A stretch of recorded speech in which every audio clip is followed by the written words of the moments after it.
This story begins somewhere not far away in Japan, in one of the most chic cities of this country. The protagonist yawns a little, realizes that he needs to go home and do his homework urgently because he has already sat in the computer club. He realizes that he'll be a little bored because he'll be home early, but he had to finish his homework because if he didn't do it in time, he would be scolded by his teacher tomorrow. Getting on his bike, he decided to head home. As he was crossing the highway, he suddenly noticed a huge truck coming straight at him at an unusually high speed. Its headlights were so bright that they blinded the boy. He could not see where to go in order to avoid a collision. Unfortunately, the main character was not lucky, and he could not avoid the collision with the truck. The truck ran him over with all its wheels, and the boy's chances of survival were zero. An assassin sitting nearby in his car, who was watching the scene through binoculars, immediately decided to inform young Mr. Lin that the mission was accomplished and ask him to transfer $1 million to his account. Looking at the dead boy through the binoculars, the assassin didn't understand why young Master Xing Lin had spent so much money to buy the life of this scum. The bloody body of the boy continued to lie on the pavement. No one could help him because they could not even imagine that such a trash could be needed by anyone. It would seem that all this could end. A simple, worthless, homeless. No one needs a boy who was killed by a truck, miserable death. But suddenly in his mind, something became possessed. Literally after a while, the boy opened his eyes, seeing his bloody hands. He could not understand what was happening to him.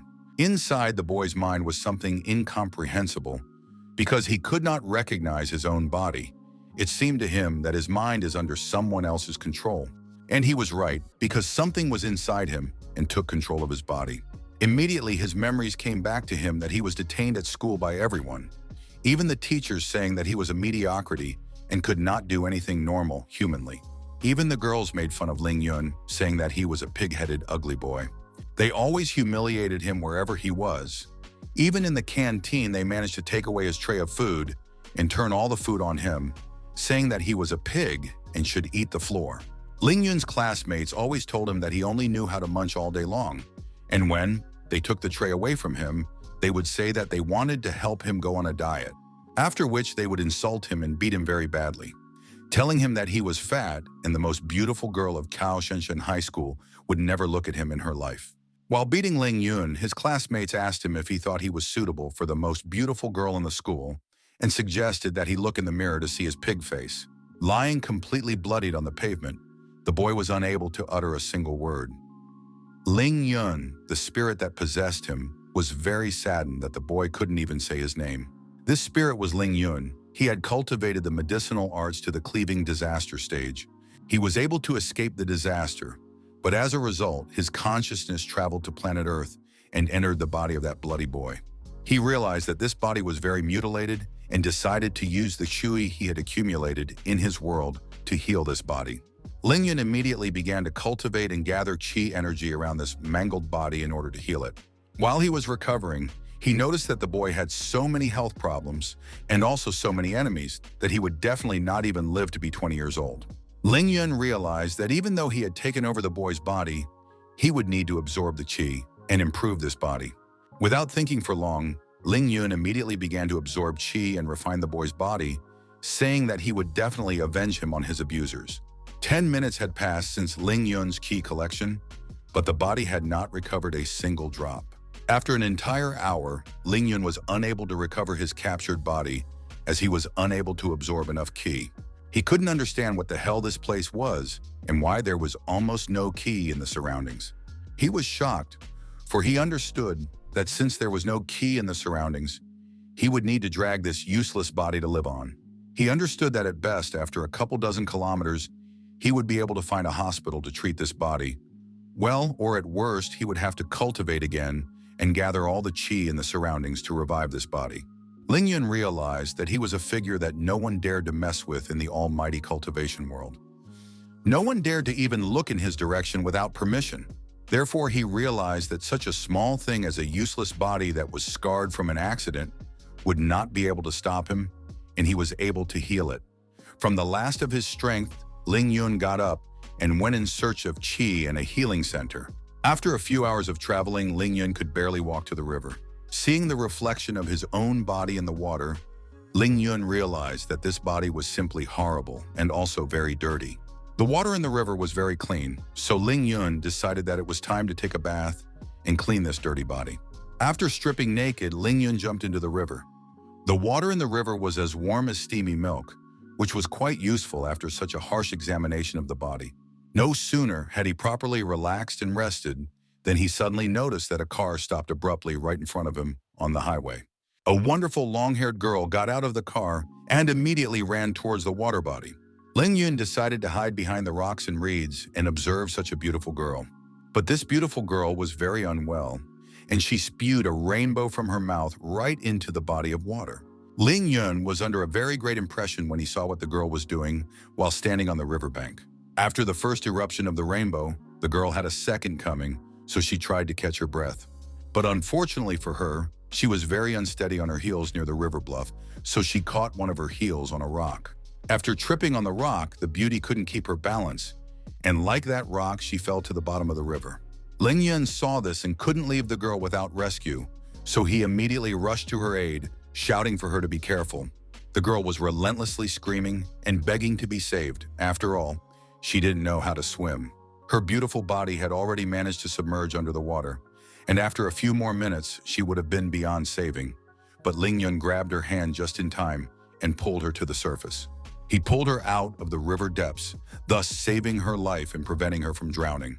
As soon as the girl opened her eyes and saw the naked man beside her, she immediately panicked and began to call him a pervert, then asked him to let her go now.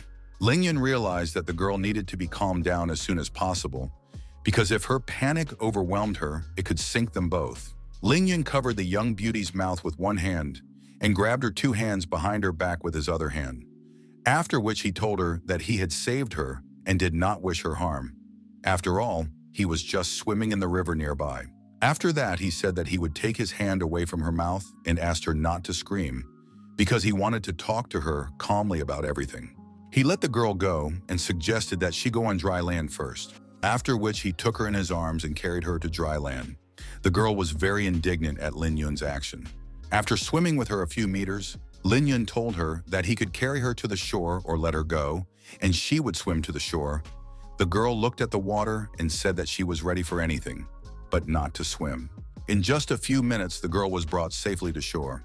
After that, she turned around and saw that Ling Yun was not going to get out of the water and asked him why he did not come ashore. He replied that a man and a woman alone in the middle of the night, Miss would be able to get scared again if he came out half naked on dry land and approached her.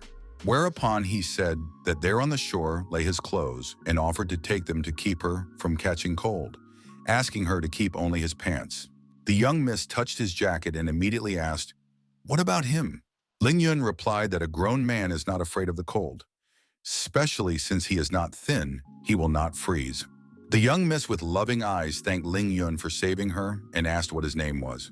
Satisfied with himself and his deed, Ling Yun said that to give good things without reward, to do good deeds without boasting, is the act of a real man.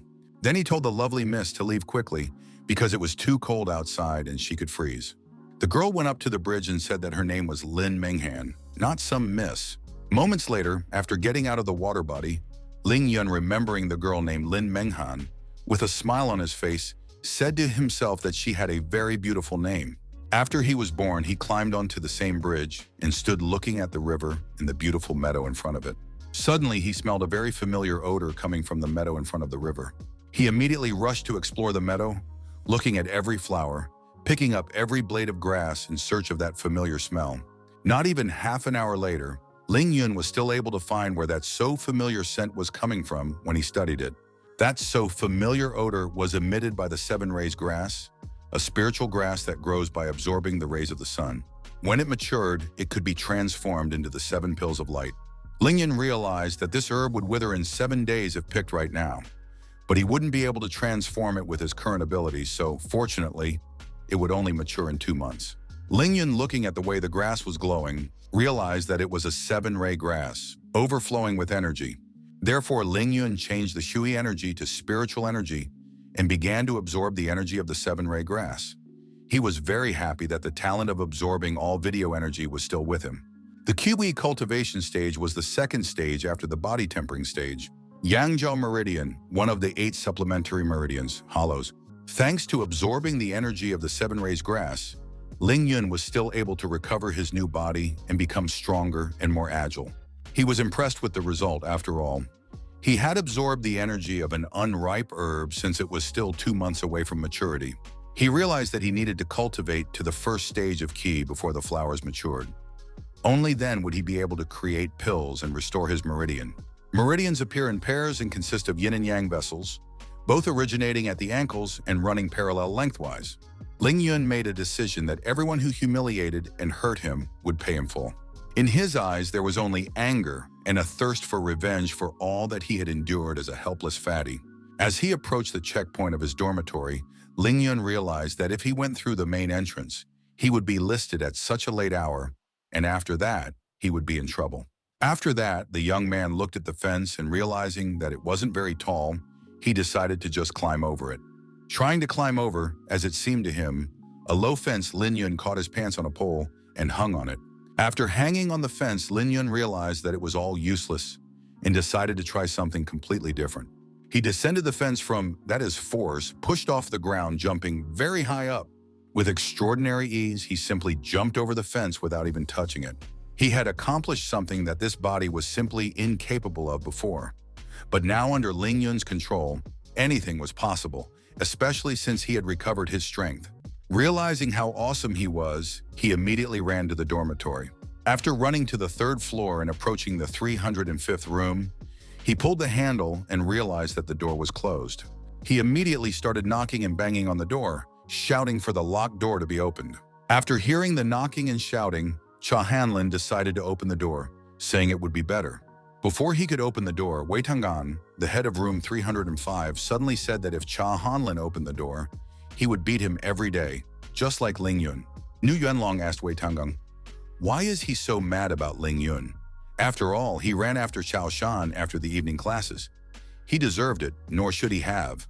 Going back to the dormitory so late, now he has to spend the night on the common corridor. Shi Meng, the kid from the bottom bed, said that Ling Yu is pissed off that the school flower doesn't look at him and piss his underpants at the mere sight of him.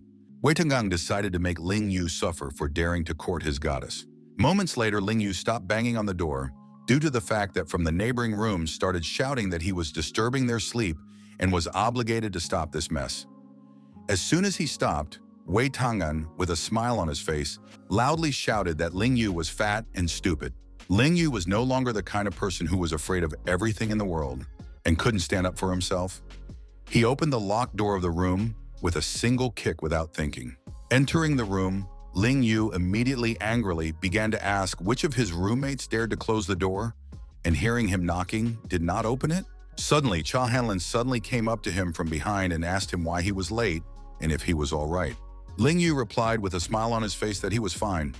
After all, he had just gone to the river to bathe.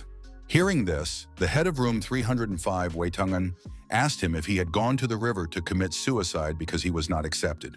Hearing this heresy, Ling Yu became furious and asked again, who closed the door?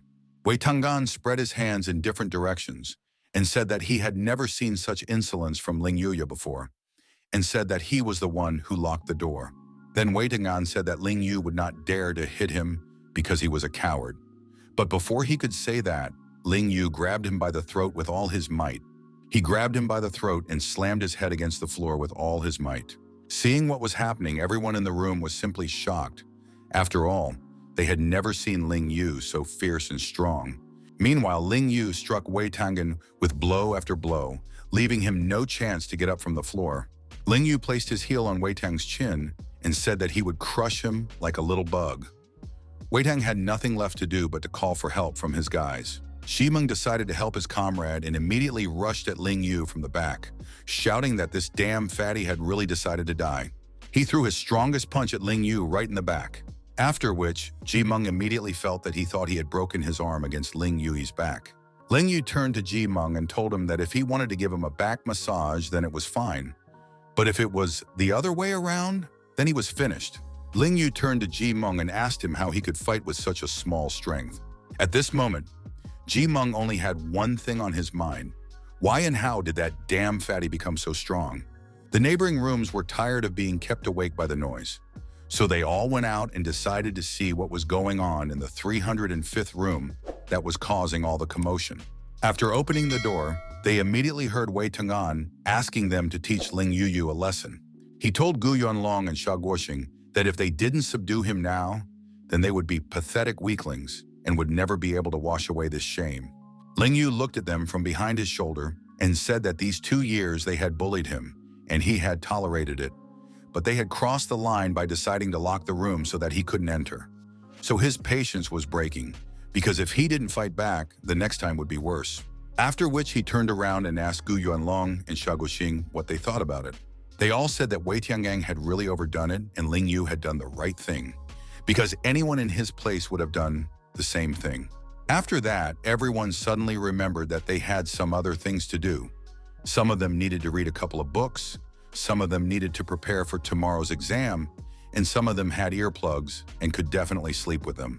After closing the door behind them, they all went to their rooms. Ling Yu realized with a smirk on his face that they turned out to be a bunch of cowards who only liked to watch the fun. Ling Yu still had his foot on Wei Tiangang's chin and asked him if it was time for them to settle the score. Wei said that he would admit it was his fault and suggested that Ling Yu forget everything. After all, it would be much better for both of them. Ling Yu, with a smile on his face, told Wei Tiangang that he wouldn't hit him this time. He just asked him if he realized his mistakes. Wei Tiangang said, with fear in his eyes, that he realized that Ling Yu was a great person who didn't need to care about such small things. Ling Yu told Wei Tiangang not to suck up and let the past be the past. But he is no longer a weakling who can be used so easily. Ling Yu said that even though they will live under the same roof, if they don't annoy him, he won't touch them. And if someone betrayed him, then he would also give that person a favor. After that, Ling Yu let Wei Tiangang go and went about his business. Ling Yu took his wash basin and went out and told his classmates and roommates that if they didn't hurry up and fix the door, no one would sleep tonight. Hearing this, Wei Tiangang immediately said that they would fix the door right away so as not to delay Ling Yu's sleep. Ling Yu was in the restroom, standing in front of the mirror in a sink full of water. He realized that these stinky brats would no longer dare to bother him. He could now proceed to the next step with peace of mind. Tomorrow he wanted to say goodbye to his fat body. Meanwhile, the classmates were worried about the state of Wei Tiangang's room head. They asked if he was doing well and how was he feeling. One of the guys said that they were classmates and roommates, so he suggested that they should stop messing around and still get along, even though what happened today. One of the guys immediately said that it was a good suggestion because with that evil look of Lin Yun's, would anyone else dare to tease him? But Wei Tiangang didn't want peace. After all, he had been greatly humiliated and dishonored. Therefore, he couldn't agree to their proposal. Nodding silently, he was mentally already plotting his revenge against Ling Yun. The next morning, one of the students told him that yesterday, Ling Yu from the 6th grade had beaten up all the guys in the dormitory. The other student couldn't believe what he heard because he knew that Ling Yu was a fatty and a loser who couldn't hurt anyone but himself. But the first disciple laughed, saying that Ling Yu had actually chased after Chao Shinshan last night and had been apprehended undressed. And that was when it all started. The second disciple couldn't believe that the girl of his dreams had been defiled by this pig, saying that Ling Yu just felt that by bullying Chao Shanshan, he would die sooner or later. So he turned himself in at the dormitory. Before they could finish speaking, the very dream of any student, the #1 flower of the school, Chao Shanshan, suddenly appeared in front of them. With just one look, she let them know that she didn't want to hear them talk about her and Ling Yuan. Reaching her desk, she set down her backpack and decided to sit down. But her desk mate Zhang Lin immediately decided to ask her if she was really with Ling Yuyi last night. Xiao Shanshan immediately turned to her friend Zhang Lin and told her a firm no, asking her how could she believe this gossip. After all, she didn't even see this idiot last night. Zhang Lin said that she doesn't believe all these gossips, but the whole school believes it to be true. Hearing this, Xiao Shinshan became furious and said that she would nail Ling Yuya when she saw him. Shanshan paced back and forth in the classroom, thinking to find Ling Yuyi and punish him. She didn't understand where he was loitering during class, but after a while she realized that if she went to look for Ling Yuya, the rumors would only be confirmed, and then it would be pointless to prove anything. Xiao Shanshan decided that she would treat him coldly and ignore him completely. She calmed down, deciding that through this tactic, even the foolish would realize that she and Ling Yui had nothing. Zhang Ling, looking at Qiao Shanshan's calmness, said that the only one spreading rumors should be Ling Yu since he wants to attract her attention. Hearing this, Qiao Shanshan exploded again and said that neither Ling Yu nor anyone else was worthy of her attention. After which, she said that everyone around her only knew how to gossip. She clenched her fist and asked her classmate that didn't she have enough homework? Wei Tiangang was disappointed after all. He was the one who spread the rumor throughout the school, hoping that Cao Shunshan would deal with that fatty once and for all.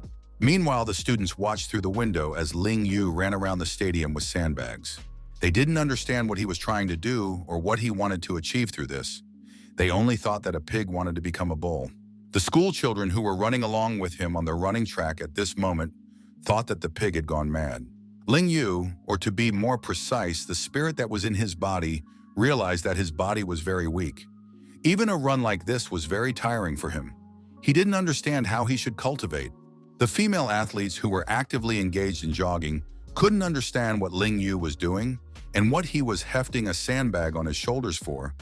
Was it not that he had decided to lose weight? But it wasn't like running, it was more like walking with a weight on his shoulders. The girl with pink hair was very happy to see that brother Ling Yu had decided to lose his excess weight and become slim after all. She immediately turned around when she heard someone behind her back saying that the fatty was making a fool of himself again, and it was quite humiliating. That someone turned out to be Zhuang Meina, the third beauty of the school, and Xie Junyang, the son of one of the 4 richest families. Zhuang Meina asked Xie Junyang if he agreed with her description of his importance in this fatty society, to which he nodded his head in agreement. Hearing this, Ling Yu, the #1 girl in the school, became furious, saying that her brother was not a useless pig. Zhuang Meina said that she didn't know that this useless fatty was Ling Yu's brother. After which she asked Junyanga if he knew that, but Junyanga didn't answer because he was completely fascinated by Ling Yu, for she was very beautiful even when she was angry. Ling Yu told Zhuang Meina that she wouldn't let her get away with it if she said anything more bad about her brother. Zhuang Meina replied to Ling Yu by saying that her brother is beaten up every day, and he is also the worst student in his class, and even in the whole school. If such a person is not useful, then what kind of person is he? Realizing that the situation was getting heated, Junyang took Meina's hand and said that that was enough and she should rest in peace. After which he immediately apologized to Ling Yu, asking her not to get mad at Meinu, saying that she wasn't the kind of person who knew how to express herself decently. Meinu was shocked and asked Xie Junyanga why he was saying that and if he had forgotten who his girlfriend even was. Junyanga remained silent, but he only had one thing on his mind: that as soon as he could win over Linya, he would immediately break up with the annoying Meinu. Suddenly, one of the students shouted out that Tang Meng was accepting bets again, and now in a few minutes, the show would start, so he suggested everyone to hurry up. The contestants were asked to bet on the number of laps Ling Yun could run. Some students started laughing and said that this fat pig wouldn't even run 1 lap. Junyanga took the opportunity to suggest that the girls stop their scolding and go watch Ling Yun's athletic success. Meinu immediately picked up her boyfriend and said that the whole school knows that Ling Yu's brother is useless trash, and if she is sure otherwise and believes in him very strongly, she should agree to the bet. Ling Yu replied that she is willing to bet because she is definitely not afraid. Meanwhile, Ling Yun was already running the 10th lap with a bag on his shoulders. It was hard to call it running, but he was definitely not giving up.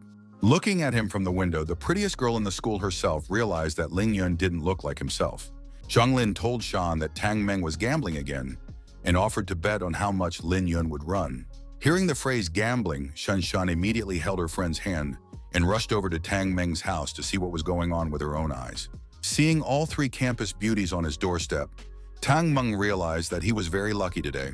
He asked them what he owed to the presence of such beauties in Zhang Lin at his little play event. Tang Meng was called the little gambling god. He was one of the big 4 hooligans. Meina told Tang Meng not to be silly after all. They had come to him to place bets. She then said that she was betting $2,000 because she was sure that this loser would only run 1 lap at best.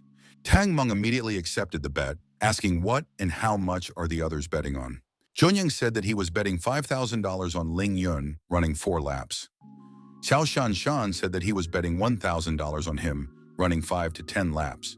The disciples standing nearby couldn't believe that Goddess Cao said 5 to 10 laps. They couldn't understand why she was so confident in him. Even young Master Shi is a betting expert in horse racing. Even he believes that the fatty will run 4 laps. Hearing the bet Shan made, Jin immediately whispered in her ear that this sandbag weighs about 100 kilograms.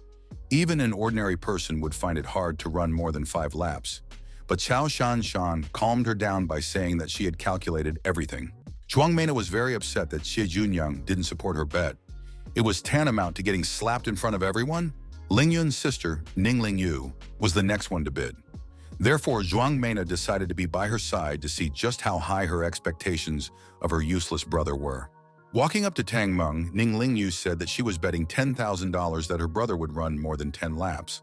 Hearing such a bet, most of the boys in the room immediately fell in love, while the girls, on the contrary, immediately thought she was crazy. Zhuang Mena immediately said that Ling Yu was crazy if she dared to come here and open her mouth to make such huge bets, thinking that they were in some fantasy world. Ling Yu didn't argue with Zhuang Mena, but simply suggested that she wait and see the result. Tang Meng immediately slammed his fist on the table, saying that the bets were no longer accepted. Those who had placed bets were invited to go to the field to see what the result would be in the near future. Meanwhile, Ling Yun's body was already quite tired. It was already painful for him to move around. He realized that in order to train this fat, worthless body, he needed to temper his heart first. But the spirit did not give up, for he knew that compared to what he had gone through in the cultivation world, this physical fatigue was just a drop in the ocean. Tang Meng came to the stadium and gave a cigarette to Chen Jia, a student of the sports school, and asked how many laps Ling Yun had run and how much he was still capable of. Chen Jia replied that the kid had only run 2 laps, if it could be called running, and already seemed to be running out of energy. It was really hard for him. It seemed that his body was in so much pain that with each successive step, a slab weighing half a ton would fall on his shoulders and prevent him from moving. But as soon as Lin Yun's spirit that was inside him remembered that the cultivation world was 1,000 times more difficult for him, and that physical pain was nothing compared to what he had gone through, it was as if he forgot that he had a sandbag on his shoulders and began to walk faster and more confidently. The disciples who were watching were simply shocked as they saw him walk even faster, even though just 5 minutes ago, they thought he was about to just fall to the ground. Tang Meng was also shocked to see that Ling Yun's steps had gotten bigger. He couldn't believe his eyes that this fatty probably hadn't used all of his strength and had just been fooling everyone all this time. But despite the general surprise, Zheng Jue was calm and said that Lin Yun was at the limit of his abilities, and these jerks were just an adrenaline rush, a last gasp, so to speak. Suddenly, something unforeseen happened, and Lin Yun tripped on the treadmill and started to fall to the ground with the bag on his shoulders. Putting his hands in front of him, he still didn't fall, but blood spurted out of his mouth. Chen Jie saw this and immediately decided to stop his jogging, because he realized that if he continued, he might die. But Tang Meng immediately stopped him, saying that he should wait, because something was happening to Ling Yun that was not ordinary. His aura had finally activated, and he had gained even more strength. He got up from his knee and ran like a cheetah with just one hand holding a sandbag on his shoulder. After Ling Yun spat out the cloud of accumulated blood, the spiritual power of the 7 luminaries' grass finally flowed through his veins. He began to run with such confidence and speed as if he had done it every day and many times before. Chen Jie was shocked by what he saw because just a few minutes ago, he was willing to bet that if this fatty ran even one more lap, he would definitely die. But Tang Meng liked it very much. The more laps the fat man ran, the more money he would earn, because no one believed in him and did not bet that he would run more than 4 laps. It was the 4th lap that Ling Yu ran.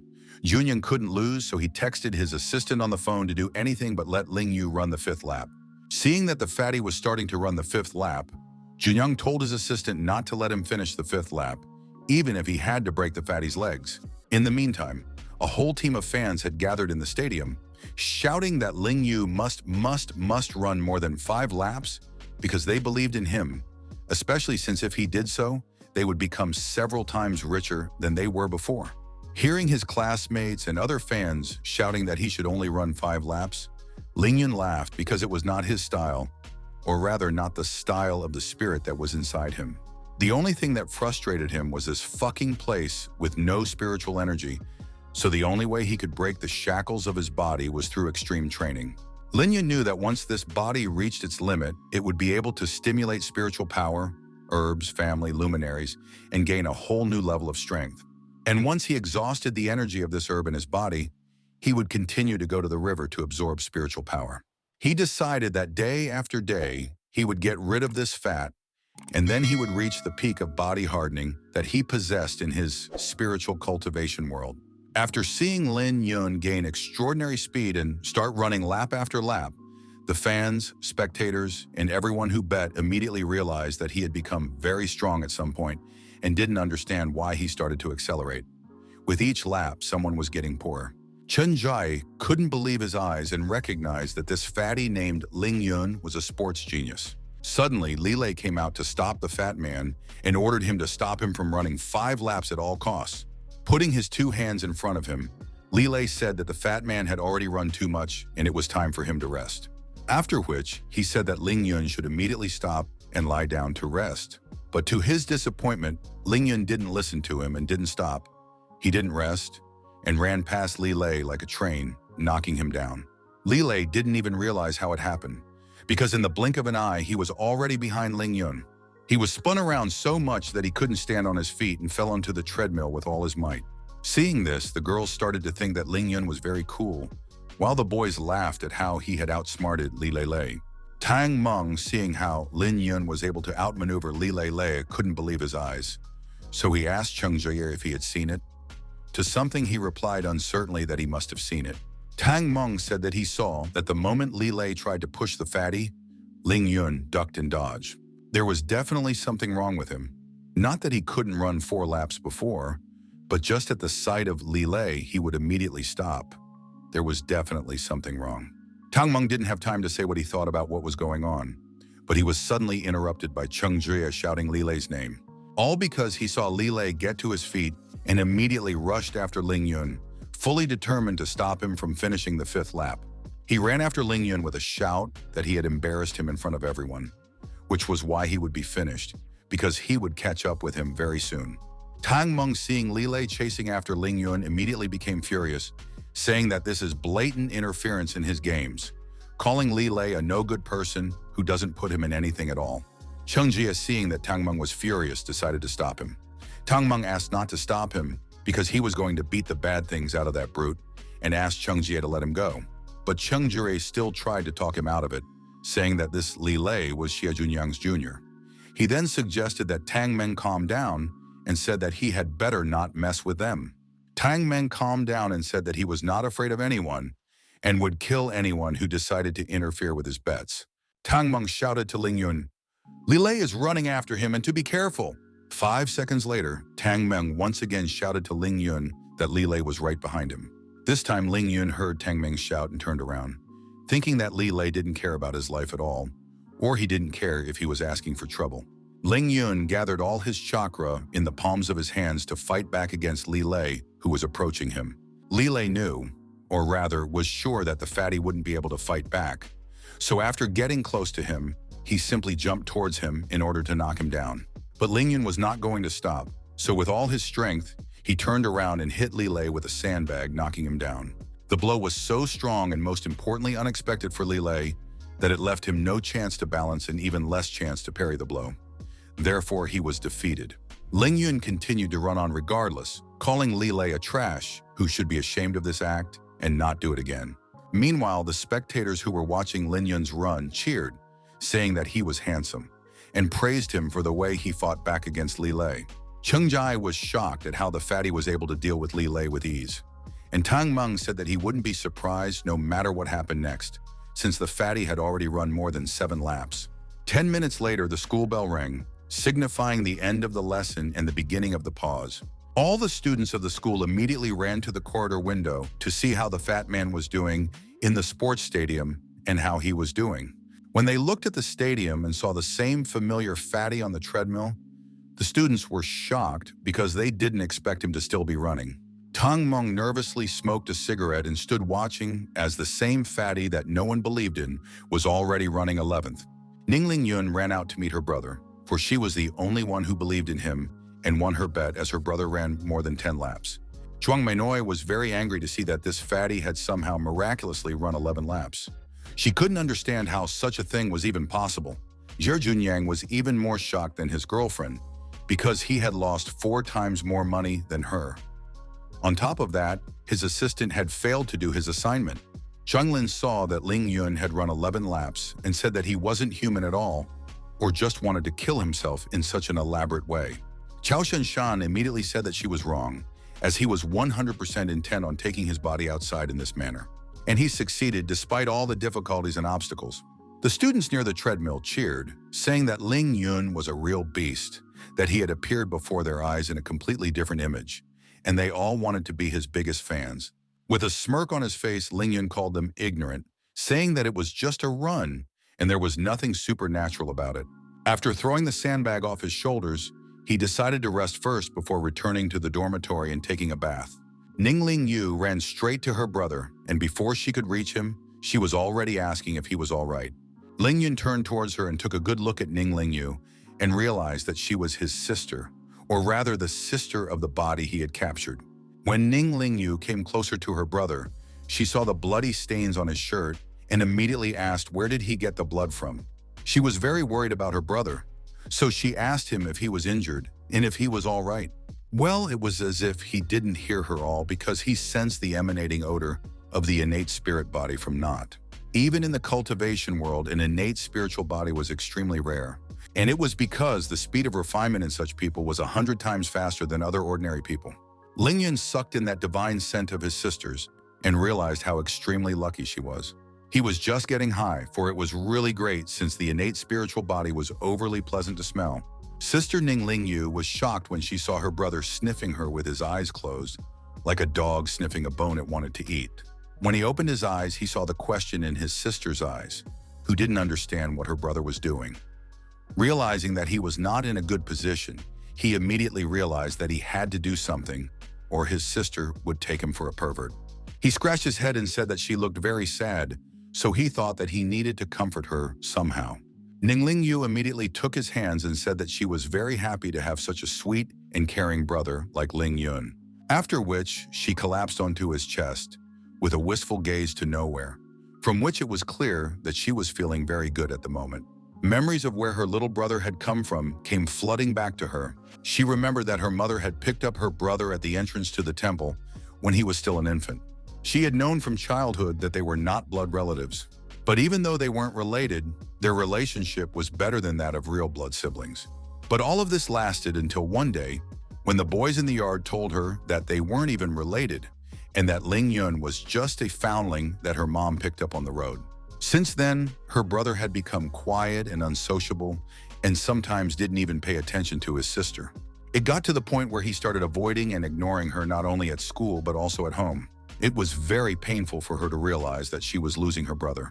But this time, with tears in her eyes from the joy of realizing that she would not lose her brother forever, she hugged Ling Yun with all her might.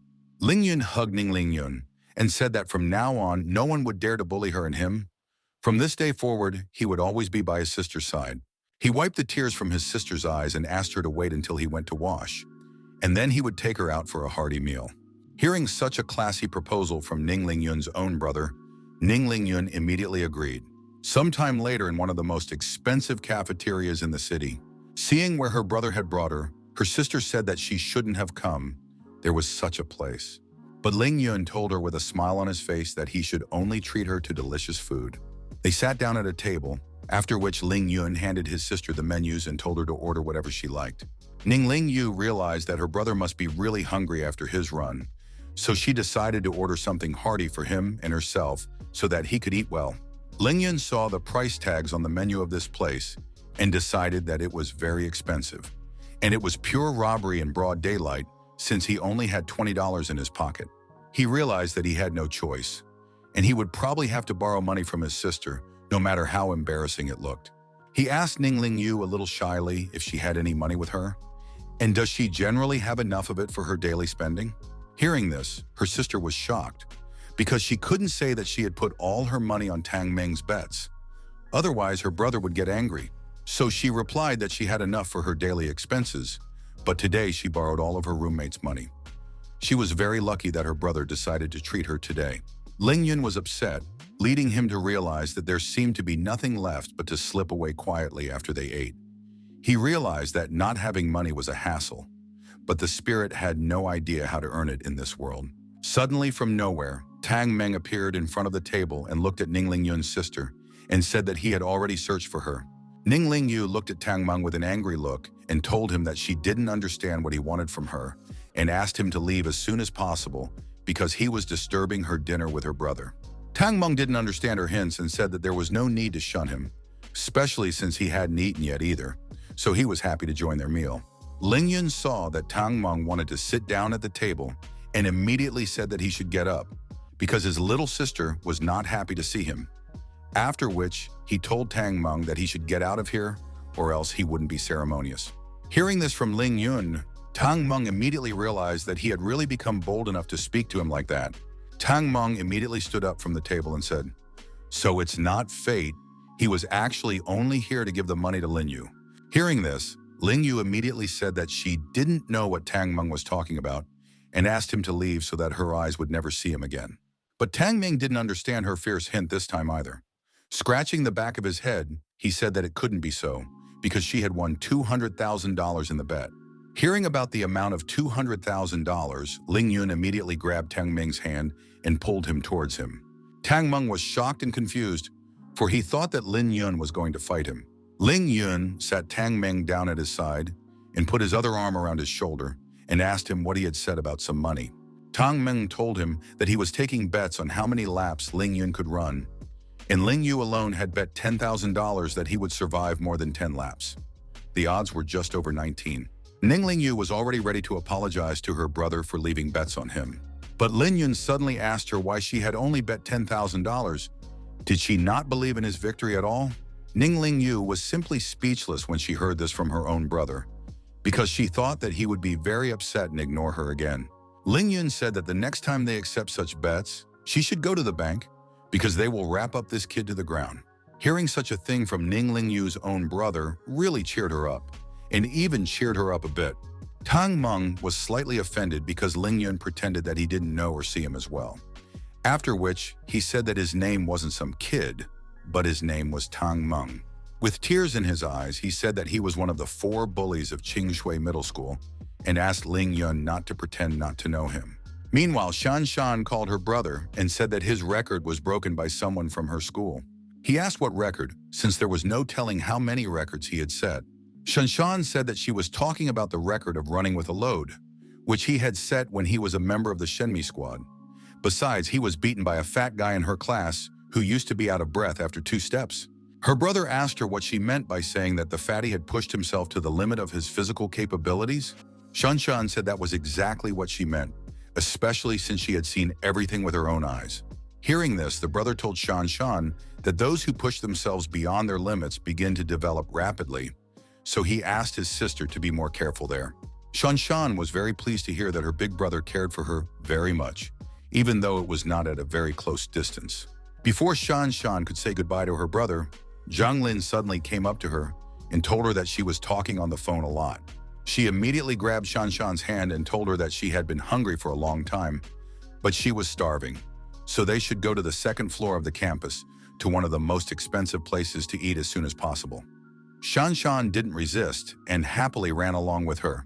When they went up to the 2nd floor of one of the most expensive places, they were surprised to see Ling Yun there, because he had never eaten here before, especially in the company of his sister and Tang Meng.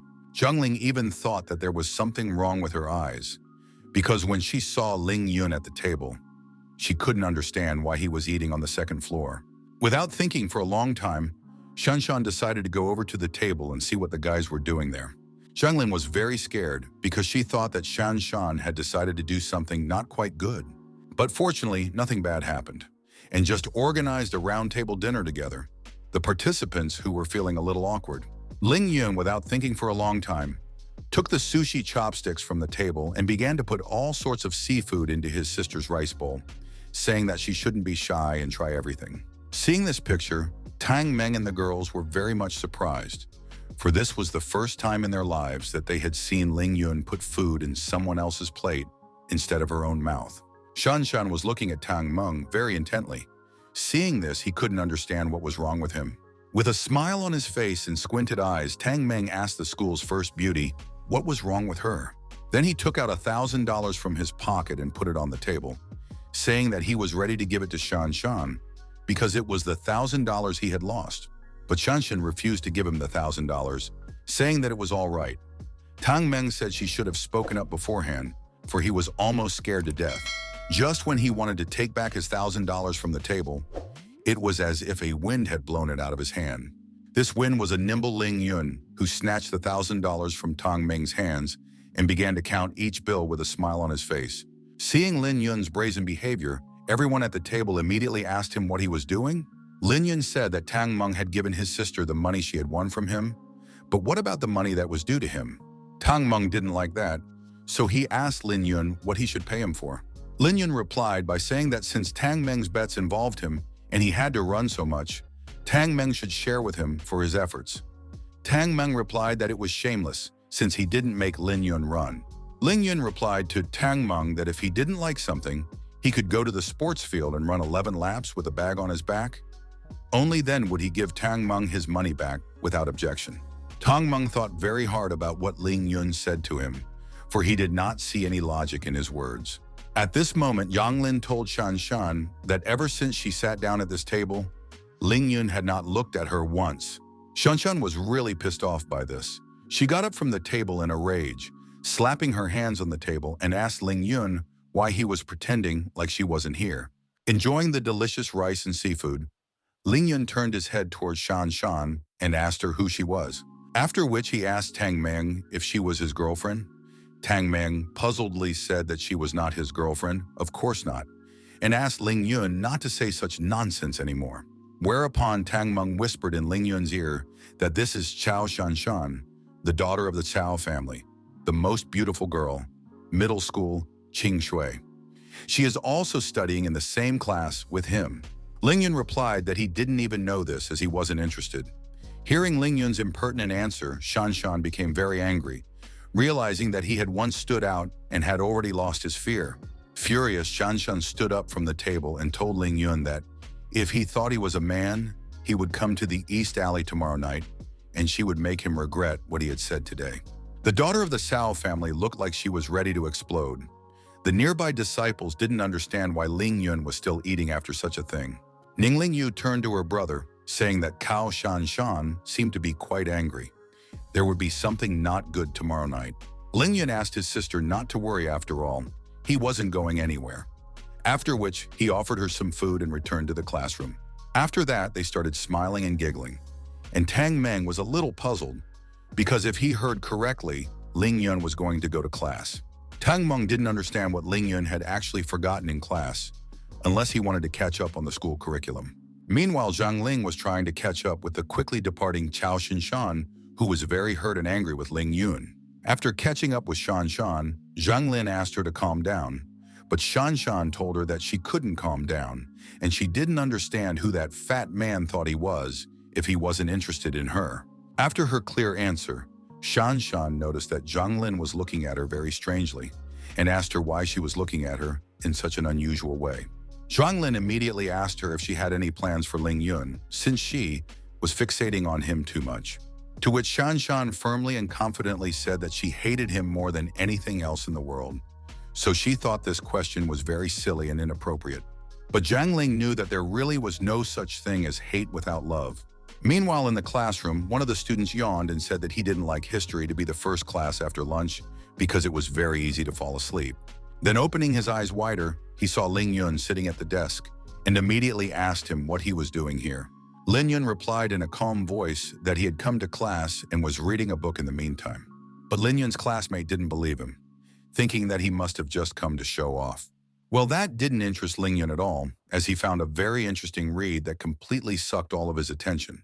A few minutes later, a teacher leisurely entered the classroom. After looking at his students and what they were doing, the teacher immediately said that they were starting class. Hearing that the lesson had started, the students immediately stood up from their desks to greet the teacher. All except Lin Yun, who was so engrossed in his book that he didn't hear anything or anyone around him. His deskmate, seeing that Ling Yun was frozen and didn't hear that he should greet the teacher, immediately grabbed his hand and started pulling him up so that he finally stood up and greeted the teacher. At that moment, Ling Yun was reading in a book that the period of antiquity before the Qin dynasty, there were hundreds of schools of thought, Taoism, Lao Tzu. Two gives birth to one thing, That one thing gives birth to another, and that one thing gives birth to a third. But from the three, all beings are born. The sky follows the Tao follows nature. Ling Yun realized that this was clearly a superior method of spiritual practice. The canon of path and virtue was a scripture to cultivate. He had to study how to follow this book. Even so, he realized that the spiritual energy density in this cursed place was so low that such scriptures were almost useless. But just a few seconds later, he still changed his mind after remembering that even in the cultivation world, most mortals don't know about the existence of cultivators. Just because they can't be seen doesn't mean they don't exist. The Ling Yun spirit that had inhabited this body realized that he had recently stood out too much and might once again become a target for those people who were destroying his yang energy meridians. He realized that in order to prevent this from happening again, he needed to speed up his training. But the teacher wasn't going to tolerate his antics and asked Ling Yun to leave the classroom, saying that he was about to take the Gaokao, the only national exam for higher education in China, and he was disrupting the class. At this point, the students' opinions were divided into two camps. Some saying that Teacher Wu had always disliked Lin Yun, and he simply could not miss such a chance. Others said that Lin Yun was also good. How could he put himself in the crosshairs like that? But their opinions agreed that Lin Yun had completely dumbed down after running around in the stadium.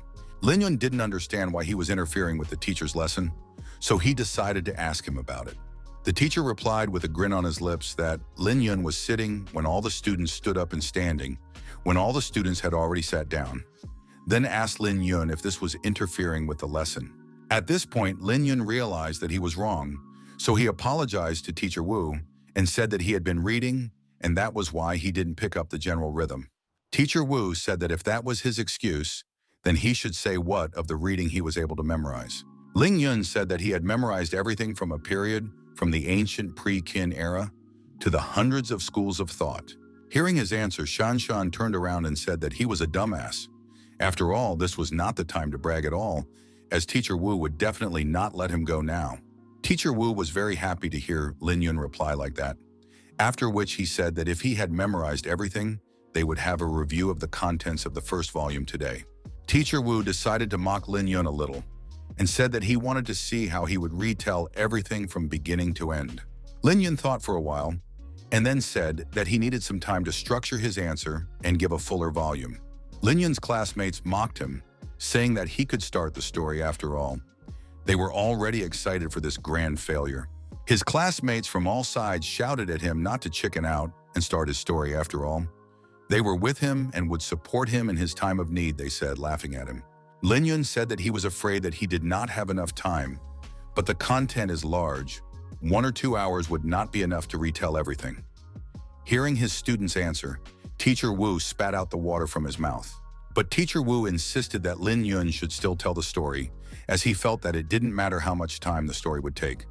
After all, they had 2 history lessons in the afternoon, so there was plenty of time for him to tell the story. The classmates realized that after the teacher answered like this, Lin Yun would not be able to avoid answering. Just a second later, Teacher Wu came over to Lin Yun and said that he also thought it would be uncomfortable for others to listen to him from here. So he told him to stand at the blackboard so that the whole class could hear him perfectly. In fact, Teacher Wu did this on purpose so that no one would be able to prompt him while he was standing at the blackboard. Seeing that Teacher Wu was deliberately trying to embarrass Lin Yun in front of the whole class, Cao Shinshan stood up and wanted to intervene. Before Shan Shan could call out Teacher Wu to save Lin Yun's already precarious position, she was suddenly pushed back to her chair by her deskmate, Zhang Lin. Zhang Lin immediately asked Shan Shan what she was doing, to which she replied that she was trying to stop Lin Yun before he embarrassed himself in front of the whole class. But Zhang Ling was reminded, and she had just recently said that she hated him. After which she asked, what was it that she suddenly felt sorry for him? Shan Shan got angry upon hearing such accusations against her and said that she, just as the class head, couldn't sit back and watch everyone wasting precious time just to teach Lin Yun a lesson.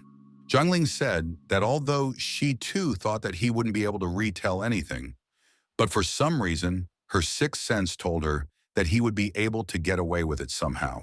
Lin Yun heard their conversation and, mentally looking at Shan Shan, asked her to just trust him and watch. Lin Yun moistened his throat and began his story of the first chapter. 40 minutes later, Lin Yun was already narrating the sixth head. He spoke without a single stop or hesitation. There was absolute silence in the class. Everyone was shocked. They really enjoyed listening to Lin Yun and the way he presented the information. Zhang Ling was as surprised as the others. She realized that he had done the impossible because he had really learned the whole text by heart. Shan complimented her by saying that he was reciting the textbook word for word. Teacher Wu was also very surprised, so every 5 minutes he took off his glasses and wiped them, thinking he was imagining things. But near the end of the lesson, Teacher Wu congratulated Lin Yun on his excellent answer, saying that he didn't even realize he had such an elementary memory. Suddenly, the bell rang for recess.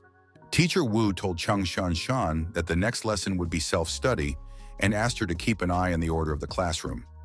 After that, he asked Lin Yun to go with him to his office because he wanted to talk to him about something. Before following the teacher, Lin Yun turned around and looked straight at Cao Xinshan. He looked straight into her huge eyes and realized that she really was in the same class with him, and she was also really very beautiful. No sooner had Teacher Wu and Lin Yun left the classroom than the students immediately began to discuss what had happened, saying that it couldn't be, because such a thing was simply impossible. Some said that nothing was impossible after all. Someone had calculated the number of pi to 6,000 decimal places. Zhang Lin immediately said that the number of pi was clear, but Lin Yun retold half of the book without missing a single word. And in fact, why compare scientists with the penultimate student in their class? One of the students said that as cool as it was, Gao Kao didn't limit himself to just history, especially since maybe he had spent the last 3 years memorizing this book. In the end, all the students agreed that Lin Yun must have prepared for this performance in advance. But his desk neighbor knew that he really hadn't prepared at all and had only started reading this book before the lesson started.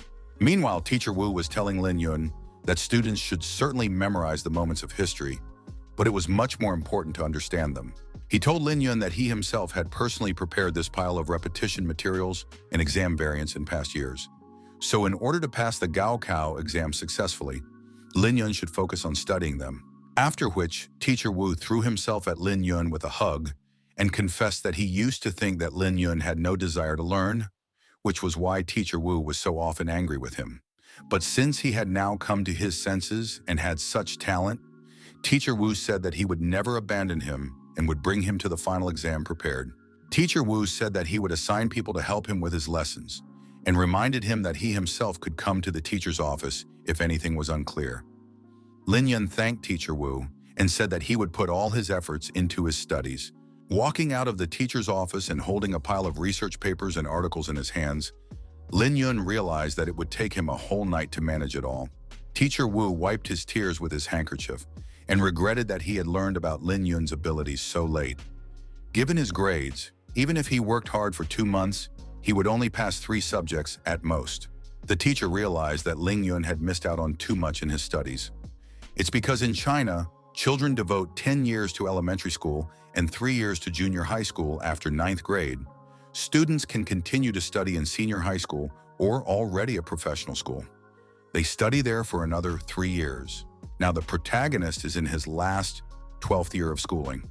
Coming back to the classroom, Lin Yun heard his classmates discussing where they would go to have fun after class. Someone said that there was an update on the monster hunt, so immediately after class he would run home and play until night. The rest of the guys were going to go to a movie at the theater. The main character's neighbor on the desk was surprised by him. After all, he not only amazed Teacher Wu with his answer, but the whole class. He asked Lin Yun why the teacher had called him into his office. Lin Yun couldn't miss this chance to show off, so he turned his nose up high and said, the teacher praised him, gave him a lot of material to prepare, so today he would stay up all night to study it all. In the next geography class, the teacher did not pester the protagonist in any way, but Lin Yun noticed that from time to time, someone would turn around and look at him. He realized that his classmates expected to see the same thing from him as they did in history class. Unfortunately, their wishes were not destined to come true, because the lion did not want more attention than he already had. After the geography lesson, one of the students approached him and offered to go to the dormitory together, but the protagonist refused, saying that he was going to study some more. Hearing the refusal, the student said that the June line is too late to start studying because the material is so much that he cannot cope with it even for a year of continuous study. But Lin Yun did not care in the least. He knew that history would help him understand how the world developed, and geography would help him understand the structure of the world and its natural features for people. The Great Wall of China was worth a lot because its head looked towards the East China Sea and its tail towards Kunlun. The spirit realized that no matter how one looked at it, it had to be the place of the dragon veins. The terracotta statues of warriors and war horses in Qin Shi Huang's tombs, it was obvious that Yin warriors were used to cultivate the dough of longevity. Lin Yun realized that if he combined all this with the Chinese legends of Fuxi, the fire deity Zhongguang, and the water god Gonggong, the legends and myths would become true. After that, he was 100% sure that there must be cultivators in this world. He decided for himself that when the time came, he himself would be able to explore these places and confidently find any supporting records there. In the past, he himself would be able to visit these places in an instant. But now he hadn't even reached the first level of body tempering, so he couldn't even protect himself. Zhang Lin, seeing Lin Yun studying hard, told Shan Shan that she was very surprised because he had not missed a single lesson today. Shan Shan replied that she didn't know what was on his mind. Meanwhile, Zhang Lin got up from her desk and said that they shouldn't guess, but they could ask him why he suddenly started studying. Zhang Ling walked over to Lin Yun and told him to remember to invite her to dinner tonight. Lin Yun asked her in surprise why he should ask her to dinner, and even in the evening. She replied that she had been asked to help him with his history class homework, so if anything was unclear in the future, he could ask her right away. After which she said that he just had to treat her to dinner in return. Zhang Lin was a representative of the history class. She was among the top 3 best students in the class. Lin Yun said that he just had a lot of questions, so he would gladly treat her to dinner. Hearing this, Zhang Ling said that if he didn't mind, she would take head girl Cao Shinshan with her as well. But Lin Yun was against it. Zhang Lin upsetly asked Lin Yun why he was against it, to which he replied that she had such a temper and she was too troublesome. This was a very awkward situation for Zhang Lin because she wanted Shan Shan to get closer to Lin Yun, but it turned out to be the opposite.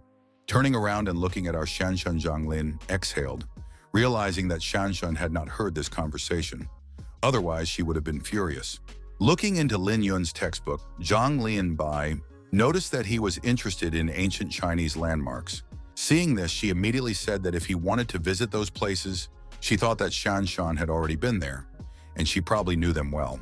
After which, she added that it would be best to consult about these ancient places directly with her.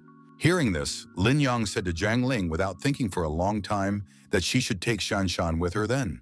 Zhang Lin said that she would book a room in Zhuanyuan, which is opposite the school. Shan Shan wanted to know what they were talking about and why Zhang Lin was talking to Lin Yun for so long. She would have loved to join them, but her pride prevented her from doing so. After making arrangements to study history and geography in the evening, Zhang Lin went to call Zhuanyuan restaurant to book a private room there.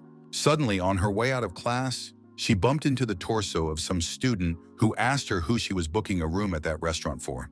Upon hearing that Shan Shan would be going to this restaurant, he immediately said that he was willing to pay for all the expenses. He was also very surprised why they didn't tell him about this evening's trip to the restaurant.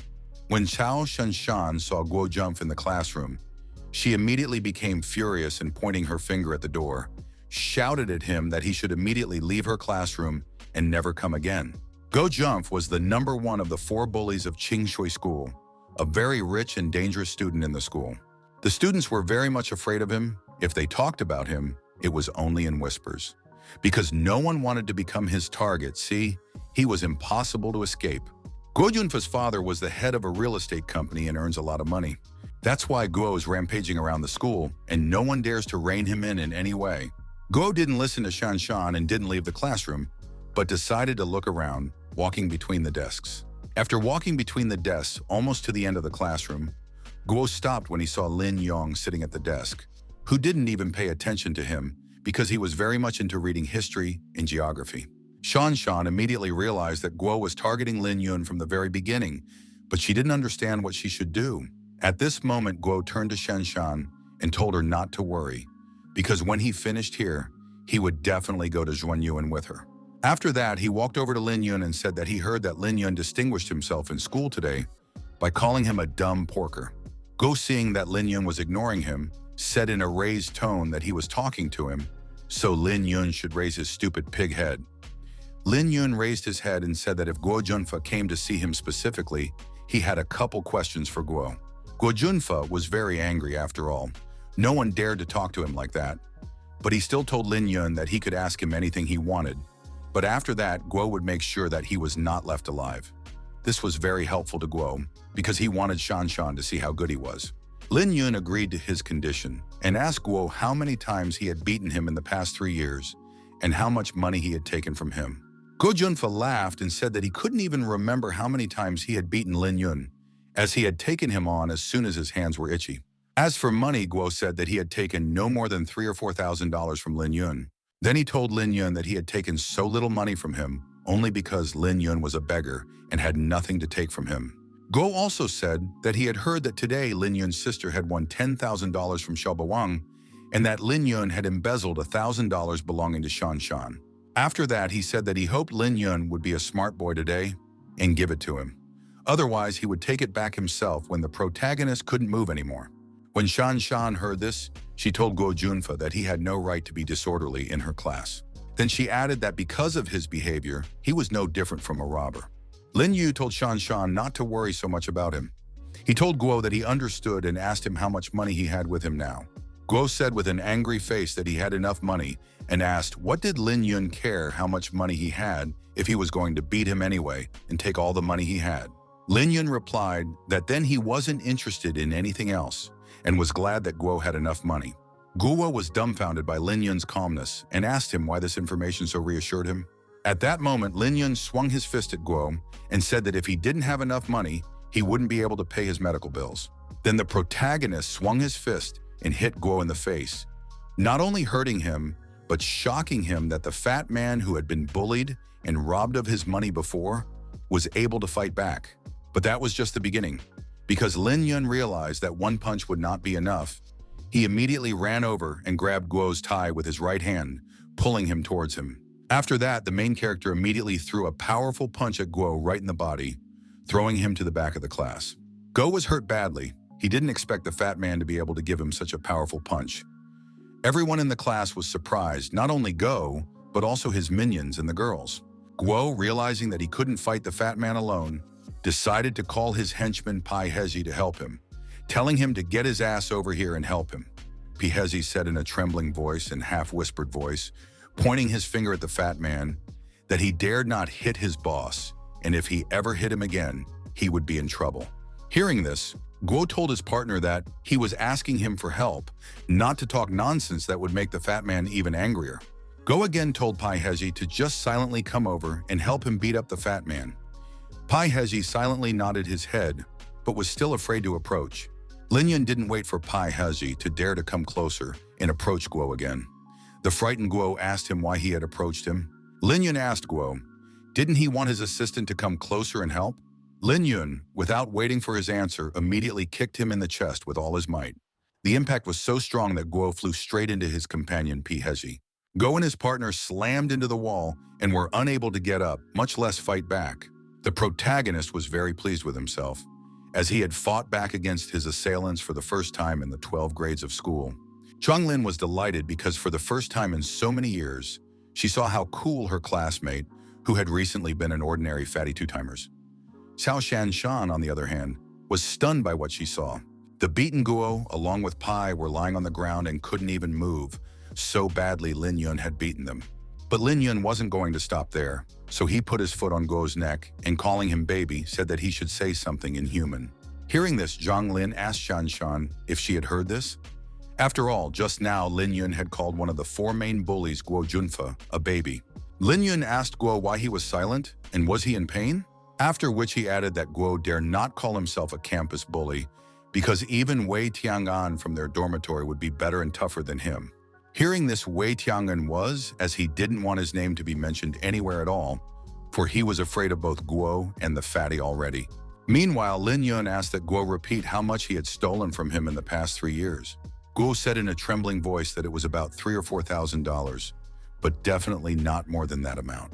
Lin Yun heard that this amount was equal to $7,000, so he asked John Ling how much interest would accumulate in the bank from $7,000 in 3 years. She said that she couldn't say for sure, but if it was a fixed deposit, Lin Yun should get at least 10%.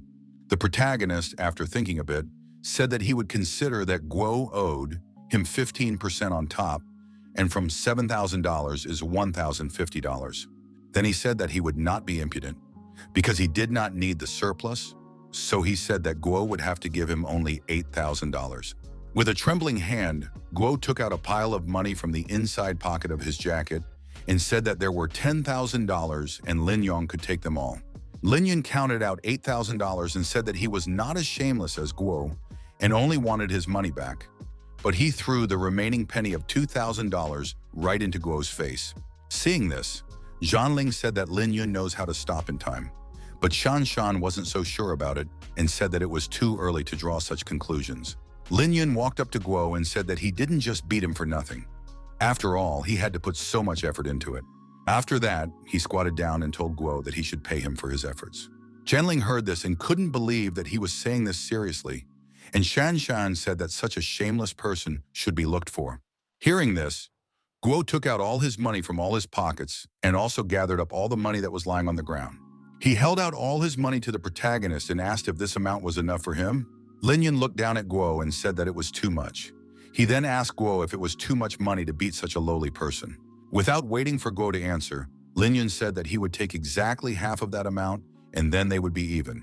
Guo decided to stand up and give him the money, saying that he would soon take revenge on him by asking someone stronger to beat Lin Yun to death. Before he could stand up, he was immediately kicked in the chin and fell back to the floor. Lin Yun, holding his foot in his face, asked, "Guo, did he allow him to get up?" From under Lin Yun's sneaker came Guo's voice saying that people shouldn't be bullied like that, especially since he had already taken away all his money and beaten him very badly. Lin Yun asked Guo if he knew what to say. Where did the bruises on his face come from?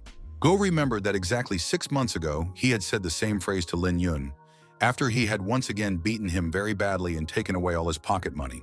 At the same time, Lin Yun replied under the pressure of Guo's shoe that he had fallen down the stairs and no one had beaten him up. Thinking back on it, Guo immediately replied that he accidentally hit the wall and then fell down the stairs, all because of not looking at his feet on the way to his own classroom. Turning to his classmates, Lin Yun said that he hoped everyone had heard this. After all, Guo Junfa had just said that he had received those wounds himself, and it had nothing to do with their class. The students as one angrily started shouting that they had heard everything, and if need be, they could even witness it. Lin Yu took his foot off Guo Junfa and advised him to be more careful next time and not crash into the walls, as it was very traumatic. After that, Lin Yun took Guo Junfa by the neck and told him not to dare to appear in front of him again, because if he saw him, he would beat him again. Guo said in a trembling voice that he understood everything. After that, the protagonist, pointing his finger at the floor exit, ordered Guo and his comrade to leave and never return to his classroom again. After all, they were glad that this bastard named Guo Junfa had finally been put in his place. They didn't even get a good look at him, and he was already lying on the floor. At this moment, Shanshan was in a very pensive state because she saw everything that was happening with her own eyes and realized that Lin Yun's blows were not random. His movement implies some mysterious trajectory. Looking at the departing Lin Yun, Shanshan realized that he was hiding many more secrets that she wanted to know. The protagonist, having put all his hard-earned money on the table, decided to think about where he wanted to spend it and what he wanted to buy with it. He knew that he needed to buy acupuncture needles, as well as sports uniforms and a punching bag for training. He also wanted to buy his little sister a brand new cell phone to make her happy, since she already had an old and useless phone that barely worked. And lastly, tomorrow, when he was going to return home, he decided to buy a gift for his mom. The protagonist realized that this money would obviously not be enough to buy everything he needed. He wished that there were some other rich and weirdos looking for trouble on their ass, so that he could make even more money off of them. Suddenly, he heard someone calling his name very angrily and loudly. Lin Yun immediately got excited, thinking that it was also some other rich disciples who wanted to get a smack from him. But it was Tang Meng who burst into the classroom and said that Lin Yun had beaten up Guo Junfa for nothing, because his father was the head of the largest real estate company in their city. After which he added that Lin Yun had gone against the heavens. Seeing that it was only Tang Meng, despite his seeming arrogance, Lin Yun thought that he was a man of integrity and trustworthiness. He told Tang Meng that he was too late to show up because Guo Junfa's beating party was already over. The protagonist then hugged Tang Meng and said that if he had come a little earlier, they could have beaten up Guo Jump together. Tang Meng immediately laughed and said that it was for sure, because that bastard was still a pain in the ass and he had a long-standing problem with him. Then they laughed very loudly in unison. Before they could laugh enough, one of the students ran into the classroom and without noticing, Tang Meng ran into him, saying that there were rumors that Ling Yun had beaten up Guo Junfa. Tang Meng was very angry at the kid because he had come to see Lin Yong but hit him. Meanwhile, the protagonist couldn't understand why they were coming to him one after another as if they were conspiring. Well, no matter how it looked, the protagonist realized that these two were just looking out for him. Following the kid, Lin Yun's sister also came running into the classroom. She said that she heard him fighting with Guo Junfa and asked if he was hurt. The protagonist hugged his sister and told her that he was fine and she didn't have to worry, then suggested that she go to a restaurant with him because he wanted to treat her to dinner. Then he turned around and looked at Tang Ming and another classmate and said that they could go with him too, because he was treating them to dinner tonight. Tang Ming took the opportunity to lead them to one of the most beautiful, vintage and expensive restaurants in the city. Seeing the painted tables and chairs, as well as the shiny glasses and chic furnishings, the protagonist asked Tang Ming if it was too flashy to come here for dinner since they were just high school students. Tang Meng reassured him by saying that in order to celebrate their victory over Guo, they should go to Zhuangyuan, one of the best restaurants in Jiangnan province. Then he added that Lin Yong had been very generous. The protagonist thought that this place was like a cafeteria on the second floor, but fortunately, the $20,000 he received today was still with him. They sat down at a table, and Tang Meng immediately told Ling Yun that he was very lucky because he was the only guy in the whole school who was accompanied by two of the school's top beauties. Meanwhile, Zhanling told the waitress that she wanted 2 shrimp in oil, 1 boiled fish, 1 roast duck, and 1 large dish of chicken pieces. Upon hearing how much she was ordering, the main character told her to stop immediately as it was too much, and moreover, no one else but her had ordered anything. Zhanling replied that it was a rare occasion when he would give her a treat, and it was obvious that she wanted to eat enough since there might not be a second time. After a while, the waiters set up a sumptuous table with a variety of dishes, including octopus, caviar, stuffed duck, and many sweets. Tang Meng told Lin Yun at the meal that he didn't expect that 2 months before graduation he would become the school's biggest celebrity and be the center of attention, saying that Guo Junfa is a troublesome type, but Lin Yun still managed to embarrass him. Tang Meng also warned the protagonist to be careful because Guo Junfa will definitely not let it go and is trying to take revenge on him. Lin Yun asked Tang Meng if Guo had the courage to take revenge on him. Tang Meng thought for a while and said that Guo Junfa had never lost like this before, so he would probably hire some sports guys to give the protagonist a good beating. Hearing what Tang Meng was saying, Lin Yu's sister asked him if he could help her brother. Tang Meng asked Lin Yu not to worry, saying that although Lin Yun had caused a lot of trouble this time, but as long as Tang Meng was by his side, Guo Junfa wouldn't dare to take a step. Zhanling heard this and said that perhaps Lin Yun wouldn't need any help at all. She then asked how Shan Shan felt about it. The first beauty of the school replied that no matter how strong the protagonist is, there are times when 2 fists cannot defeat 4. Hearing Shan Shan's words, Lin Yun realized that she was right. Because if you want to live a comfortable life, you must have enough power to do so. This is an immutable truth in any world. Looking at Tang Meng, the hero realized that in front of him now sits an excellent candidate, thanks to which he can increase his strength many times over. Seeing how strangely Lin Yun was looking at him, Tang Meng didn't realize what was going on. Tang Meng was even slightly frightened, as he didn't understand how he had attracted such attention from the protagonist. Suddenly, Zhanling's spoon fell out of her hands and she had a stomachache. She realized that she had eaten too much, so she apologized to everyone and said that she was going to go powder her nose. Ling Yu didn't want to leave Zhanling alone in that position, so she decided to go with her to powder her nose. Seeing this, the protagonist realized that this was a great opportunity to see Cao Shanshan's information. He asked Shanshan, Tang Meng, and another classmate if any of them had ever been to the Great Wall of China. The classmate replied that he had been there once as a child, but he didn't understand why he was asking about it so suddenly. Lin Yong replied that he was just curious. How did ancient times people build such an impressive structure?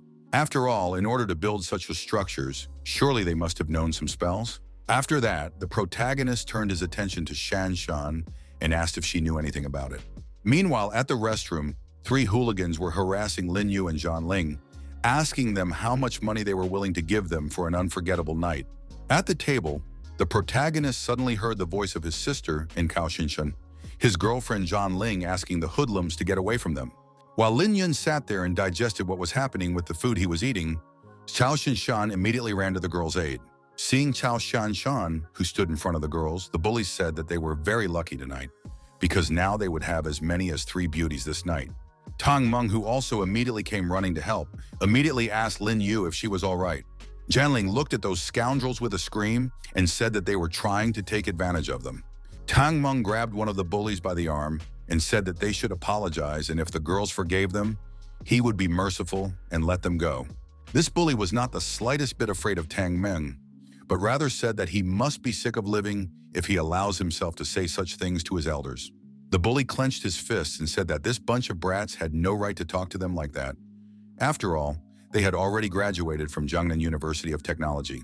After that, laughing in Tang Meng's face, they said that he should kneel down and bow to the elders, after which they would consider sparing him. Tang Meng became very upset when he heard such a suggestion, so he immediately stabbed one of the bullies standing in front of him in the chest from his knee, saying that they were not worthy of him bowing down before them. Seeing Tang Meng hit one of the hooligans with particular cruelty, the other two kneaded their hands and decided to get rid of him. Before one of the hooligans could stretch his shoulder joint, he suddenly discovered that Lin Yun was already standing behind him with an angry look. The bully couldn't understand where he was looking at, nor how he could get behind him so quickly. Lin Yun, without thinking for a long time with all the strength he had, kicked directly into the back of the bully to give him no chance for self-defense. Meanwhile, a classmate of the protagonist disarmed the third bully by tripping him, causing him to fall to the ground with a thud. When Tang Meng saw this, he praised the youngster, saying that he had done a good job with his footstep. Jianling, with a smile on her face, told the boys that they had done a great job on those bullies. Tang Meng asked these bullies, how dare they dare to misbehave, representing the name of his university? He couldn't believe that Jiangnan University of Technology only produced such animals. Before he could finish his sentence, another gang of hooligans consisting of 6 people suddenly came from outside, who were very eager to know who it was that was slandering their favorite university. Seeing this crowd of hooligans, Cao Shanshan asked the girls to get away from here so that they wouldn't get hurt. Hearing this from Shanshan, the girls realized that she too had decided to fight and help the boys. But Lin Yong saw that Shanshan wanted to get into a fight and immediately grabbed her by the arm and told her that she should go and look after the two of them, since a girl doesn't belong here. He then told Tang Meng and his classmate that they should stand behind him and not interfere in the fight, but only protect the girls if necessary. Hearing this, Tang Meng told the protagonist that he was crazy because there were 7 of them, and he alone could not stand up to them no matter how well he fought. But Lin Yun asked him not to make a fuss and back off. One of the hooligans came up to the boy and said that he is a hero for nothing because he cannot win this fight. Then the bully swung a bottle at Lin Yun and said that none of his friends and he himself would not leave this restaurant unharmed today. Ling Yu was very worried about her brother, so when she saw the bully attacking him with a bottle in his hand, she immediately shouted to her brother to be careful. Despite the bully's sharp and strong attack, the protagonist managed to easily dodge it. Seeing how Lin Yun easily dodged the first attack, the bully thought that even though he was fat, he was very agile, so he decided to immediately launch another attack with the bottle. But the boy was able to dodge this unexpected attack of the bully without much effort. 2 gangs comrades, and that was the name of the leader of this gang of hooligans who tried to unsuccessfully attack Lin Yun with a bottle, could not understand what he was doing, because out of 10 blows he could not hit once. After exhausting Tugan with his dodges, Lin Yun stood behind his back and asked him if he had finished his attempts to hit him, after which the protagonist, without waiting for an answer from the bully, immediately took him by the neck with one hand and with the other hand knocked him out of his hand into a glass bottle. After that, Lin Yun threw Tugan to the ground and applied a painful technique by putting his knee on his back and twisting his arm. At the same moment, the bottle that was knocked out of the bully's hands by the protagonist fell to the floor and shattered. Lin Yu did not think for a long time, took the broken bottle and put it to the throat of Tu Gang to make him realize that he was defeated and there was no point in resisting. Tu Gang, seeing the broken bottle in front of his throat, immediately began to shed tears and begged the protagonist to spare him. Lin Yun took away the bottle, his throat and the protagonist, and pointed it at his henchmen, saying that he was ready to fight each of them, unless they came here just to show off. The bully immediately realized that things were bad and kneeled down and started crying, saying that they wanted the protagonist to forgive them as it was their fault for not realizing who they were dealing with. But Lin Yun just gave him one angry look and let him know that they should apologize, not him. The bullies immediately ran up to the girls and started apologizing to them while bowing, saying that they had too much to drink today and were talking complete nonsense. They also said that the girls could beat them or scold them as they pleased.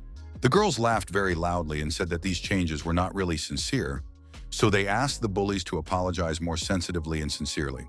At this moment, a long-haired boy in a red shirt came up to the protagonist and said that since he had beaten them all up, they could forget about everything and peacefully disperse. Ling Yun said that he was glad that someone with a higher education could talk and not just swing his fists, and asked the guy to introduce himself. The guy said he was the deputy head of the group and told the protagonist that if he had any conditions, they could discuss them. Lin Yun said that he didn't have any conditions in general. The only question was what the compensation would be. Hearing this, the deputy head of the group said that they had apologized, and moreover, they were the ones who had suffered the most, so compensation was out of the question. Lin Yun told him that they had scared his little sister and ruined the dinner as well. After which he asked how much he thought it was all worth, and he added, if someone could not enter the university because of fear, what would be the damage, he asked the deputy headmaster. After scratching the back of his long-haired head, the guy asked the protagonist how much he thought they should pay to keep this matter quiet. Lin Yun, with a smile on his face, said that if they did admit their mistakes, then they could not agree that they would just pay the bill of their table, well, and compensate for the moral damage to those beauties behind his back in the amount of $1,000 to $2,000. The red-shirted kid asked Lin Yun to lower the compensation value. The protagonist looked at him with a glare and said that once they paid the money, everything would be over for them immediately. After which, he put a broken bottle to the kid's throat and said that otherwise, their fight would continue and he would be next. Jianling was watching what was going on and noticed that Lin Yun was becoming more and more skillful at luring money out of his assailants. The red shirt bully realized that the main character was not to be trifled with and asked him to calm down, saying that they would pay the entire restaurant bill and compensate the girls. Jianling thought about it and realized that the protagonist had not only beaten up these guys, but also made them pay compensation for it. In her eyes, he was the #1 hero since no one had ever done such a thing before. Lin Yun was very cool. The deputy handed Lin Yun $2,000 to compensate the girls. In response, the protagonist told him not to get upset. There were just some people you couldn't joke around with. After that, he thought to himself that these people were very lucky to be in such a peaceful world, because if they were in the realm of cultivation, there would already be several corpses lying around. Upon returning to the dormitory, Jianling told the protagonist that he was handsome, but tonight's dinner didn't count as a treat. Lin Yun asked why it didn't count. After all, Jianling had eaten to her heart's content. Mashi replied to him that he didn't spend a single dollar, so it can't be called a treat. After which she said that if the protagonist promised her one thing, she would immediately forget about the promised ouch. Lin Yun was interested in the offer and asked what exactly he had to promise. She said that he was currently running in order to lose weight, and as she realized he was serious about it. Knowing this, she asked him to promise that once he lost weight, he would immediately become her boyfriend. When Xiao Shanshan heard her friend say that, she couldn't believe her ears, and Tang Meng said that it was not in vain that they went to the most expensive restaurant today. After all, if they hadn't gone there, they wouldn't have heard such a thing. Lin Yun realized that his situation was not good right now, so he didn't make such a promise to Jianling and offered to talk to her about it later. But Jianling was not satisfied with such an answer, so she grabbed onto the protagonist's hand with a dead grip and said that he should promise her right now. But Ling Yun was lucky as Cao Shanshan intervened and told Jianling that it was getting late and the evening self-training would start soon, so they should go back. Upon hearing about the evening self-training, Jianling immediately let the protagonist go and said that she was letting him go this time, but not forgetting that he had to promise her. Cao Xinshan couldn't listen to this anymore, so she grabbed Jiangling's hand and dragged her back to the school. At this moment, Lin Yun stood there in complete shock and couldn't understand what was happening to him, and how did it even happen that one of the most beautiful girls in the entire school wanted him to be her boyfriend. Seeing Lin Yun frozen in place, his sister immediately grabbed his hand and asked him, wouldn't he go back to school with the others? After all, the evening self-study would start very soon. The protagonist turned around and told his little sister that he had some errands to run and would return to school, but a little later. At that moment, Tang Meng put his arm around Lin Yang and told his sister not to worry because he would go with him so nothing would happen. Lin Yun said that he didn't need an escort. Tang Meng, on the other hand, said in response that no one knows the surroundings of this school, big and small, better than he does. Therefore, whatever the protagonist was going to do, he would gladly be able to help him. Hearing this, Lin Yun said that in that case, Tang Meng could go with him. Seeing his brother leave in an unknown direction with Tang Meng, his sister was a little upset, saying that he had started skipping classes again, even though he had just recently said that he would start studying hard. But their classmate with crystal clear eyes looking at Lin Yun said that no matter how it was, but in just one day he had changed a lot. After hearing this, Ning Luyi agreed with him, saying that she was also thinking that her brother would become better and better in the future. After a while, Ning Luyi sat in class and was sad. She was very sad and lonely. She didn't understand why her brother hadn't come back to school yet. But before she could get too sad, one of her classmates ran into the classroom and told her that her brother had come with Tang Meng. When she saw her brother, she immediately rushed into his arms, saying that she was very worried, anxious, and bored while she was waiting for him. At this moment, Tang Meng was a little offended because Ning Luyu didn't notice him at all, even though he was standing just a meter away from her brother. After a joyful hug, Lin Yun gave his sister the gift and asked her to unwrap it to see if she liked it or not. Spilling out all the contents of the gift on the porta potty, his little sister was shocked, for there was one of the coolest laptops, a cell phone, a digital camera, wireless headphones, and a game console. Seeing all this, her jaw dropped and she immediately realized that when her brother said he was going on business, he had gone to buy all this for her. Seeing the joy in his sister's eyes, the protagonist said that he had bought all of this so that his little sister could have everything that others have and don't have. Seeing that Lin Yun had bought his sister the latest models of digital appliances and more, his sister's classmates couldn't understand what was going on because they knew that Lin Yun and his sister's family was poor and they couldn't even afford to eat at the school cafe on the second floor. His sister was silent for a long time, so Lin Yun decided to ask her if everything was all right, to which she replied that everything was fine and she was very happy. Wiping the tears of happiness from her face, she told her brother that she shouldn't have spent so much on it since she wouldn't use it all anyway. Suddenly, Zhuang Mina and her boyfriend Junyang suddenly appeared in front of Ning Luyi and said that Ning Luyi doesn't even know how to use all this equipment, so she won't use it all. Tang Meng immediately stood up for Ning Luyi, telling Zhuang Mina to watch her tongue. But Zhuang Mina wasn't going to stop, saying that the protagonist's family was so poor that no one knows where he got it all from. Hearing such ignorance and insults from Zhuang Min, Tang Meng immediately became furious. He decided that today he should definitely teach her a good lesson so that she would never let out her long tongue again and think 1,000 times before doing so. Seeing that Tang Meng was on edge, Lin Yun immediately grabbed his hand and asked him not to interfere or do anything. He then turned to Zhuang Meng and said that he was very happy to finally meet the one who was getting in his little sister's way.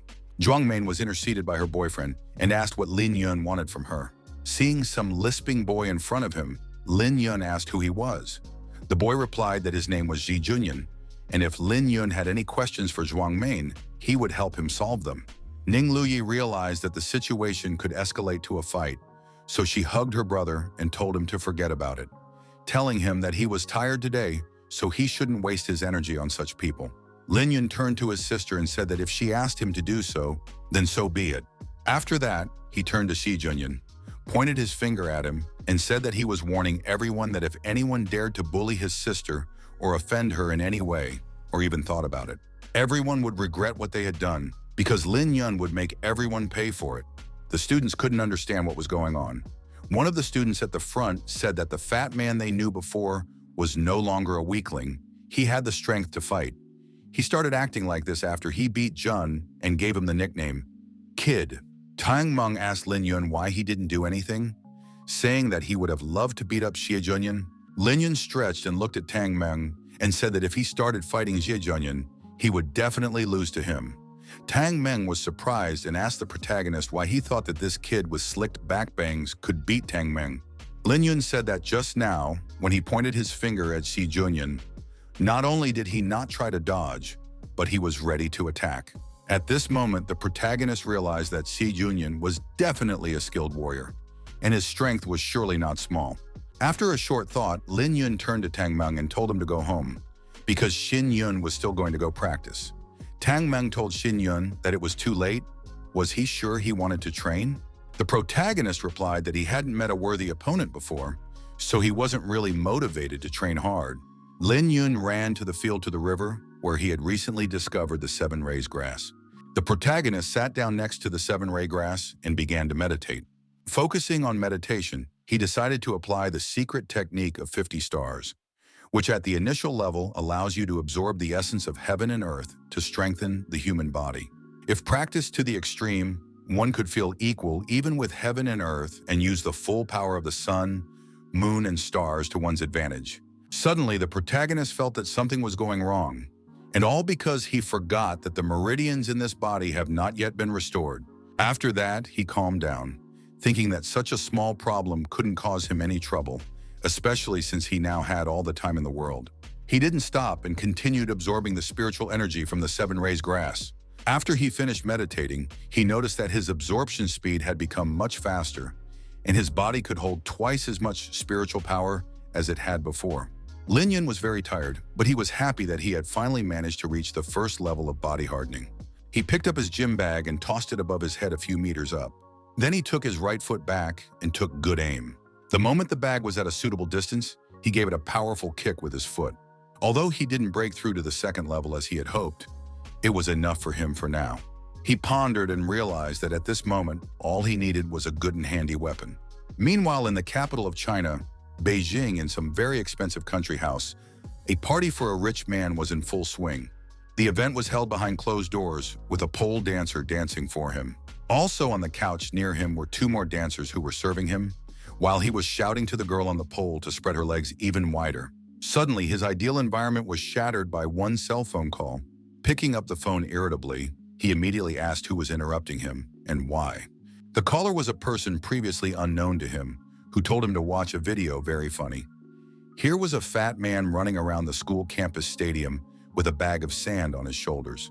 When he saw this video, he was shocked and very, very angry.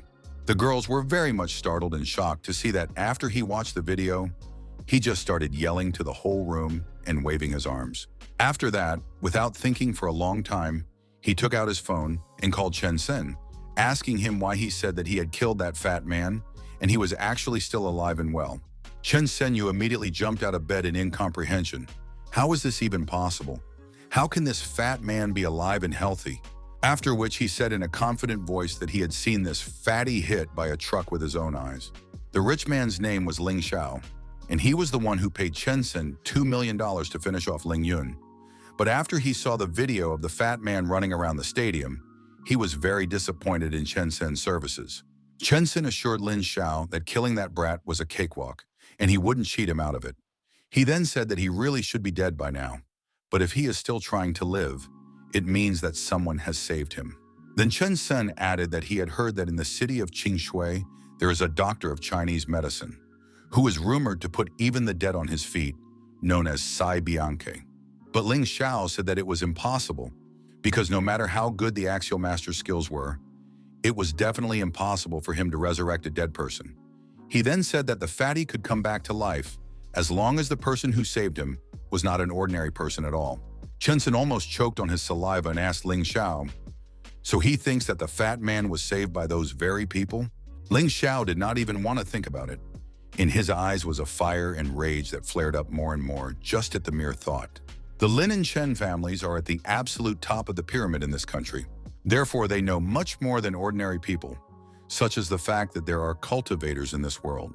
Some of them belong to ancient Chinese families studying martial arts and hiding in the city, and some belong to hidden sects nestled in the mountains. Chen Sen still couldn't believe it after all. These people are mysterious and secretive, and ordinary people have no way to encounter them. Even his grandfather would treat them with respect if he met them. He was very much frightened and didn't know what they should do. After all, they had messed with some very big shots. Ling Shu told Chen Sen not to make a fuss, for this fat pig, in his opinion, was of no interest to anyone. He then told Chen Sen to stay out of it, as Lin Xiao had decided to take care of the elimination of this fatty himself. Hearing this from Ling Xiao, Chen Sen wished him luck, calling him brave, and hung up the phone. While drinking another glass of champagne, Ling Xiao remembered why he wanted to kill Ling Yun. At one of the dinners with his father and grandfather, his father had told Lin Xiao to remember that even though he was the eldest grandson of the Lin family, it didn't mean that the position of the future head of the family would necessarily be his. Shang Lin agreed with this by nodding his head. Third uncle had told Lin Xiao that he shouldn't be too upset being the eldest grandson. After all, if anyone would be hurt, it would be his uncle, since he had to watch him and his two sons of his two brothers fight amongst themselves. To which Ling Xiao replied that it was easier for his third uncle because he only had one daughter. Hearing such a ladder in speeches, Ling Xiao asked his third uncle if he supported him, to which he replied that of course he supports him, but Xiao does not forget to keep him company from time to time. After the family dinner was over, Lin Xiao, already dressed, was about to go home, as suddenly heard some noise in his grandfather's room, and opening the door, decided to see what was going on there. When he opened the door, he saw his grandfather beating his son, his third uncle, mercilessly, saying that he was shameless. And in general, how could he dare to secretly bring up a child out of wedlock? The third uncle answered his father, saying that he had not brought up this child, but had left him in the wilderness as soon as he was born. But his father did not even want to listen to him and ordered him to find and bring his grandson home, saying that his grandson should not grow up somewhere on the street. The third uncle did not contradict his father and immediately said that he would send someone to find Ling Yun. Hearing this conversation and realizing that his inheritance was at risk, Lin Xiao went home angry. Remembering all this, he clenched his palm so hard that the glass in his hand shattered into dozens of small shards. He didn't understand why the life of some bastard mattered at all. After that, he immediately called his subordinates and told them to send an assassin to Qingshui Middle School to kill the person called Ling Yun. He also asked for the body of the fat man to be delivered to him, because this time, he wanted to personally verify Ling Yun's death. Meanwhile, in the Qingshui school, Ling Yun, holding a fountain pen and aiming it at a fly, said that he possessed the flying needle technique, and at his current level, he should be superbly marksmanship. Taking good aim, he released the fountain pen from his palm with lightning speed. The pen hit right on target, all because he could hit without missing at a distance of up to 10 meters. Ling Yun realized that with his knowledge of the body meridians, silver needles could also be used to heal and save the sick. This was the best weapon for him at the moment, except he didn't know where to get him silver needles that would fulfill his requirements. Suddenly, his roommate appeared and sweetly asked him to go to bed because it was too late. Saturday morning, the Lin and came to the stadium again.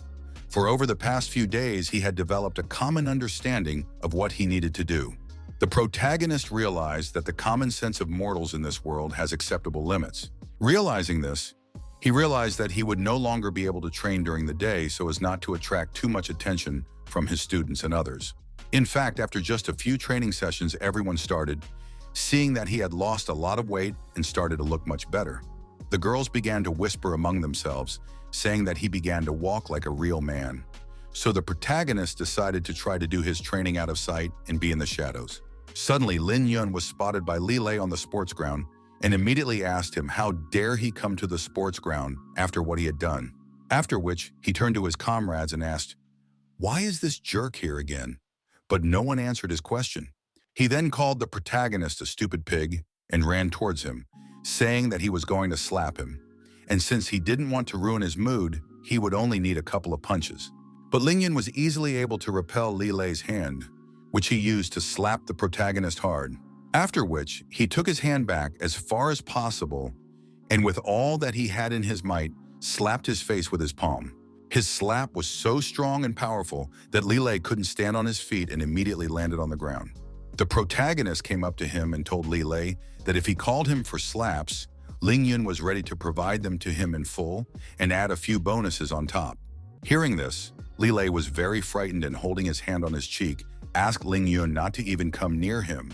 But the protagonist was unstoppable. He took Li Lei by the scruff of his neck and started slapping him, hitting him from right to left. At this moment, his assailant's head resembled a punching bag that was being pummeled by the boxer's punches. The students watching from the sidelines realized that Li Lei, who was practicing karate, had no chance to fight back. Some even suggested that he would be beaten to a pulp if he continued like this. The protagonist didn't want to beat up Li Lei so badly, but he also wanted to teach him a lesson so that he would never want to hurt anyone again by using his physical superiority. After giving Li Lei enough slaps, Ling Yun suggested that he leave the stadium if he didn't want their clash to end sadly. But Li Lei couldn't let it go, as he was humiliated in public. So he got up from the treadmill and immediately lunged at the protagonist again, shouting that he was about to get what he deserved. Ling Yun grabbed his arm and threw the poor guy over his shoulder with all his might. After the protagonist parried the blow, he said that he was always good for good, evil for bad. Until he was attacked, he would not retaliate in any way. Then he also added that if someone decided to offend him, he would repay him 100-fold. Meanwhile, a very gorgeous and beautiful girl was watching from the side. She immediately realized that Ling Yun was a very interesting type. Returning to his dormitory last night, the protagonist saw a pharmacy. He immediately decided to stop by and see if he could buy silver needles from them. Before he could enter the pharmacy, he heard someone suddenly say his name from behind and asked him to wait. Turning back, he was very much impressed by the girl he saw because she had a very large, seductive shape, thin as a needle waist. And when his eyes lowered, his nose was steaming like a Spanish bull because he noticed that she also had very long legs. The girl, seeing that Ling Yun was in a state of appraising her, immediately asked him if he had seen enough or should she wait a little longer so that he could see everything. Realizing that he was in an awkward situation, scratching his head, the protagonist said that he had probably had enough, then asked the beautiful girl why she had called him out. The girl immediately decided to introduce herself, saying that her name was Shui Meining. She was from 11th grade, studying in Group Z, and said that he could just call her Ninger, after which she asked him where he was going now. Lin Yun hesitated a bit and told her that he wanted to buy something at the pharmacy for personal use. The girl immediately said that she wanted to go with him and took him under her arm. The protagonist was surprised and asked her if she was afraid he would kidnap her. Ninger wrapped her two arms around his neck and said that she would rather she kidnap him than he kidnap her, so she doesn't have an ounce of fear. Ling Yun realized that the matter was going in some other direction, so he asked the girl to stop, and then said that he was going for silver needles. Girls are hardly interested in such things. Niner hung on his neck and immediately asked him what he needed silver needles for. He answered that sometimes it's for pain and sometimes it's for pain. The protagonist decided to scare the girl a little and said that if she wanted, he could try the needles on her first. But Ninger wasn't scared in the slightest and just started giggling sweetly. After that, she told Ling Yun that he had better go with her then, because her family not only had silver needles, but also a bunch of golden needles that he could choose to his liking. The main character was very surprised to hear about the golden needles. After thinking for a while, Ling Yun thought that it was a manna from heaven that fell on him, or was he very lucky to meet such a beautiful girl who understands needles? Realizing that he couldn't trust the first girl he met, he immediately asked her who she was and why she had come to him. The girl was upset and asked him why he was suddenly angry out of the blue. The girl with a sad look said that it was because her grandfather happened to see the main character running around laughing sand, and he was curious to meet Ling Yun. She also added that if the protagonist pleases her grandfather with his presence, she believes that he will let him pick up any needles he likes for free. And all because her grandfather is a doctor of Chinese medicine. The number of different games after treating the sick he keeps accumulating. Ling Yun could not believe his ears, but the girl immediately told him that if he wanted silver needles, he should definitely meet her grandfather. She then waved her finger at the protagonist, saying that they should meet her grandfather as soon as possible and invited him into her car.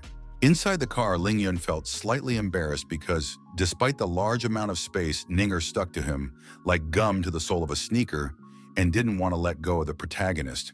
When Ling Yun told her to make the car full of room and she could sit off him, the girl said that she needed to hold on to him or else suddenly he would run away. Suddenly, Ninger saw something in the window and immediately asked the protagonist, "What does he see?" Ling Yun realized that this girl was very sneaky since she used such a trick, as if he could move while she was sitting on top of him. After half an hour's ride, they arrived at their destination point. It was a cottage neighborhood, a clear stream. Ninger, realizing that they had reached their destination, She immediately got off the protagonist's lap and decided to get out of the car, saying that they had arrived, it was time for them to get out. Seeing that Ling Yun was in no hurry to get out, she said that if he wanted her to sit next to him, they should get out of the car. But that wasn't why the protagonist didn't want to get out. It was because she forgot to pay for the cab fare, as there were more than $40 on the meter. Hearing this from Ling Yun, the girl got out of the car by slamming the door and said that she didn't have any money, so it was up to him to pay. The protagonist asked her why she took a cab. Did she not have the cash for it? Meanwhile, the cab driver thanked the couple for using the cab service and asked to scan the code to pay. Ling Yun sweetly asked the cab driver for a discount for the first ride, but the cab driver sternly refused, throwing him out of the car and abruptly drove away. Entering the cottage where the girl's grandfather lived, the protagonist immediately felt a dense spiritual energy. He also smelled precious medicinal herbs. Now he was even curious to meet Ninger's grandfather. As he approached the entrance of the house, Ninger told Ling Yun that when he entered, he should behave respectfully towards her grandfather and not argue with him in any way. The protagonist replied to her that he is not a rascal and is easy to get along with everyone and never clashes with almost anyone. After that, they immediately entered the building, and Niner saw her grandfather with a smile on her face and said that she was back. The grandfather, on the other hand, with a smile on his face, told his granddaughter that he heard her lecturing under the door, even while in his office, and then greeted his granddaughter. After that, the grandfather asked the protagonist if he was the same Ling Yun that his precious granddaughter had been praising so much. Ling Yun nodded his head and said that he was. After that, Grandpa asked Ninger to go prepare tea for the guest, using Grandpa's best lunging. Granddaughter immediately ran to the kitchen to prepare lunging tea, a kind of green tea from Hangzhou. The grandfather, laughing, told the protagonist that his granddaughter had been pampered since she was a baby, so she had grown up a little urchin. After which he asked if she had given him any trouble. Ling Yun replied that she hadn't caused him any trouble, but he added that she was too fiery, making it difficult to deal with her. Looking at the old man, the protagonist realized that the old man appeared to be strong and vigorous, but there was clearly something wrong with his lungs. Hearing Master Shui coughing, Ling Yun immediately asked him if he had any problems with his lungs. The old man said that it was an old problem and it didn't bother him one bit. In fact, he really wanted to see Ling Yun in person. The protagonist asked the old man in a slightly frightened voice why he wanted to see him in person, to which the man replied that he had seen a video of him running on a sports field with a 50-kilogram sandbag. He asked Ling Yun how come he spit out blood from his mouth and could be said to have run the second half of the laps. Master Zhui said that he was very curious about the kid's physical condition. Then, taking his hand, he asked for permission to feel his pulse. Feeling the pulse of the protagonist, the grandfather said that everything was very strange, because his life force was much more than that of an ordinary person. Well, the pulse in the meridians, yang energy, was simply off the charts. Therefore, Master Shui said that obviously Ling Yun's body must be very weak. Hearing this from his grandfather, the protagonist couldn't understand how he was able to unlearn so much just by touching him. Ling Yun realized at this moment that if even an ordinary Chinese medicine doctor was this good, the one at the peak would surely be on par with him. Master Zhui asked the boy if he had met any special people recently. Had he eaten anything unusual? What time does he get up and go to bed? And has he felt any abnormality in his body? The protagonist answered that he did not go anywhere or meet anyone except his classmates. He eats in the school cafe, goes to bed late and gets up late like everyone else. In general, nothing unusual. Grandpa, hearing Lin Yun's answer, thought that it must be because of the blood he coughed up, but he realized that it couldn't have caused such an effect. It just didn't make sense. The kid, scratching the back of his head, realized that he couldn't say that he had absorbed the immortal key and purified his bone marrow. He was afraid that such information would scare Master Shui to death.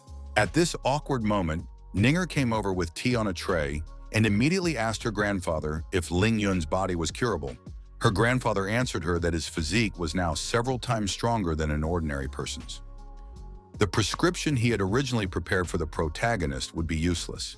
Hearing this, Lin Yun asked them what kind of recipe did they prepare.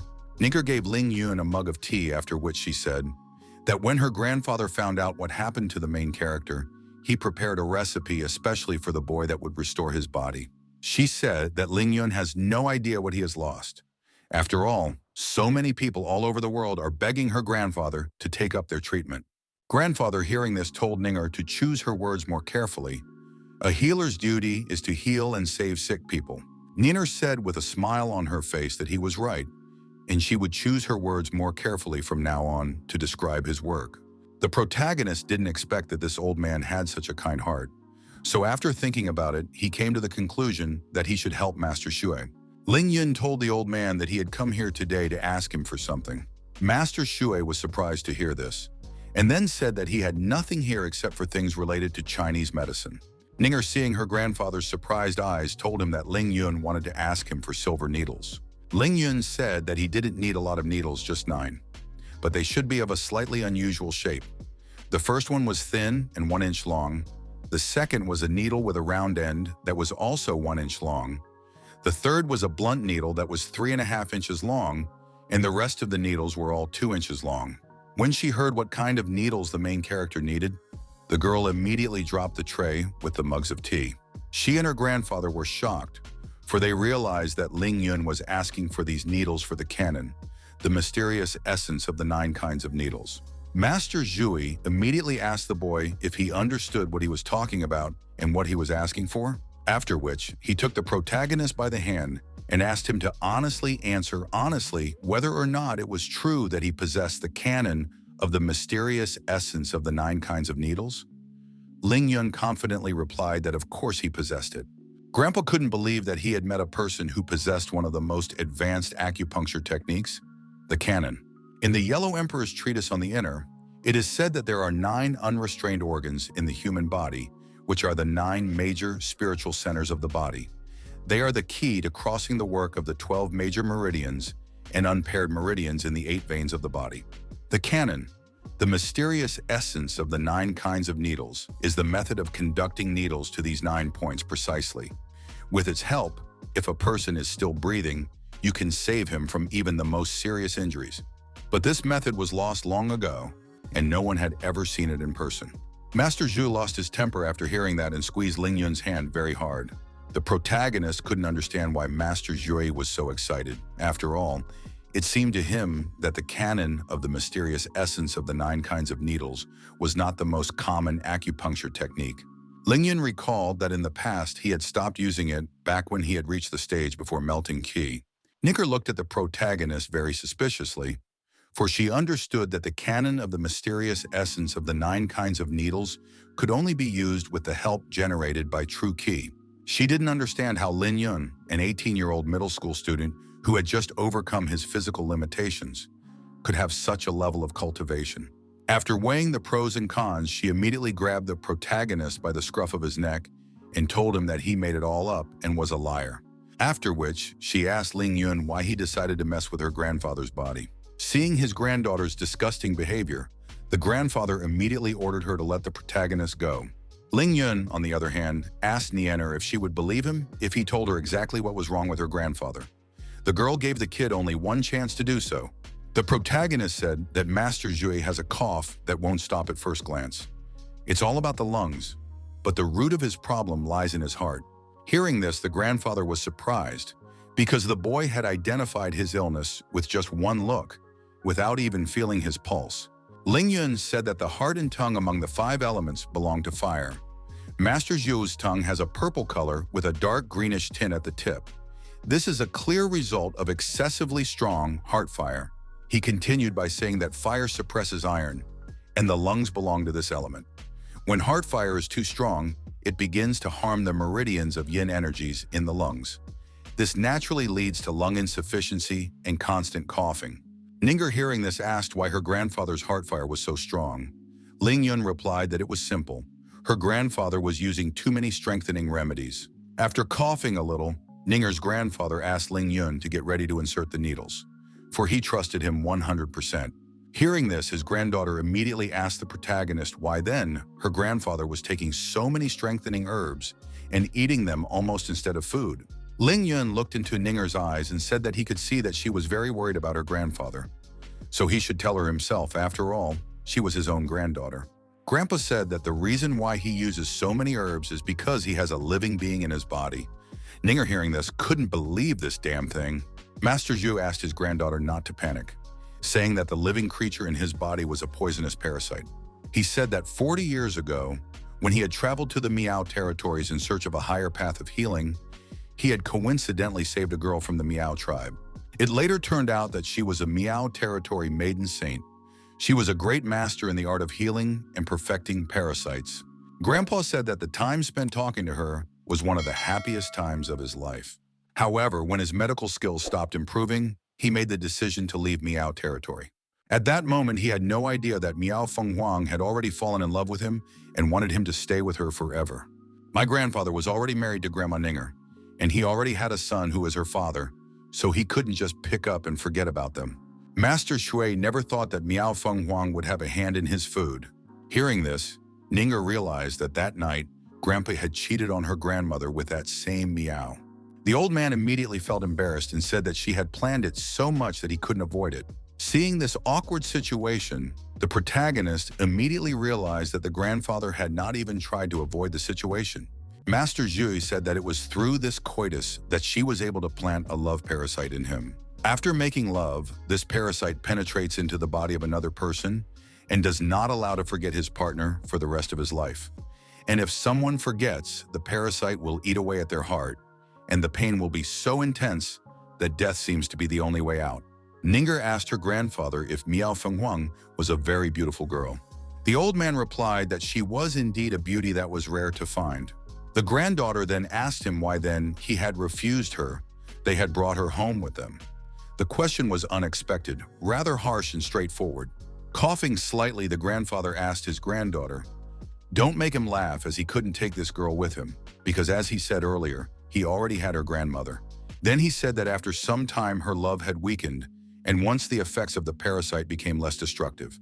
That was when he realized that he had the only chance to escape from the Miao territories in a long time. But to his disappointment, no matter what he did, he could not get the parasite to leave his body, so the old man had to find a way to suppress it.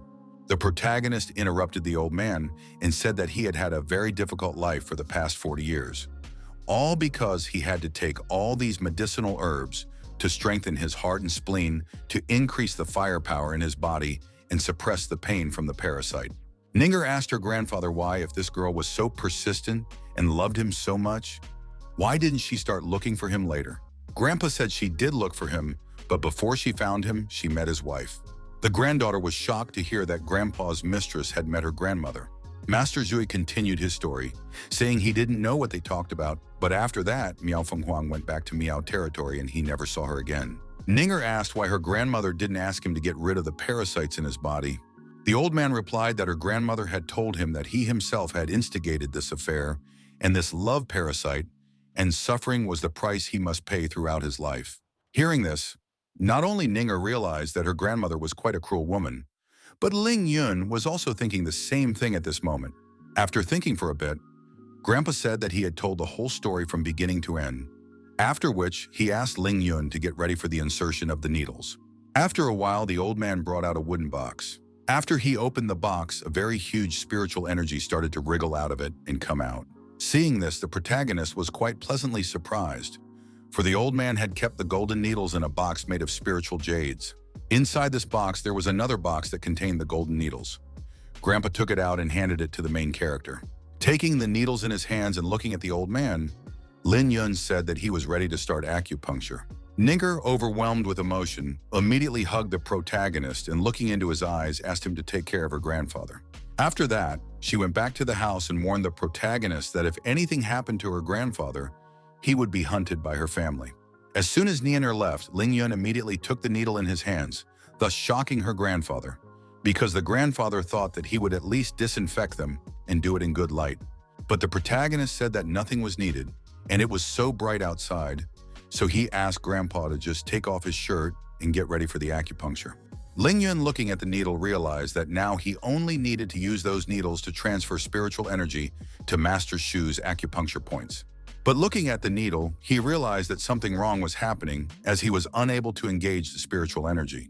He immediately gathered his thoughts, and holding the needle in his hand, he began to recall the 24 Gods Qi movement technique, illusory true Qi movement technique, supreme Qi movement technique, and heaven circle Qi movement technique. After a while, after opening his eyes, he looked at the needle again, but realized that nothing had changed. At this moment, he remembered Ninger's words and realized that if he didn't do anything now, she would definitely explode with anger. Looking around, he didn't know what to do. He was already thinking of even going outside and running a couple kilometers to expel the spiritual energy. But suddenly his eyes fell on a box of needles, and he decided that he could just absorb the spiritual energy of this jade and use it to stimulate the flow of energy in his body. The protagonist understood that if he sacrificed this spiritual energy for the benefit of the old man, he still wouldn't spill fertilizer on other people's fields. His special talent was the ability to absorb the spiritual energy of all things. No matter how strange it seemed for himself, his method really did work. He immediately told Master Shu that he was using acupuncture to suppress the parasite, adding that although it would stop affecting him for about 2 months, so the old man would have to settle the meridians in his lungs during that time to temporarily get rid of his cough. The protagonist warned his grandfather that this process would be very painful and asked him to by all means hold still and be patient. After Ling Yun stuck the first needle in, Master Jue clenched his fists very hard from the pain. The protagonist realized that the old man was in great pain, but he continued to push the needles into him, for he knew that this was the price of getting rid of the parasite.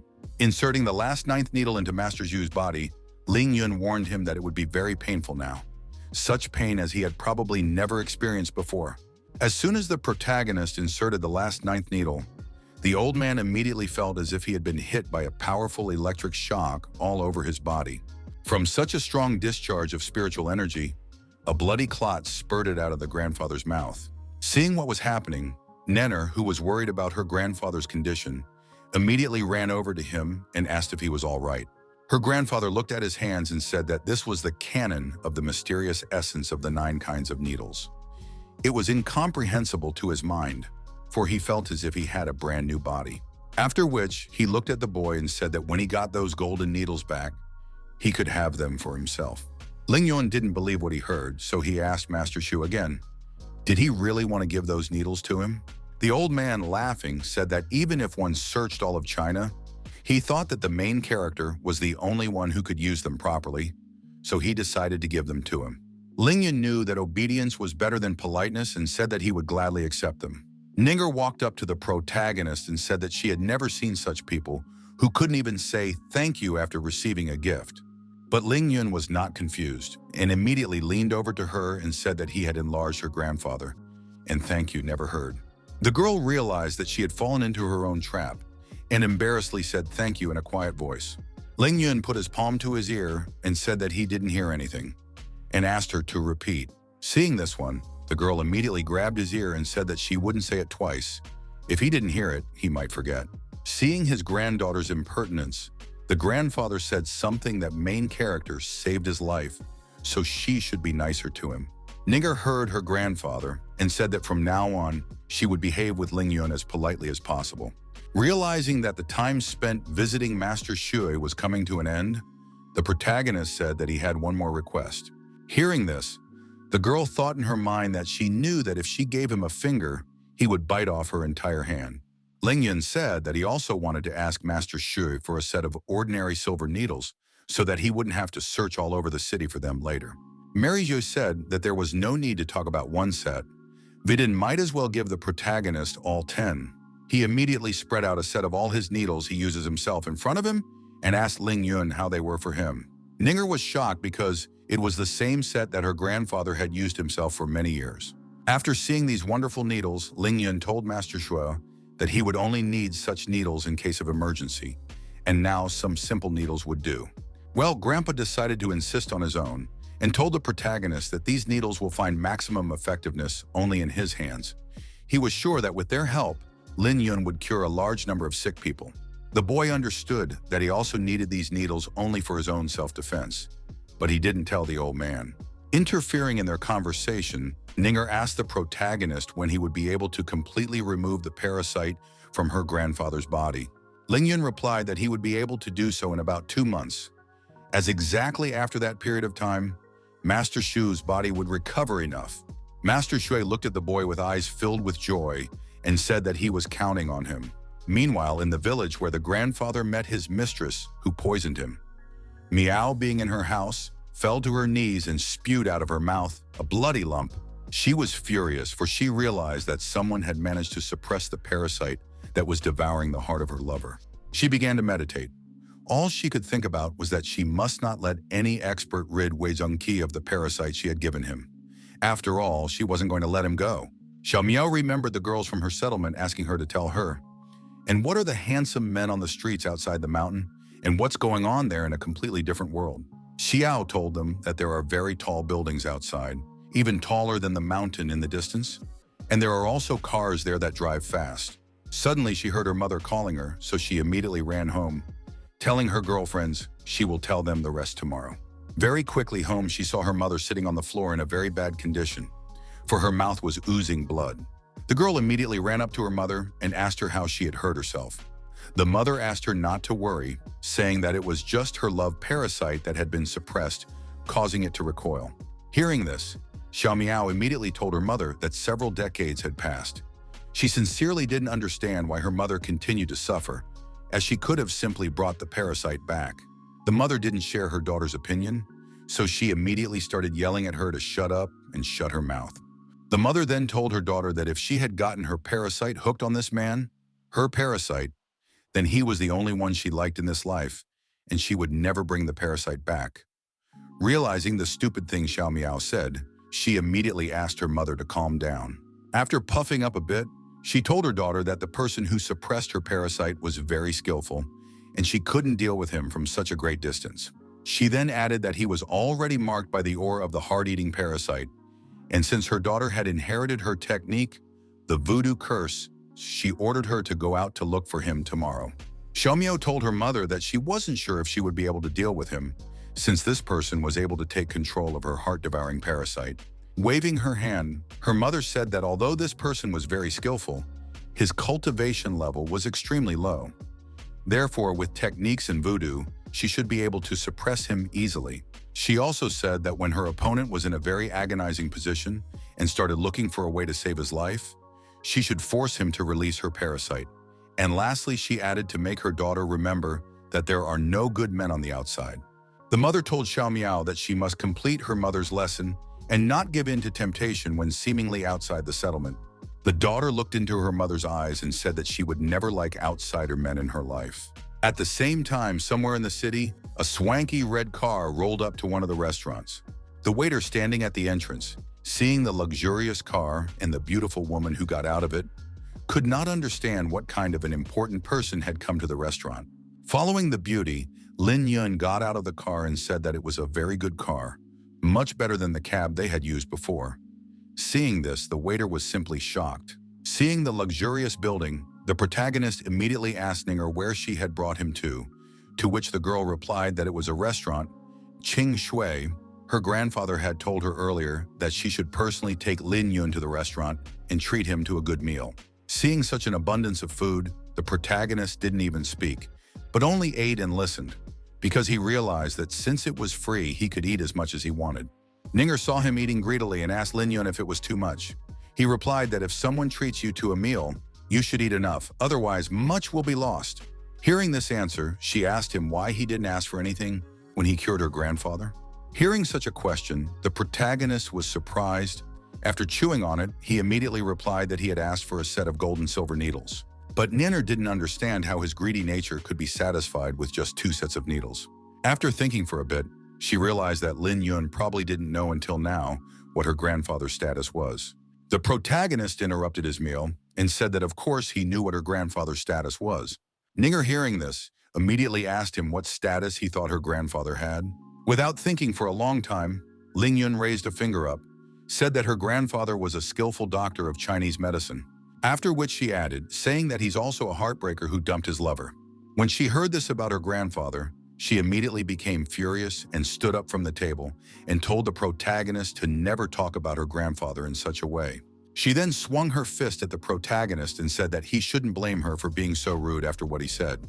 Ling Yun was able to parry this blow with ease, and taking Ninger's hand, he placed it on his lap. After which, he pressed against her cheek and said that she should fulfill her promise first. Hearing this, the girl was very confused and asked what other promise the protagonist was talking about. Ling Yun leaned closer to her and asked, Does she forget her promises so quickly? And just half an hour ago, she had told Ling Yun that if he didn't cure her grandfather, after bragging so much, she would strip him naked and throw him into Qingshui Lake to feed the fish. This was a harsh condition, but the protagonist agreed to it, asking Nenner how she would repay him if he did cure her grandfather. That's when Nenner said that if he could really cure her grandfather, she would let the protagonist kiss her. After partially curing her grandfather, the protagonist immediately wanted his reward, but the girl was in no hurry to give it to him. Reminding Niner that she owed him a kiss, the protagonist said that it was the right time, and that's why he was kissing her. Hearing this, the girl immediately asked him to become. She remembered that they had made a deal for him to heal her grandfather completely. Nenner said that before he kissed her, he must first completely remove the parasite from her grandfather's body. With a smile on his face, the protagonist said that he would just wait for 2 months to do that. The girl was slightly upset upon hearing such a thing, not realizing how this fool could talk about it so flippantly. After all, this would be her first kiss in her life. In order to let off some steam, Nenner began to eat all the food in front of her with great speed. Looking at what was happening, the protagonist could not even expect that this trick would be so effective. Now she was not in the mood to ask him about anything else. Of course, he knew that Master Shui had an unusual status.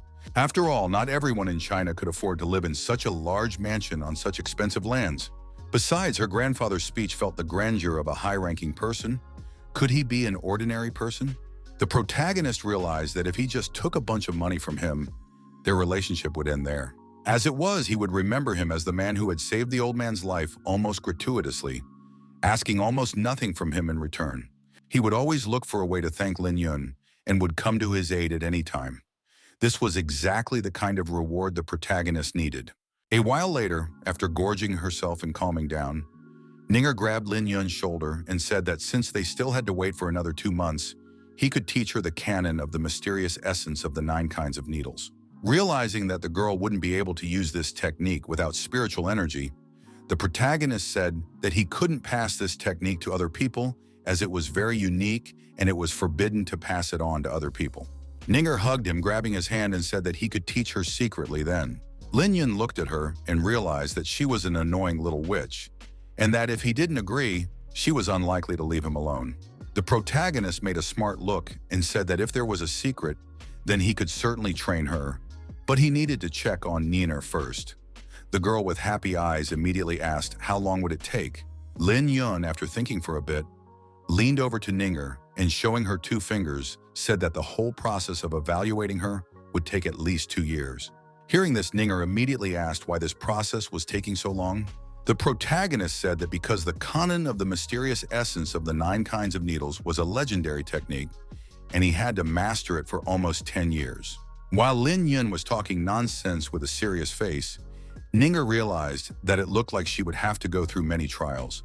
In the end, while holding her hand, the protagonist said that the legacy should stick to the old rules.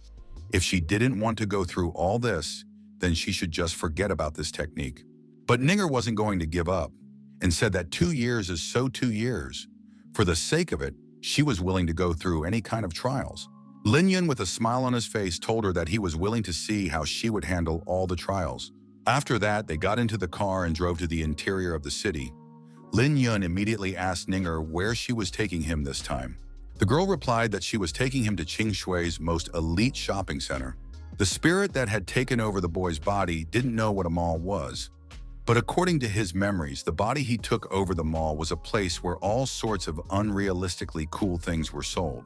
The protagonist decided to immediately warn Nina that he didn't have a single dime with him, to which she replied that she didn't need his money because he wouldn't need it. All because she had secretly taken her grandfather's card, and there was no limit on it. You could buy whatever you wanted and as much as you wanted. Lin Yun realized that this girl wasn't shy about taking advantage of her family, and this kind of thing was his style.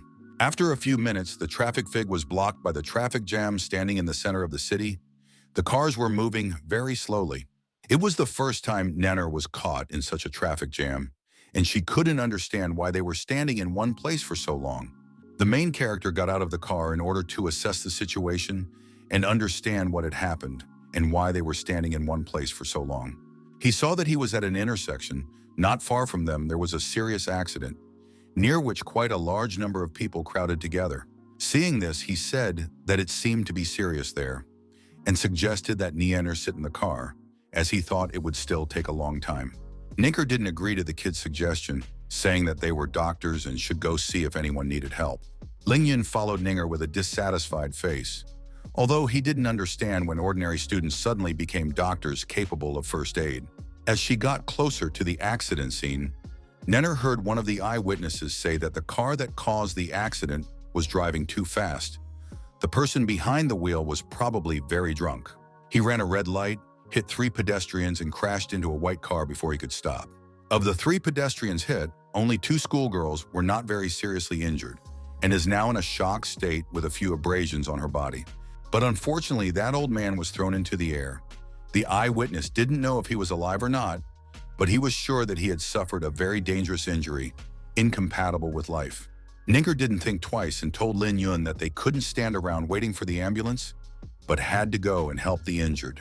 Although the protagonist didn't want to help anyone, he followed the girl, and suddenly he felt as if someone was following him. He immediately turned around to look at all the people standing behind him, but he didn't see anyone suspicious there.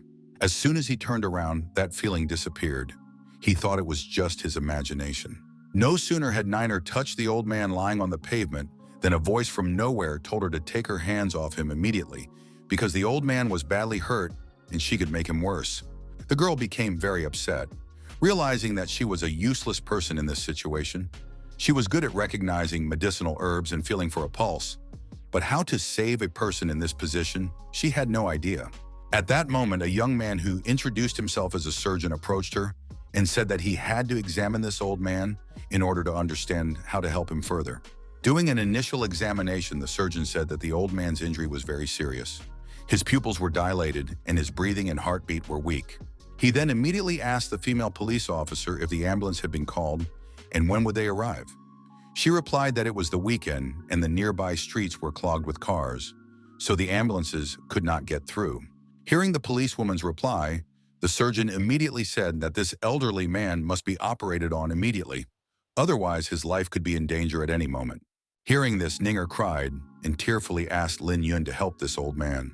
The protagonist sat down next to the girl and asked her not to cry and to calm down, saying that he would not let this old man die.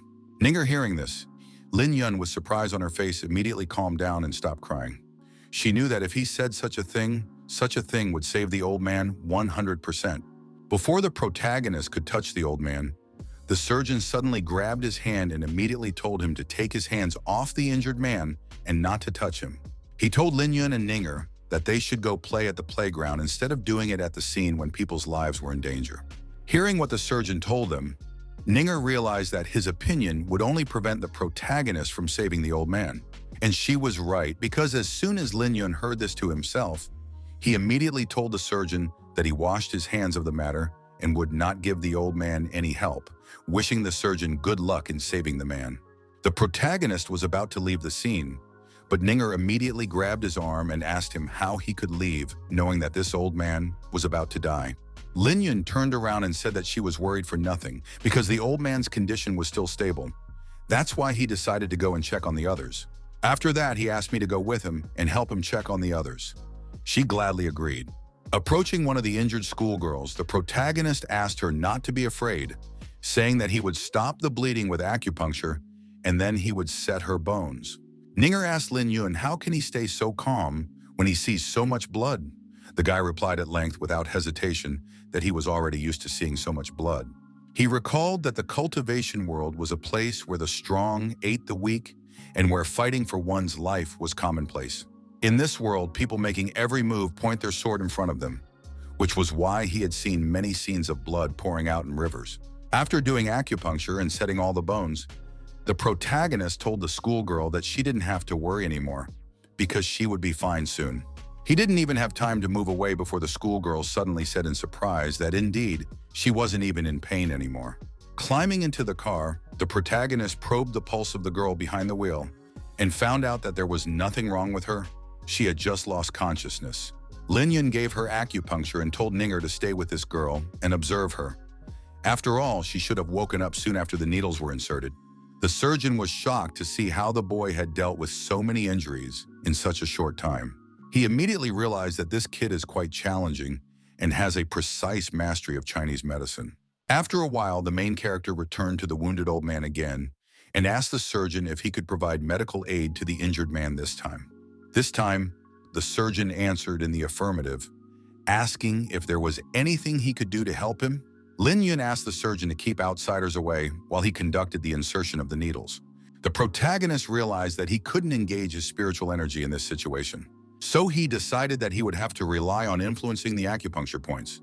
The surgeon carefully observed the boy's work and noticed that the entire process from probing the points to inserting the needles was done without the slightest hesitation.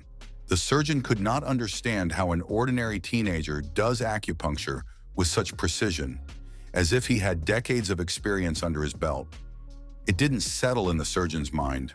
Suddenly, eyewitnesses pounced on the kid, not realizing what he was doing to an injured old man. Someone in the crowd, seeing that the protagonist wanted to stick a needle into the old man's head, said that he wanted to drive the old man into the grave. But Lin Yun knew that this old man had brain damage. If the needle wasn't inserted now, he might remain paralyzed or even never wake up. At this moment, the surgeon couldn't believe his eyes when he saw that the protagonist had inserted the needle into the parietal point without any hesitation. He had heard that even the best doctors of Chinese medicine did not dare to use needles there lightly. After doing the acupuncture, Lin Yun said to wait for a few minutes for the old man to begin to regain consciousness. 5 minutes later, the crowd began to applaud Lin Yun because after his acupuncture, the old man's arm moved and it was a sign that he would live.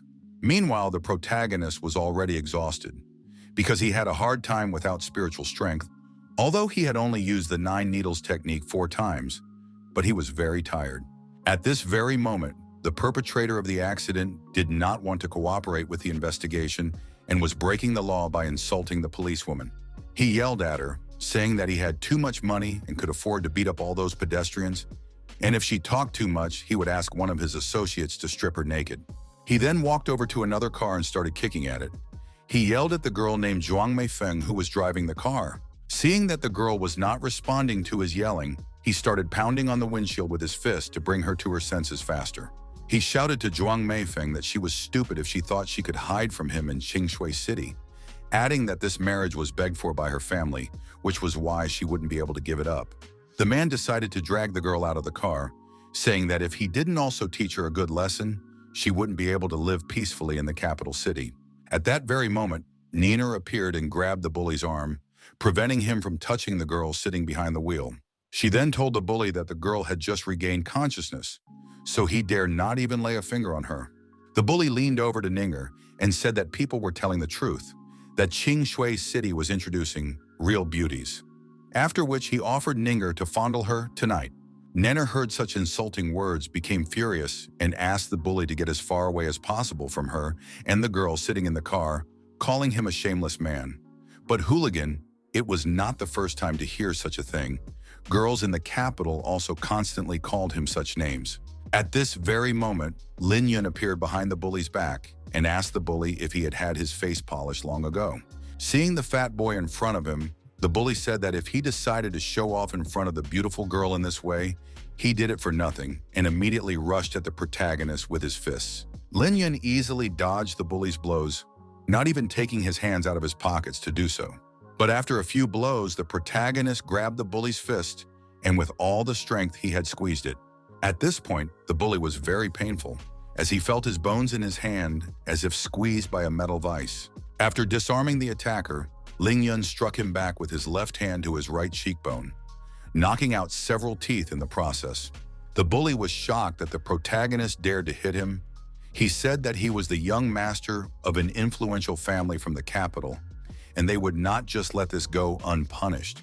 But Lin Yun didn't care who he was or where he came from, because the protagonist didn't even know where this capital city was. So to shut the bully up, he gave him another kick with his foot on his jaw. From such a powerful and unexpected blow, the bully fell to the ground, and the main character decided to go up to him and see if he had learned his lesson. But he was prevented by a policewoman who, seeing the fight, immediately ordered to stop it. She decided to come up and settle the dispute and end the fight, but suddenly her legs as if stopped listening to her, and she froze on the spot. Seeing the main character looking at her, she couldn't even believe that she would be scared so much by this brat's aura.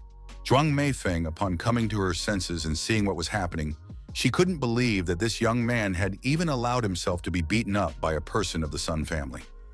At this moment, she only asked herself one question. Then what was the origin of the protagonist?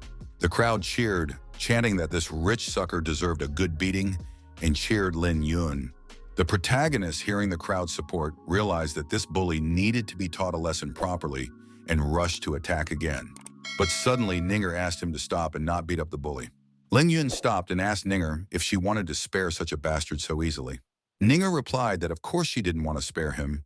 She just wanted Ling Yun to give up his seat so that she could teach the rich man a lesson. Ninger said that she remembered that rich sucker telling her that he wanted to fondle her late at night. So she decided to finish him off so that he wouldn't be able to fondle himself for a very long time. Within 5 minutes, Niner beat the bully using her hands and feet, hitting him all over his body so that he couldn't not only say anything bad to the girls, but also caress them. After Ninger finished beating the bully, she immediately felt very relieved. Then she asked the protagonist if he liked her performance. Lin Yun silently gave her a thumbs up, giving her a like for her performance. But he thought to himself that angry women were too horrible and decided it was better to never provoke this girl from now on. The protagonist was about to leave when he heard a certain female voice calling out to him from behind. It was Zhuang Meifeng. She asked Lin Yun to come over to her for a moment. The protagonist, of course, agreed, and as he approached the car, he asked the girl if she was all right. The girl thanked him for his help and said that she was much better now than she had ever been before. Lin Yun said that he had no trouble teaching that bully a lesson. Then he told Zhuang Meifeng that he should take the needle out of her because she had already woken up, and the needle sticking in her body was of no use to her. The girl, of course, agreed, and the protagonist proceeded to remove his needle from her neck. In order to remove the needle from the girl's neck, he had to stick too close to her. Zhuang Meifeng, feeling that the protagonist was too close to her, couldn't understand why he wasn't paying any attention to her, but was completely focused on his needle. This was quite unusual for her, because all the men she had met before without exception always looked at her with a lustful gaze. But not the protagonist. Taking the needle out of the girl's neck, Lin Yun told her that she needed some more time to be motionless and rest, while he at this point took out needles from the other victims of the accident. A few meters away from the car in which Zhuang Meifeng was sitting, the protagonist just let the steam out of his ears because he realized that she had a very gorgeous body, and the view was just amazing. He could barely resist such a temptation. Suddenly, while Lin Yun was standing still and blowing off steam, the girl he had saved suddenly grabbed his hand. The protagonist couldn't understand why she grabbed his hand. Did she really like the way he was pulling out of her neck? Lin Yun turned to the girl and asked her what her problem was and why she left the car. The girl said that her name was Zhuang Meifeng and asked Lin Yun that he leave her his cell phone number. Upon hearing this, the protagonist said that at the moment he didn't have any cell phone, and naturally he didn't have a number either. Zhuang Meifeng heard Lin Yun's reply and thought to herself that he was saying that he didn't have a cell phone because he just didn't want to contact her in any way. At this moment, the protagonist told her that he was studying at Qingshui High School in the graduating class of 6, so if she needed anything, she could find him there. Hearing this, the girl immediately asked him if he really studied there. Lin Yun was surprised to hear such a question, but he replied that he was really studying at Qingshui School in the 6th graduating class, after which he asked the girl why she didn't believe him. Zhuang Meifeng replied that she couldn't believe it because he was very good at Chinese medicine, and in her opinion, he just couldn't have been in school yet since he was so good at it. The girl realized that she had run away from her marriage and couldn't go back to the Zhuang family. After all, she also didn't want to reveal her connection with Mena. Without thinking long, she took out a pen from her pocket and wrote her cell phone number on the protagonist's hand, saying that he could call her anytime. After thinking for a while, Zhuang Meifeng told Lin Yun that the Sun family was one of the most influential families in the capital, and since he had beaten their heir, they would surely want to repay him. After saying that, the girl hugged the protagonist and said that she would do her best to protect him when the time came. Lin Yun was glad that in this world, girls were taking the initiative themselves, but still pushed the girl away slightly and said that he appreciated her willingness to protect him, but it would be better if she took care of herself for now. The protagonist realized that he wasn't the only one beating up this kid, as there's also little devil Ninger, who also has quite a bit of influence. Zhuang Meifeng looked at him with loving, sincere eyes and said that he was a very good person. She had never met anyone like him before. Ninger saw Lin Yun flirting with the accident-stricken girl and became very angry. After all, there was already a very beautiful girl in the person of Niner next to him, and he still finds time and place to flirt with others. She walked up to the protagonist and immediately took him under her arm, saying that the ambulance had already arrived, then looked at him angrily. Lin Yun realized that he had done something unpleasant in Ninger's eyes, so he said that he would get the needles right away out of the old man and they could go shopping. But no sooner had they separated than a policewoman suddenly appeared in front of them and said that they must stop and stand still, as no one could leave the scene. Pointing her finger at the protagonist and Niner, the policewoman said that they had double assaulted a man on the street and should follow her to the station. Nina responded by rebuking the policewoman for her unfair judgment and actions. Because when Sun Xing tried to attack a harmless girl, the policewoman didn't even raise an eyebrow. Ninger also said that she and Lin Yun might have saved that girl's life. The surgeon nearby also told the policewoman that it was wrong of Lin Yun to hit someone, but he was trying to protect the girl. And besides, it was only with his help that the old man was saved. Zhuang Meifeng also told the policewoman that the guys were not guilty of anything, and if necessary, she was ready to go with her to the station and explain everything herself. At that moment, Wang Min, the policewoman, was approached by her partner and told that they could just turn a blind eye and not get involved. He told her that it was unlikely that Sun Xing was seriously hurt, and these guys were just high school students, so he suggested letting them go. Wang Min told her partner that Sun Xing had said that he had a very complicated and very powerful family, so if they didn't arrest these two, then they would get it later. She then pointed her finger at Ninger and Lin Yun and said that if they had anything to say, they could do it at the station. Hearing this, Ninger started to roll up her sleeves, saying that if the policewoman wanted to arrest them, then physical force would have to be used then, or else she would regret it very much. After that, the girl decided to turn around and ask the protagonist if he agreed with her that they wouldn't just give up. But when she turned around, she saw that he was gone behind her back. At this moment, Lin Yun was pulling out his needles from the old man's body and doing a general inspection. After coming to his senses, the old man immediately asked what the name of the boy who had saved his life was. The protagonist replied that his name was Lin Yun and asked the old man not to worry, but to get a good rest in order to return to his old life faster. The old man thanked the young man and said he would never forget his savior's name. Eyewitnesses, seeing that the main character saved the life of the old man, who literally 2 minutes ago could not open his eyes not to speak, were pleasantly surprised. They immediately began to express their disagreement with the arrest of the protagonist and Niner. They unanimously said that Sun Xing had attacked first with threats, and that was why he got what he deserved. Seeing that the crowd had interfered with the police, the protagonist took Niner's hand and suggested that she just leave before she said something unnecessary, but the policewoman, despite the public pressure, did not want to let Lin Yun and Niner go. So seeing that they wanted to leave under the noise of the crowd, again ordered them to stay put. The protagonist at this point realized that the policewoman would not let them go, so he decided to use the hidden technique of 5 pain points to distract her attention and quietly leave the scene of the accident. Wang Min's partner, seeing that she couldn't stand on her feet, immediately grabbed her and asked if she was all right. The policewoman couldn't understand what had happened to her. After all, just a few seconds ago, she felt fine as she suddenly stopped feeling her body. Ninger, grasping Lin Yun's hand, purposely loudly told him that they owed her not far away to the parked Audi R8 car that was still standing in its place. Hearing that such a young girl, such an expensive car, police officer almost fainted. Just a few hours later, the main character sat in the car, completely filled with purchases from the mall.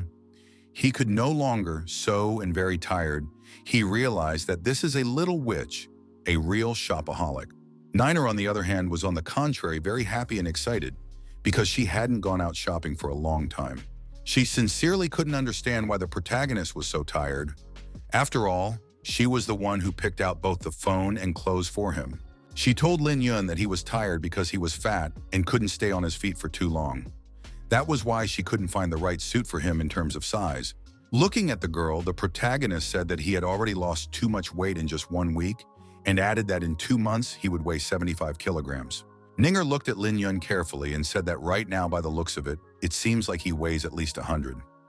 Therefore, she couldn't believe that he would lose 30 kilograms in just 2 months.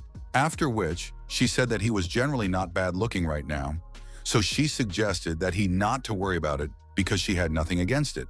Lin Yun was silent when he heard this, but he thought to himself that this brat would be very surprised when he saw that he had lost 30 kilograms and was even better.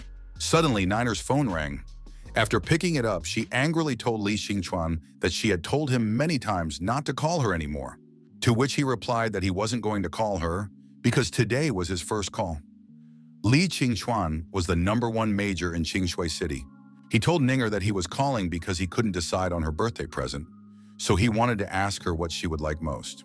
An angry Ninger replied that any gift he gave her would not be to her liking, so she asked him not to waste her time. Li Qingchuan replied that it didn't matter to him whether she liked him or not. What mattered was that he liked her, which was why he would send her whatever he bought. Ninger, on the other hand, told him that he should just tell her what he liked in order for her to try to change it in herself. Upon hearing her reply, the main character couldn't help himself and laughed very loudly. Li Qingchuan heard a man's voice and immediately asked the girl why there was a man next to her. Ninger, with a smile on her face looking at Lin Yong, replied that she had a great time with this man today. They had dinner and went shopping together today and did many things that Li Qingchuan cannot even suspect.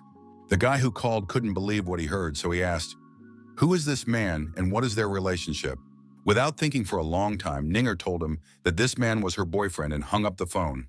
Li Qingchuan put down the phone and sat there for a while, looking at the same point, realizing that he had been chasing her for 2 years and she had a boyfriend. He didn't understand where Ninger got a man in such a short period of time, because just a few days ago, he was sure that she had no one. Suddenly, Tang Meng was woken up in the middle of the night by a strange call. Picking up the phone, he asked what was calling him in the middle of the night. Hearing the voice of his old friend Li Qingchuan, Tang Meng happily greeted him and asked why he suddenly decided to call him when he was in Beijing.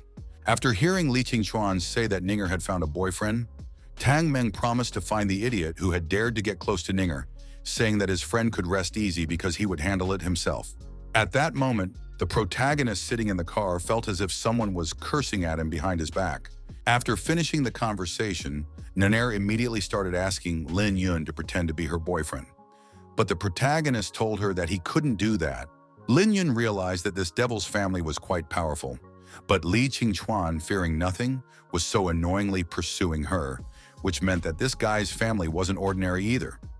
Therefore, he decided that it was better for him to stay out of it, so that he wouldn't have to deal with unnecessary problems later. At this moment, Nina hugged the guy's arm and said that she had bought him a lot of things, including a cell phone. After which she asked why he couldn't do her such a small favor. She then added that she was ready to buy the protagonist something else, because her boyfriend couldn't lose to Li Qingchuan. Hearing this, Lin Yun couldn't resist such an offer, so he asked the girl how long he would need to do this. Ninger replied that it wouldn't take long. It's just that he has to make this Li Qingchuan get away from her forever. The protagonist realized that this stalker wouldn't give up so quickly, and realized that it was coming out that he would have to pretend to be this girl's boyfriend all this time. Think it over carefully, he came to the conclusion that he was tricked into getting on a pirate ship. Meanwhile at school, sitting in the self-study class, Chao Shanshan couldn't understand why Lin Yun missed the evening self-study. Suddenly, Zhonglin ran into the classroom and told her friend that Lin Yun had finally showed up. Shanshan immediately asked her friend where he was. She replied that he was on his way back to the dormitory and had been spotted getting out of his Audi R8. Upon hearing this, Shanshan's eyes became so huge that they resembled billiard balls and almost fell out of her eye sockets. Meanwhile, at the entrance of the school dormitory, Ling Yu's sister Ling Yu was waiting for Lin Yun. Zhonglin saw Ling Yu, waved happily, and said that she was very happy to see her. Ling Yu immediately asked Shanshan if she was here to see her brother or if she was just passing by with her girlfriend. Shanshan replied that she had come to see her brother.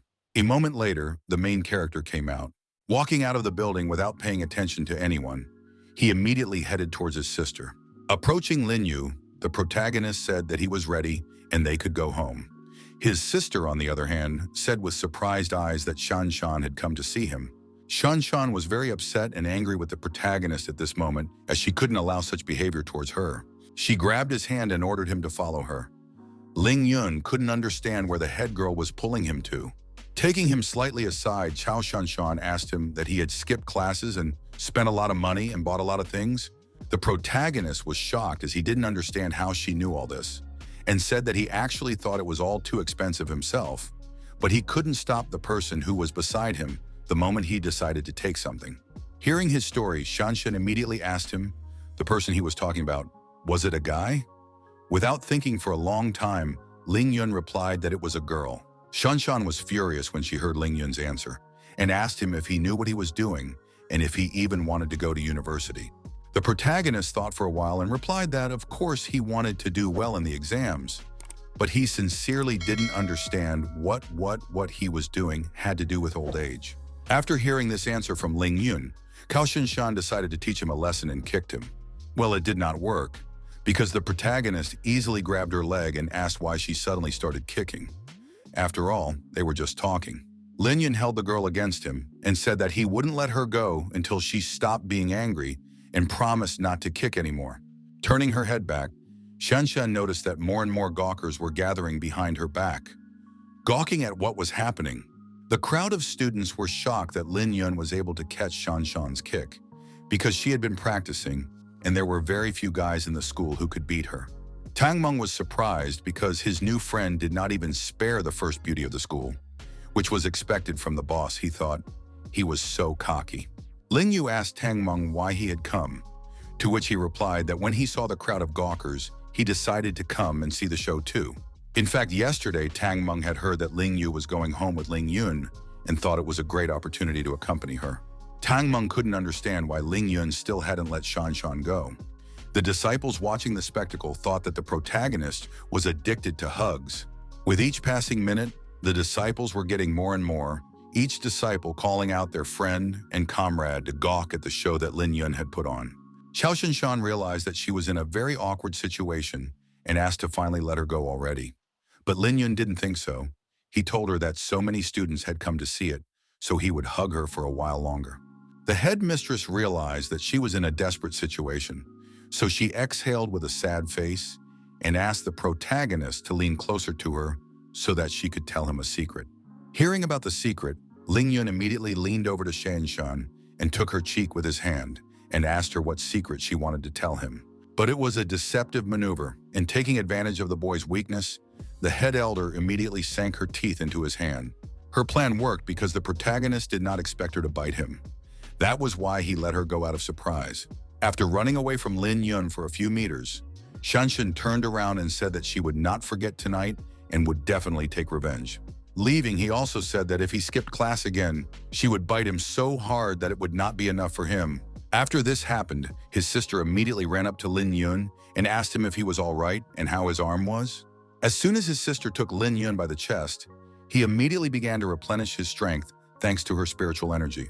He was very pleased because he had spent a lot of spiritual energy today, so he needed to recover urgently. Tang Meng decided to also support the boss, so he ran to him, shouting that he also wanted to support him. But Ling Yun angrily looked in his direction and ordered Tang Meng to stay away from him. Tang Meng abruptly stopped and said that he understood the boss's order and didn't dare disobey it. He then asked the protagonist if he wanted Tang Meng to drive him and his sister to their house in his car. Tang Meng told Lin Yun that their house was far away from the school and the last bus trip had already passed. Hearing this, the protagonist immediately became more sympathetic and told Tang Meng that he could walk over to them instead of standing aloofly in the distance. As they approached the house where Ling Yun's family lived, his sister immediately asked Tang Meng to drop them off at the nearest entrance. Getting out of the car, the protagonist immediately realized that his house was completely different from the one Master Shui lived in. Seeing that his brother had frozen, Lin Yu immediately approached him and asked if everything was all right, to which he replied with a smile that everything was fine. At this point, the protagonist made a promise to himself that someday he would move his little sister and her mom into a similarly gorgeous house. After a moment of thought, Ling Yun turned to Tang Meng and said that he and his sister would go in first, and he would have to move all their stuff from the car. Seeing this pile of stuff, Tang Meng asked Lin Yun if he would help him, to which he replied that if Tang Meng didn't want to carry his and his sister's stuff, he could leave. Tang Meng realized that there was no way out and agreed to carry all of his stuff. Meanwhile, at home in his mother's office, the protagonist was negotiating. Tian Botao, the head of the street organization department, told Xiao Qin that her clinic had a lot of problems in all areas. He said that if an inspection came soon, her clinic would be shut down immediately. Then he added that, of course, with his help, things would be different. Xiaoqun listened to the fatty and couldn't believe her ears. She was silent, and he thought that she was ignoring him and was slowly boiling over. Tian Botao continued to say that this place would be demolished soon, but he knew the developer very well, which was why he could help avoid this situation if, of course, Xiaoqian agreed to his terms. Before he could hear the answer, Ling Yu suddenly burst into the room with a smile on her face, telling her mother that her brother had come along with her this time. The lustful fatty immediately began to stare at Xiaoqin's young daughter. After seeing her gorgeous body and mini skirt, he immediately came up with a new condition, all just to touch the young girl whose mother was in a desperate situation. The mother hugged her daughter and called her an affectionate fool, and said that she had told her on the phone yesterday that they would come home with her brother today. Literally 1 minute later, Lin Yun entered the room and told his mother that he was home. Xiaoqun, giggling with her daughter, told her son that she was very happy for his arrival. Tian Botao couldn't take his eyes off the young beauty, so he immediately asked Xiaoqin if it was her daughter. The fat man couldn't wait to meet Xiaoqin's daughter, so after calling her beautiful, he asked her to come closer to him and get acquainted. At the same minute, the main character came up to him and asked the fat man if he was sick by any chance. Tian Botao asked him to repeat what Lin Yun had said.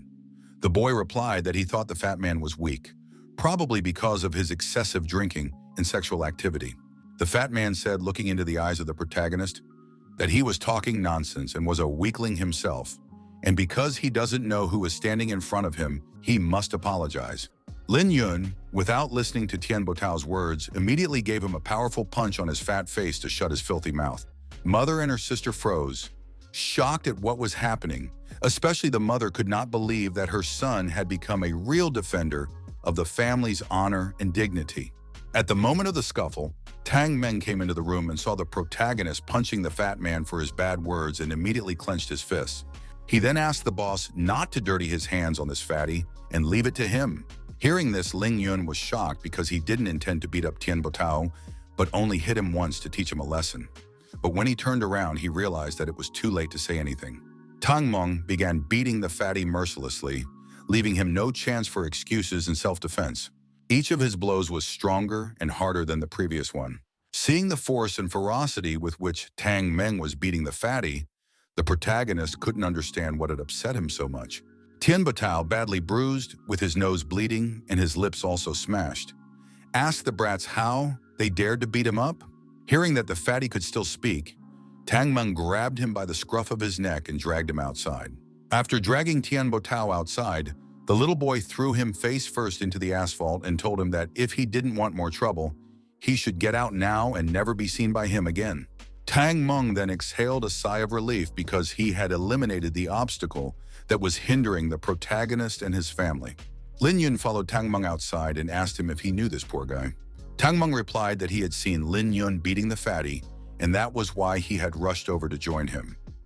The protagonist was dumbfounded by the answer, for he thought that Tang Meng had a grudge against Tian Botao. He then concluded that today's youths are too irritable. When the protagonist returned home, he introduced Tang Meng to his mother, saying that he was from the second group of the graduating class, and it was thanks to him that they had reached home. Xiao Qian thanked the boy for helping her chase away that rascal who had been bothering her for months.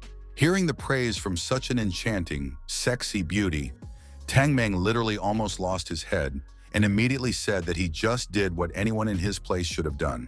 The protagonist, seeing that the boy is about to drool on his mother, immediately wrote him a slap to bring him to his senses. Tang Meng immediately came to his senses and said that he was at fault, but it was only because his aunt was too young and very beautiful.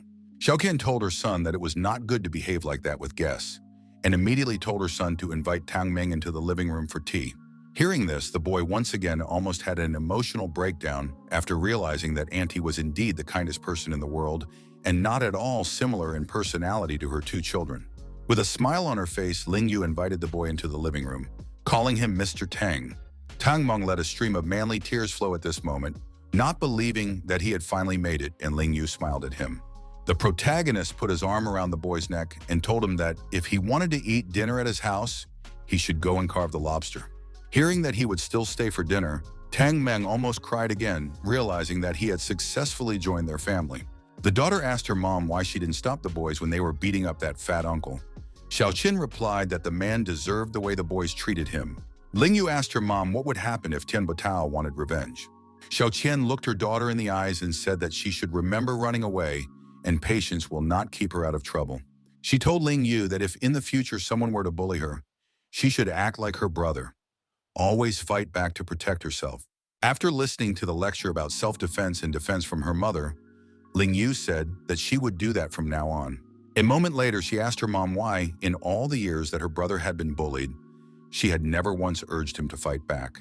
Xiaoqin replied that brother Ling Yu was a very intelligent boy, but his worries were too heavy and some truths could only be understood by him. Finishing her answer, the mother asked her daughter to bring her 2 large plates, for the lobster would be ready soon. Ling Yu immediately went to fetch the plates. On the way, she thought that her mother didn't tell her something and didn't understand why she was acting so strange today. Standing over the gas stove, Zhao Qian whispered to herself that she hadn't eaten lobster since Tianya disappeared. She never thought that today, Ling Yun would buy it for her again. Meanwhile, the protagonist was preparing the table for the meal, wiping it with a cloth and realizing that everything in his family would be fine from now on. Tang Meng looked around and saw the empty cupboard, the mattresses stacked in the corner, and the pile of boxes on the cupboard, and realized that Lin Yun's family was having a hard time. Turning to Lin Yun, he said that he now realized that his family was having a hard time. The protagonist sighed and said that was why he needed money, a lot of money. He then abruptly turned to Tang Meng and asked him with fury in his eyes if he knew what he was talking about.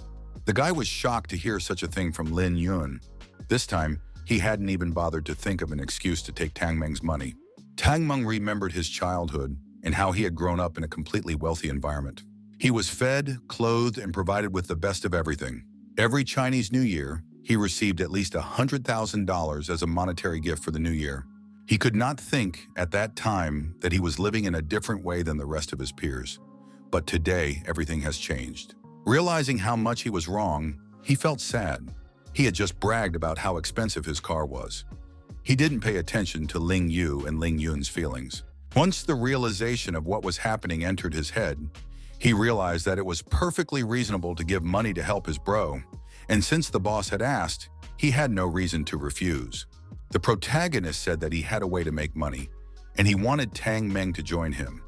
The kid stepped back from his long thought and told Lin Yun that as soon as he returned, he would immediately sell his car and give the proceeds to the boss. After he heard what Lin Yong had told him, he asked him in surprise, didn't he want to squeeze money from him? To which the protagonist replied that he definitely wouldn't do such a shameful act. Tang Meng remained silent, but thought to himself that this was all he had been doing these past few days. Tang Meng decided not to drag his feet and asked the protagonist what kind of plan he had in mind. Lin Yun asked the boy if it was true that he was known as the little god of gambling. Then he looked into the boy's eyes and said that it was time to play big. Hearing about the betting, Tang Meng's eyes immediately lit up. He immediately asked Lin Yun what he wanted to bet on, saying that next month is the Fall Sports Festival. Well, the protagonist wasn't interested in the Fall Sports Festival. He told Tang Meng that he should accept bets on whether the protagonist could get into university, which university he could get into, and how many points he could score. The guy hearing this immediately became sad in the face and said, "What's the point of taking bets on this, if everyone knows that Lin Yun will not get in?" The protagonist got angry upon hearing this and hit Tang Meng on the head, after which he said that he didn't know anything. Lin Yun was going to definitely get into Yanjing University. Tang Meng took the protagonist by the shoulders and said that he knew, of course, that the boss was very cool and all, but asked him to be realistic because Yanjing University, you can't get into Yanjing University by cramming alone. Seeing the smile and gleam in the boss's eyes, Tang Meng said that he would rather sell his car and bring him the money. Lin Yun, on the other hand, asked Tang Meng had he already forgotten about his running. The kid immediately remembered that he thought back then that it would be impossible for the boss to run 11 laps with a bag of sand. But in the end, he did it. After thinking back and thinking it over well, Tang Meng realized that getting into Yanjing University was just as possible as running 11 laps with a bag of sand on his shoulders. After realizing what was happening, Tang Meng said that he was willing to take the risk. The protagonist, looking into his eyes, told him not to worry because he was in good hands with him. He then whispered in Tang Meng's ear that he would need him in order for them to make a lot of money. After listening to the boss, the guy said with burning eyes that this was very sneaky, and it was because of this that they would be able to rip off Shi Junyun, Guo Junfa, and the rest. Lin Yun replied that if they didn't take this chance and cheat those rich daddy's boys and daughters, they wouldn't be able to get so much money anywhere else. At this moment, Ling Yu appeared in the room and asked her brother along with Tang Meng not to think about cheating people anymore, but to take a seat at the table and start eating dinner. The dinner looked modest but at the same time lavish, for there was lobster on their table tonight on this beautiful evening. Seeing that Tang Meng was feeling awkward, An Xiaoqin asked him not to be shy and make himself at home. Putting just one piece of ham in his mouth, he felt as if he had been electrocuted, for he had never tasted so good. Looking at Auntie Tang Meng, he couldn't believe that she was just a doctor in a street clinic. After all, the skill of her cooking just made his head spin. This kid could easily be called a gourmet to some extent. Therefore, as soon as he tasted the main course, he realized that Auntie's culinary skills would make her a goddess in any restaurant. The kid didn't understand why a person of such caliber was living in this shabby clinic. Looking back, Tang Meng didn't feel embarrassed even in front of the girl, but in front of Auntie Chin, he felt uncomfortable. It was as if there was a special aura emanating from her. Her gaze made him feel like he was being seen through. The protagonist asked Tang Meng why he was petrified so abruptly. Xiaoqin also asked him, could it be that he didn't like the food she had prepared? At this moment, Tang Meng looked at Lin Yun and realized that if he did something wrong now, he would immediately be beaten and humiliated. Therefore, he immediately began to mercilessly eat the rice with the rest of the dishes, saying that he liked everything and each dish was good in its own way. Xiaoqin looked at her son and said that he should also eat some more, as he looked a bit thin. Hearing this, the protagonist laughed and asked his mom not to worry, saying that he was on a diet now. It's not like he can't always stay fat. Smiling, Xiaoqin said that indeed, on a slim body and clothes looked better. The protagonist was very surprised because he didn't think that his mom would easily accept this. He thought that she would have to explain everything long and hard. Today he bought a bunch of things and even took the initiative to teach Tian Botao a lesson. He had become a completely different person compared to the previous weak, incompetent Lin Yun. The protagonist couldn't understand why his mother wasn't surprised in the slightest and took it for granted. After sitting and thinking for a bit, Lin Yun still realized why mom wasn't even surprised. It was because mom had single-handedly raised two children. Obviously, she had abilities and insight that no one could match. Soon after dinner, Tang Meng decided not to linger and told his boss that it was time for him to go home and he would visit them some other time. Lin Yun told Tang Meng that if he wanted to have dinner with his family again, he had to do him a favor. The protagonist said that he would like to rent an apartment near the school and asked the kid if he could find a suitable one. Tang Meng immediately wondered why the boss suddenly wanted to rent a house. Was he really planning to start a relationship with Cao Shinshan? Lin Yun said that he needed the apartment to be not too far from the school, but preferably in a quiet neighborhood. He wouldn't want to run into too many people. Tang Meng clapped Lin Yun on the shoulder, saying not to worry, because Tang understood everything and would do the best.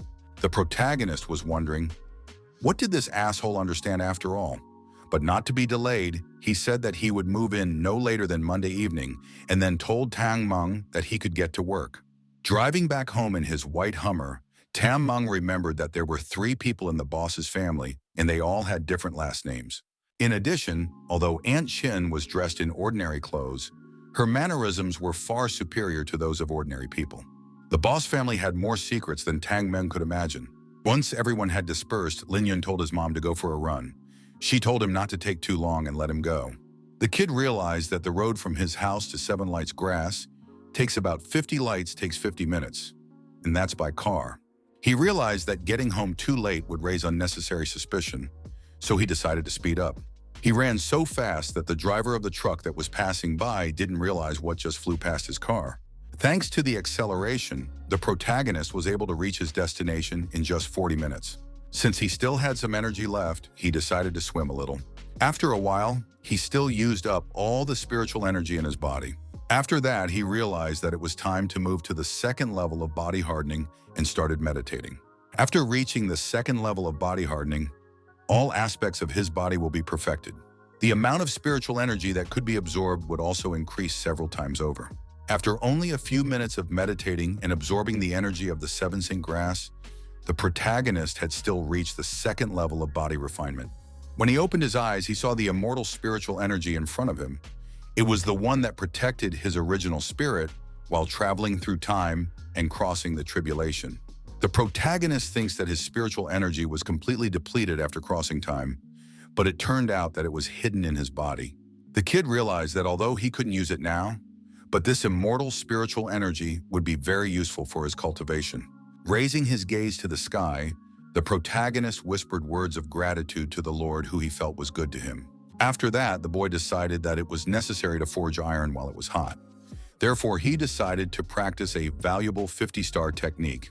Lin Yun began to meditate using the 50-star technique, and the energy of the 50 stars began to flow through his body, hardening his body more and more each time. Finishing the training, the protagonist couldn't believe his eyes that he had been training until dawn. He realized that he had better go home. Ling Yun and his mother wouldn't be bothered. Meanwhile, in one of the city's neighborhoods, hooligans were throwing vegetables on the ground and stomping, thereby forcing the shopkeeper to get out of their neighborhood.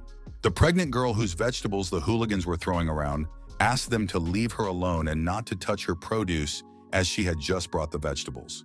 The hooligans said that this was their territory and asked Liu Li who allowed her to sell her vegetables here. The girl was in a panic and didn't know what to do, so she decided to call for help. Seeing a group of men bullying a pregnant woman right in the middle of the street, the main character became furious. One of the hooligans told the girl that she could scream at the top of her lungs. No one would help her anyway. After which he said that if she wanted to stay, she should pay. Liu Li replied that she had given all of her husband's money to pay his medical bills, and she really had nothing left. But the bully didn't care, so he said that if she didn't have any money, she could pay by other means. He suggested that she come to the bar in the evening and chat with him, after which she could sell whatever her heart desired. The girl said with sadness in her eyes that she was going to the hospital from tonight to take care of her husband, so she didn't have time for anything else, much less hang out at the bar. The bully took Liu Li by the chin and said that then he was willing to go with her to the hospital and commit adultery in front of her husband. Hearing this, the girl called the bully a bastard and slapped him, but he managed to dodge. The bully was terrified because he did not expect that this stupid girl decided to fight with him. He immediately decided to retaliate by telling her that he would add some colors to her appearance and took a swing at her. Liu Li squeezed her eyes shut, expecting a strong slap from the bully's hand. But the protagonist arrived in time and grabbed the bully's arm. The bully immediately ordered him to let go of his hand, saying that he was Tian Botao's nephew. Hearing that the boy was the nephew of the very rascal who had molested his mother, Lin Yun immediately broke his wrist. Such pain the bully had never felt in his life. Tian Botao's nephew immediately bounced a few meters away from the protagonist, and holding his mangled wrist on his right hand, he couldn't say a word. Lin Yun asked Liu Li if she was all right. The girl said that she was fine, and asked the protagonist to run away as soon as possible, saying that these people were not to be trifled with. With a smile on his face, he replied to the girl that he was fine, as he had just finished his workout, so he didn't mind stretching his arms. Hearing the protagonist say that he didn't mind stretching his arms, Tian Botao's nephew ordered his boys to beat him to death. Hearing their elder's order, the boys broke off their chains like wild dogs and started attacking the protagonist from all directions. Lin Yun grabbed one of the attackers by the wrist and squeezed it so hard that the guy dropped the knife he wanted to stab the protagonist with. Then he turned around and with a straight leg hit the chest of another attacker, thus not only immobilizing him, but also causing him serious damage. Seeing that Lin Yun was being approached from behind, Liu Li immediately decided to warn him by shouting. It was the gang leader who was holding a metal pipe that he wanted to kill the fatty with. Seeing the metal pipe, the protagonist thought that it was a good chance to test how much the 50-star technique had transformed his body, and immediately struck the pipe as hard as possible. Because of such a strong and very unexpected blow, the attackers let go of the metal pipe, because of which the pipe immediately hit him on the head with all its strength. Tian Botao's nephew fell on his heel with a huge bump on his forehead and an incredible pain in his head. Lin Yun, on the other hand, looked at his arm and realized that although there was no injury, it was still a bit painful for him as well. Therefore, he decided that he really needed to keep practicing. Liu Li asked Lin Yun if he was all right, to which the protagonist replied that he was fine and was just having fun with them. The girl was shocked, realizing that taking out 4 guys was just fun for this little guy. Suddenly, all of a sudden, once again, she had a very bad headache. The pain was so severe that she could not even stand on her feet and almost fell to the ground. But Lin Yun was there to pick her up. Seeing the girl's poor condition, the protagonist asked her if she had been feeling sick a lot lately, and also why she was suffering from headaches, and if she had a rapid heartbeat.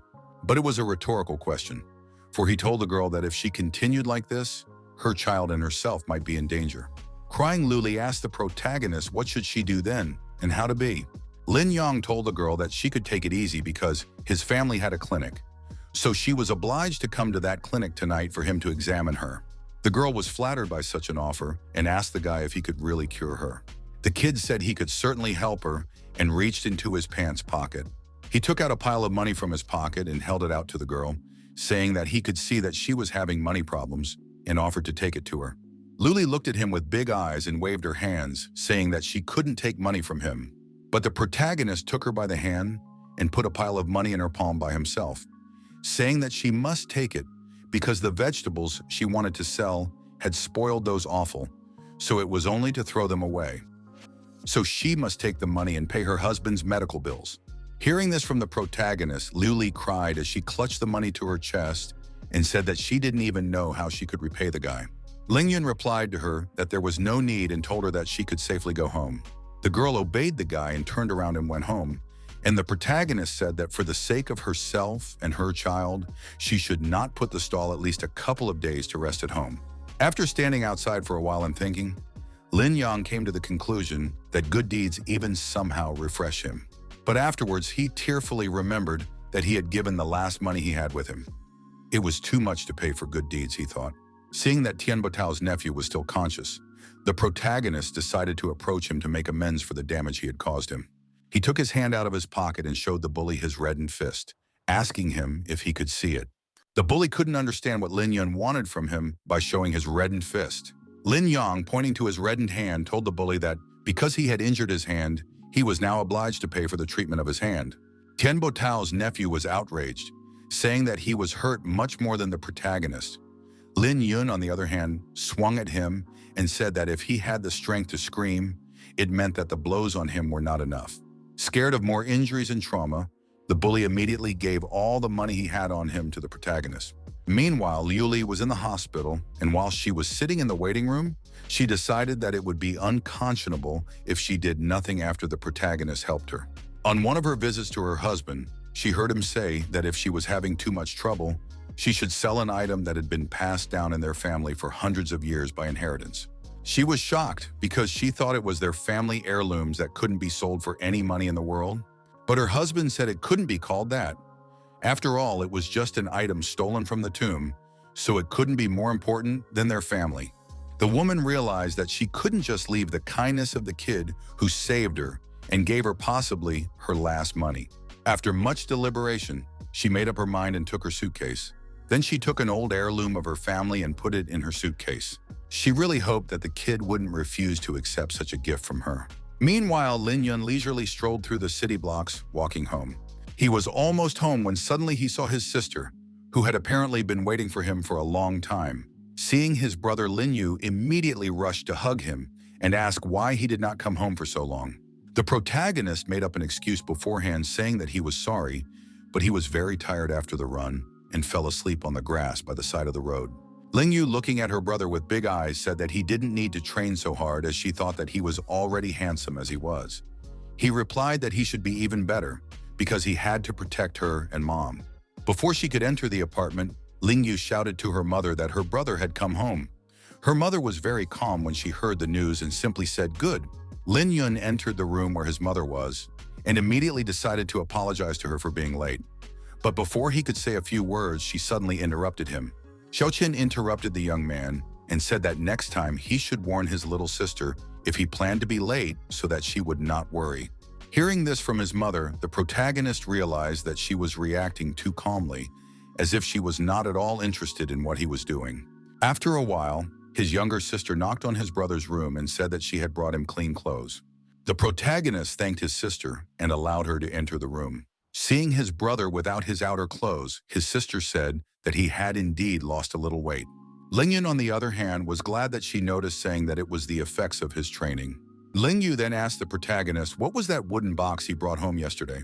Lin Yong replied to his sister that if she was interested, she could just open the box to see what was inside. The sister decided to ask if she could really open the wooden box. The protagonist replied, anything that belongs to him, she can consider as her own and look at it as much as she wants. Hearing this from her own brother, the sister, overjoyed, immediately rushed to open the wooden box and see what was inside. Ling Yun was so pretty. If she didn't wear such modern clothes, she wouldn't be any different from an immortal world cultivator. The protagonist realized that she would like some goat in the future, but he didn't even want to think about it because it was very unpleasant. Inside the wooden box was a jade box. Such a beautiful jade box was the first time Sis had seen such a beautiful jade box in her life. As soon as Ling Yun touched the box, she immediately began to draw out spiritual powers from it. Noticing this, the protagonist asked his sister to keep her hands on the box and never let go. He was very surprised because this jade box was really sucking the spiritual energy out of Ling Yun's body. The kid would never have thought that this vault could be such an amazing thing that could store energy. At this moment, Ling Yun didn't understand what Big Brother was going to do to her. The protagonist took his sister's hand and moved it closer to the box, thus realizing that the closer her hand was, the more energy the box was collecting. He was happy to realize that he had been worried for nothing, because the energy of the 7 luminaries herb would simply dissipate. The protagonist realized that now, thanks to this jade box, he would be able to store spiritual energy and access it whenever he wanted. It was practically the same as having an energy-gathering talisman that could be used indefinitely. After realizing the delights of his discovery, Ling Yun immediately hugged his sister and thanked her. He realized that if she hadn't insisted on looking at it, he would have just sold the box and forgotten about it. Hours later, sitting at the dinner table with his mom and sister, the protagonist decided he should take the opportunity to explain to them how he had suddenly become rich, all because he felt guilty in front of them every time he saw them. He offered to help his mother to her clinic this afternoon, telling her that he could treat all the usual ailments. He did this so that she would rather ask him where he learned it, that just to use Master Shu's name. But to his great surprise, his mother agreed with him, saying that she and Ling Yun would then go to the store and buy him some clothes. The protagonist said that he already had too many clothes, so he suggested that the girls buy some for themselves. His mom, hearing this, laughed heartily, calling him a fool, and then said that he should get a new suit because he had lost a lot of weight. Hearing this response from his mother, the protagonist almost choked on his rice. Soon after lunch, Ling Yun's mother and sister went out shopping with smiles on their faces, leaving him in charge at the hospital. The protagonist waved at them and wished them good luck on their journey, also saying that they could not be upset about wasting money on shopping, and it didn't matter even if they were delayed. Lin Yun ran into the doctor's office with lightning speed and took out his golden needles that Master Shui had recently given him. Sitting in the doctor's chair, he realized that this was a rare opportunity to be treated by this immortal doctor, so he wondered which of the lucky ones would be able to take advantage of it today. While waiting, he sat for several hours, during which no one came to him for help. The protagonist realized that in order to pass the time, he needed to find something interesting to do. He took one needle and looking at it, realized that he hadn't practiced for a long time and wasn't sure how accurate he was now. To further test his marksmanship, he took 4 more needles and with all his might, he shot them at a poster of human anatomy. Despite the fact that the protagonist hadn't practiced in a very long time, he easily hit the target straight on. The peak of the 2nd level of body hardening was a different matter. He easily stuck the needles into the wall. Suddenly, quite unexpectedly, a ball of spiritual energy appeared on the parietal part of his head as well as his forehead. The protagonist couldn't understand what was happening to him, because for some reason the immortal energy in his body had activated by itself. The immortal spiritual energy helped him break through to the 3rd level of body hardening without any special effort. After realizing this, the protagonist decided to use this opportunity to try to break through to the 4th level of body hardening. After standing in this position for a while, Ling Yun could not understand where his immortal spiritual energy had gone and why he could no longer feel it. He tried to take various poses to summon immortal spiritual energy, even standing on his head in one arm, but still could not summon it again. Suddenly, Lu Li entered the office and said hello to Ling Yun. The protagonist did not expect that today someone would come to him at all, so seeing Lu Li was very much frightened and having lost his balance fell to the floor. But he quickly gathered his thoughts, got up and told Aunt Li that he was fine, because he was just doing sports. She told him that he had told her that this clinic would be able to cure her illness, which was why she had decided to come. With a smile on his face, Ling Yun replied to her that he didn't have any patients today anyway, so he was willing to get busy right now. Pointing his finger at the doctor's couch, he asked Lu Li to go over there and lie down right on top of it. Hearing this, she was slightly shocked. The protagonist, seeing the concern in the woman's eyes, said that he was a doctor of Chinese medicine and couldn't help her if she didn't lie down. The woman listened to the kid and lay down on the couch. Meanwhile, the young man took out his golden needles to perform acupuncture. Lu Li was very tense because she had never tried this kind of treatment before. After a while, Lin Yun turned to the woman with the needle in her hand and said that if she was nervous and afraid, she should close her eyes so she couldn't see it. She happily agreed and closed her eyes in her mind and began to reassure herself, saying that she believed that this young man was an extraordinary person and he would be able to cure her. Meanwhile, Lin Yun looked at the needle and realized that the third level of body tempering was indeed different, as spiritual energy enveloped the needle without any problems. The protagonist realized that he would now not only be able to normalize the fetus, but also improve his aunt's health so that she would almost never get sick. Literally half an hour later, Lin Yun finished performing the acupuncture ritual and immediately asked Aunt Li how she was feeling. Lu Li replied that her agitation had disappeared. Her whole body felt so light as if she had inexhaustible strength. With a smile on his face, the kid also said that her baby would also be fine now. She could no longer worry about it. Letting out a small tear of joy, Aunt Li said that the baby was actually the most important thing to her. After that, she said that she didn't even know how to thank the guy. So she took out a family heirloom and asked him to take it as payment. Upon hearing that it was a family heirloom, the protagonist started waving his hands and said that he couldn't accept it because it was an item passed down within the family. But Lu Li didn't even want to listen to him, so she put the artifact into his hands herself. As soon as she did so, the kid's immortal spiritual power dramatically activated. Looking at the brush that was in his hand, he couldn't understand what was happening to him and why his immortal spiritual energy had activated. But after just a few seconds of observation, he realized that this brush was absorbing his immortal spiritual energy. The boy panicked and decided to immediately get rid of the artifact. But no matter how hard he shook his hand, the brush wouldn't come off his palm. He tried to use all his strength to pull the hand out of his hand with his other hand, but he failed. Watching from the side, Lu Li couldn't believe that the young man would dislike her gift so much. Lin Yun waved the brush like a madman, saying that he would deal with her and get his immortal energy back. Lu Li told the protagonist that if he didn't like the gift, she would find another way to repay him for his kindness. But the kid grasped the brush with both hands and said that he liked her gift and thanked her.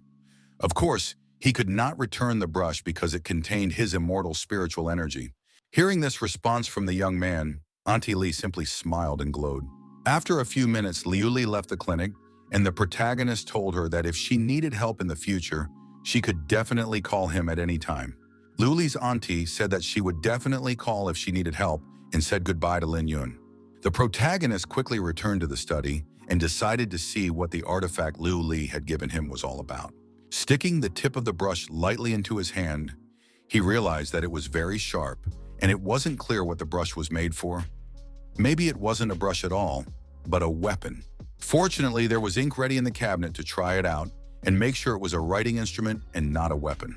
The protagonist was quite surprised to find that when you dipped the tip of the brush into the ink, it became soft. Then he wrote a hieroglyph and was even more amazed because the brush glided very smoothly on the sheet. After a little thinking, the boy decided that it could be used for writing talismans in the future. And it was clear to a fool that this brush was a real treasure. But the protagonist didn't understand what he should do with his immortal energy that she had stolen. After thinking for a bit, Lin Yun made a decision that he could no longer remain so passive.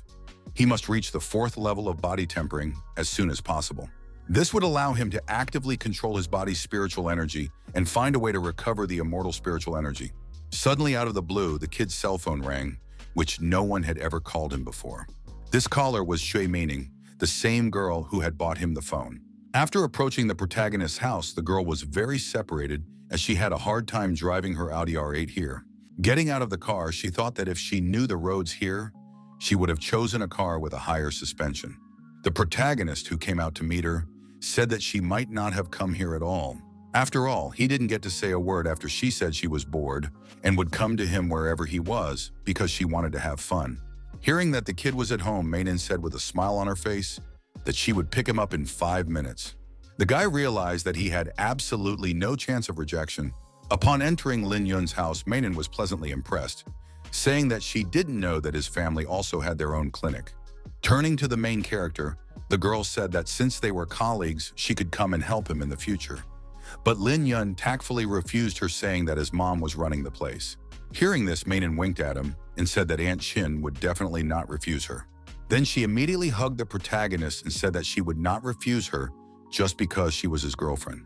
Lin Yun was very embarrassed and asked Mainan not to overdo it, saying that he was only pretending to be her boyfriend. She, on the other hand, replied that that's why he should pretend better. Otherwise, Li Qingchuan just wouldn't believe him. After noticing the dimples on his face, she immediately decided to touch them. At this moment, the protagonist realized that this stinker was finding excuses to take advantage of him. After a moment's thought, he grabbed Mainan's hand and said that if she wanted to touch it, she could do it for $10 one touch. And as long as she paid enough, she could touch him all she wanted. The girl said she agreed to those terms and pulled out her cell phone. A few seconds later, a notification rang on the protagonist's cell phone that the money had been credited to his bank account.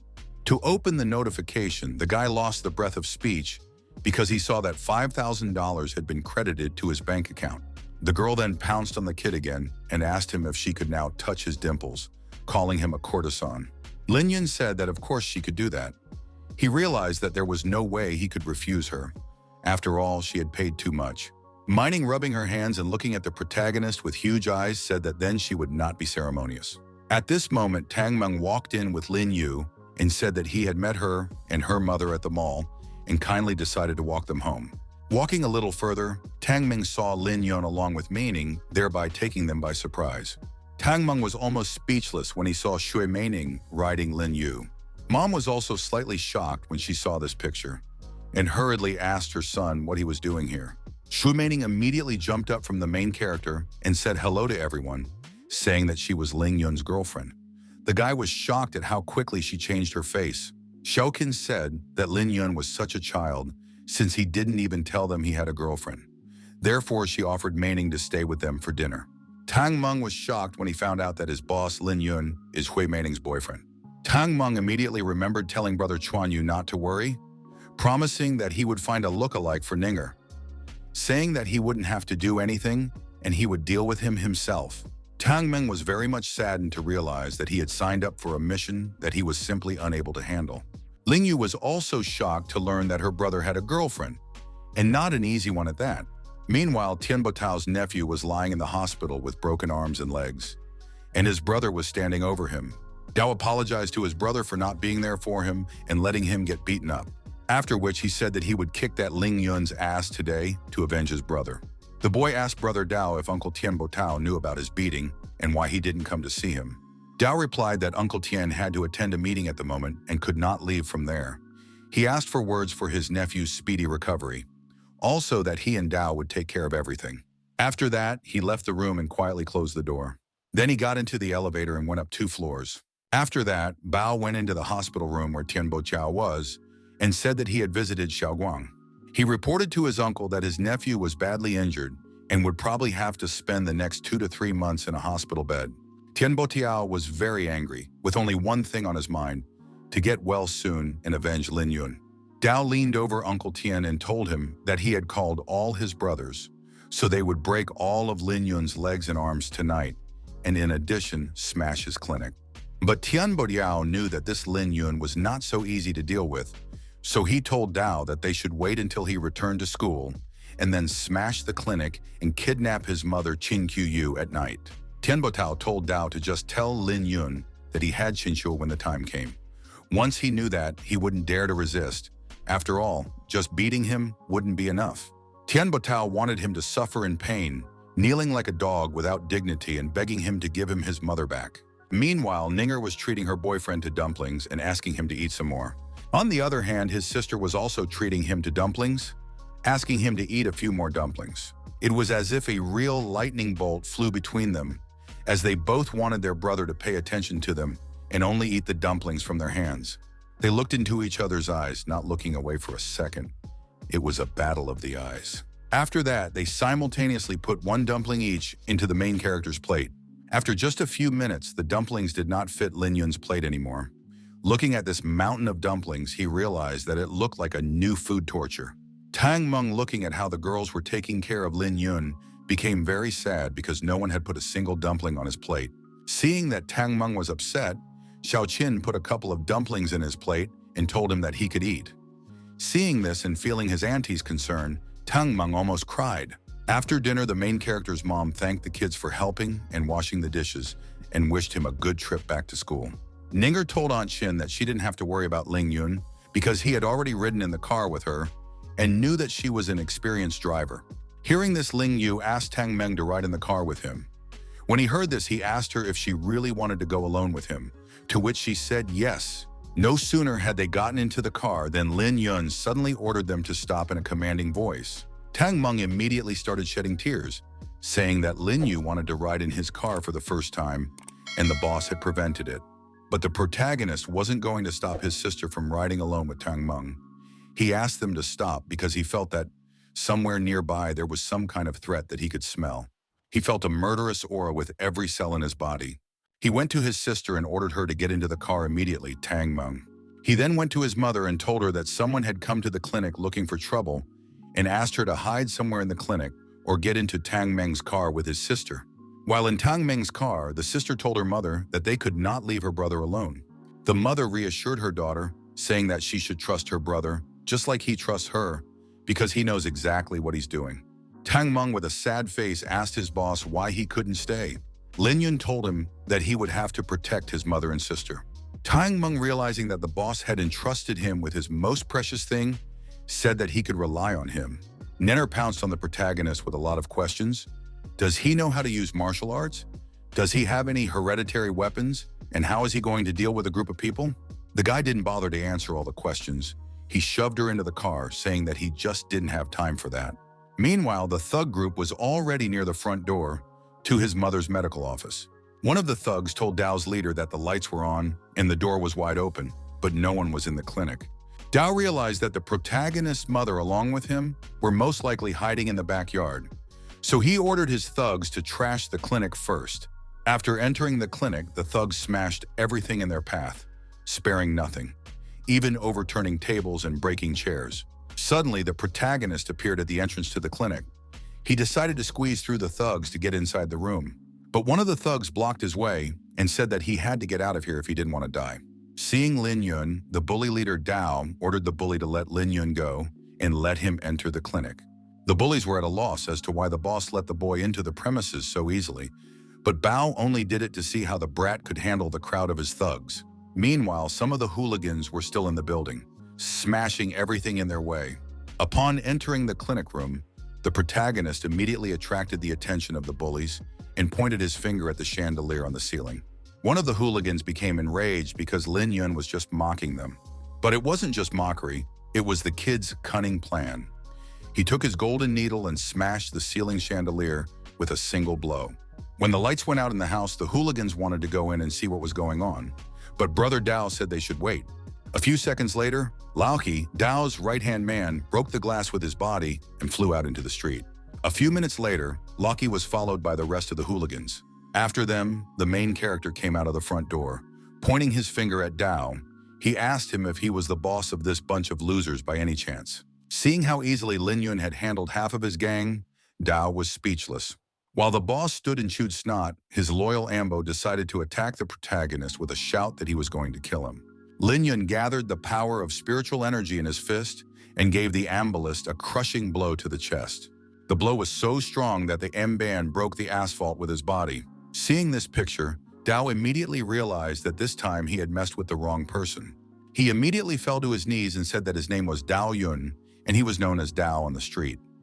After which he added that they were impulsive today, so he asked the protagonist to do him a favor and let them go. Lin Yun asked him, why would he have to let them go? Dao at this moment realized that if they couldn't quiet this guy down, they would probably all have to die today right outside this clinic. A few minutes later, all the bullies as one were busy cleaning and restoring the clinic. After they finished cleaning up, Dao once again knelt down in front of Lin Yun and said that he was willing to pay the moral damages with a transfer of $100,000. Hearing about the amount of $100,000, the protagonist started yawning as much as possible, showing that it was a very small amount of money. This was quite a good move, because after all, Dao had paid Ling Yun $600,000 in moral damages. The protagonist realized that money was certainly a good thing, but he couldn't just let Dao go, so he used the pain point technique and landed 2 precise blows on Dao. The bully was in a lot of pain. He felt as if 1,000 knives had been stabbed into his body. Lin Yun stood up from his chair with a smile on his face and said that from now on, Dao would experience a hellish pain for half a minute every midnight. After which, the protagonist said that he didn't care why exactly they trashed his family's clinic, but next time, if they thought of causing trouble again, they would be dead and no one would save them. When Lin Yun delivered his message to the bully leader, he kicked him with his foot and told him and his gang to get out as quickly as possible before he changed his mind. Hearing this, the hooligans immediately grabbed their wounded under their arms and ran as far away from the clinic as possible.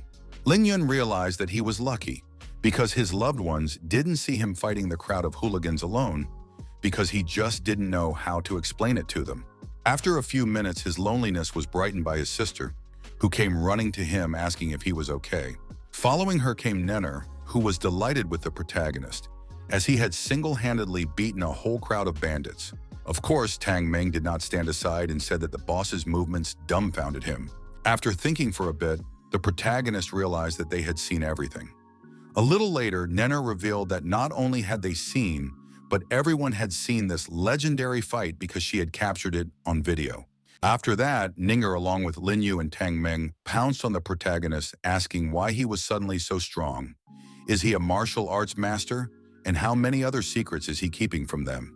Lin Yun realized that he couldn't tell them the truth, so he said that he had actually accidentally fallen down a mountain not too long ago and stumbled upon a secret martial arts book. Suddenly, his mother suddenly appeared and said that she told him to never reveal his power. She told the guys that the main character had been unusually strong since childhood and could easily carry hundreds of pounds.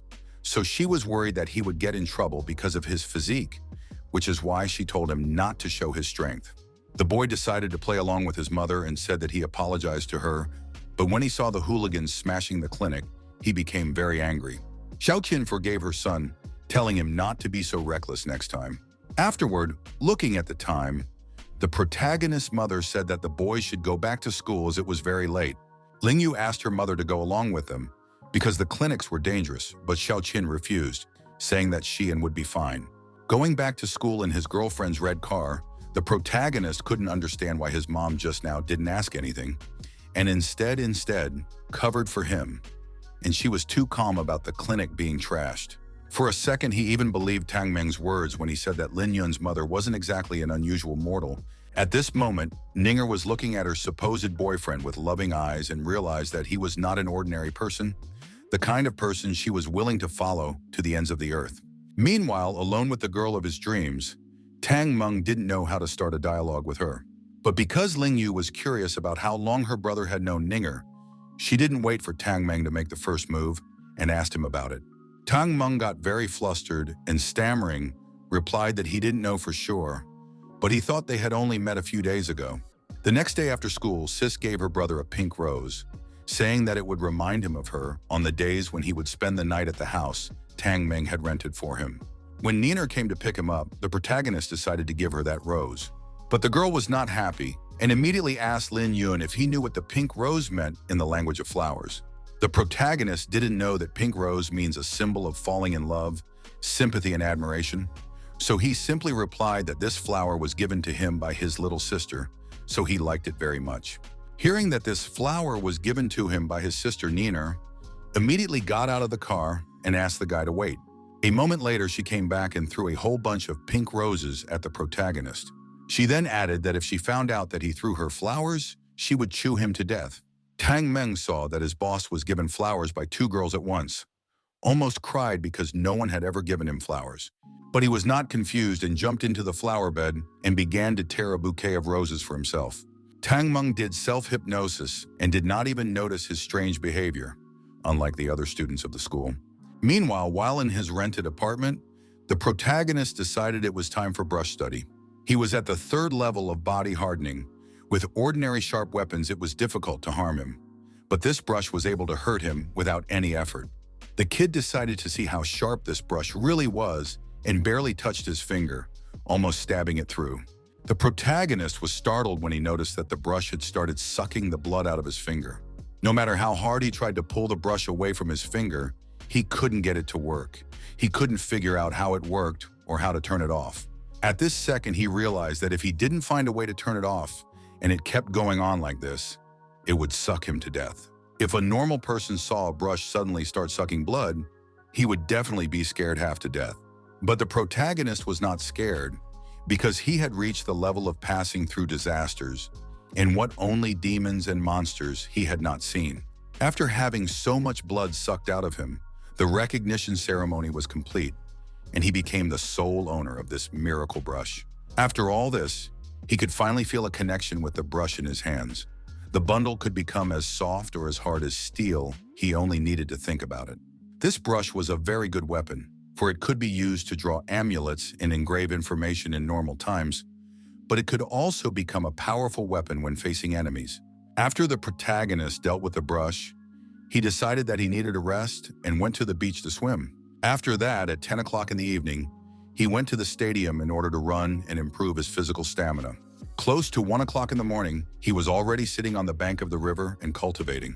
Close to 5 o'clock in the morning, when the protagonist realized that he had already reached the peak of the third level of hardening his body, he decided that it was time to check the results of his training.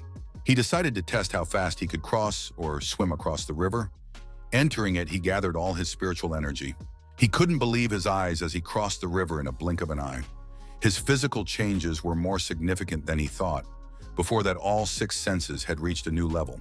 Even though the cultivation speed on the ground was much slower than in the cultivation world, with every time he reached a new cultivation level on Earth, the kid gained more and more strength.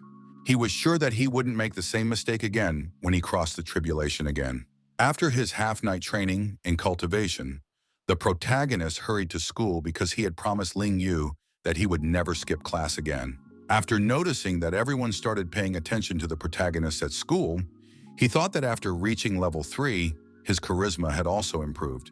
But all of this was only because the students were discussing a picture that one of the students had posted on the school forum, where Lin Yun was holding Xiao Shanshan tightly to him. After seeing the pictures of Lin Yun and Shanshan on the school forum, Zhang Lin told her that she would definitely find the person who took them and punish him.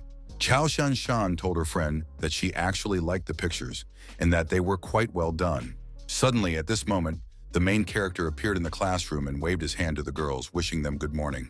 Zhang Ling saw that her friend didn't even say hello to Lin Yun and immediately asked her why she was ignoring him. Shanshan proudly replied that she had nothing to do with him and was not interested in him at all.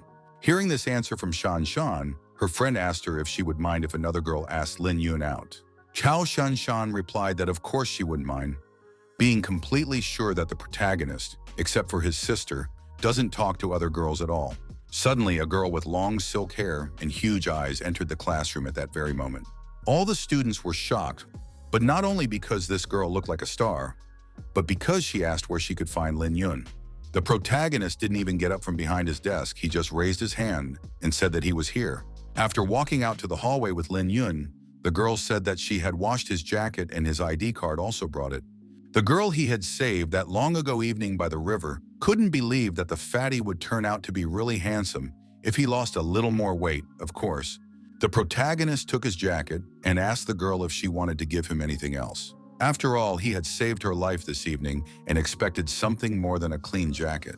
Lin Mingan grabbed his hand and said that she would never forget his kindness. Realizing that the girl was very drunk that day, he knew that she didn't remember anything at all, so he decided to lie that she had stepped on his favorite glasses that he had left on the beach. After which he added that it was his mother's birthday present and it was his favorite glasses. Lin Mingan found herself in a very awkward situation, so she apologized to the guy and asked him to give her contact information so that she would take him to the store next time to buy a new pair of glasses. The students were shocked when they saw that it was the goddess who took the phone number from the main character. Zhang Lin asked Shanshan how she thought where Lin Yun could have met such a girl, to which her friend replied that it was just meeting a girl and nothing more. Before she could finish, another gorgeous girl suddenly entered the classroom and also asked if the protagonist was in this class. Seeing the surprised faces of the students and the phrase that she was another girl today who was looking for him, she realized that the guy was very lucky for girls. Cao Shan, on the other hand, became furious after realizing that this was not a chance meeting or acquaintance. The protagonist came out to the girl and asked her what she wanted from him and why she came to meet him. The beautiful girl replied that she wanted to thank him for saving her grandfather on the pedestrian street, saying that she was his granddaughter Mujunfeishwe. At this point, the protagonist realized that his last attempt to make money from beauty had failed because he wasn't ready for it. But this was an opportunity he was determined not to miss. Seeing that Mujun arrived in a Maserati, Lin Yun suggested that she talk to him in her car to avoid unnecessary publicity. When he approached the car, the protagonist was shocked because it was the first time he had seen such a car. Once inside the car, the boy touched everything he could, saying that it was so beautiful that it could hardly be admired. The girl got angry and grabbed his tie, saying that she came here to thank him for saving her life and her grandfather. Lin Yun replied to her that her grandfather's life would not have been saved without his help. Therefore, he was very lucky, because usually people have to pay a lot of money to get treatment from the guy. Mu Young understood what he was implying, so she said that she was willing to pay any money. Hearing this, the main character got excited and said that he wanted her to pay him $1 million and also give him her car.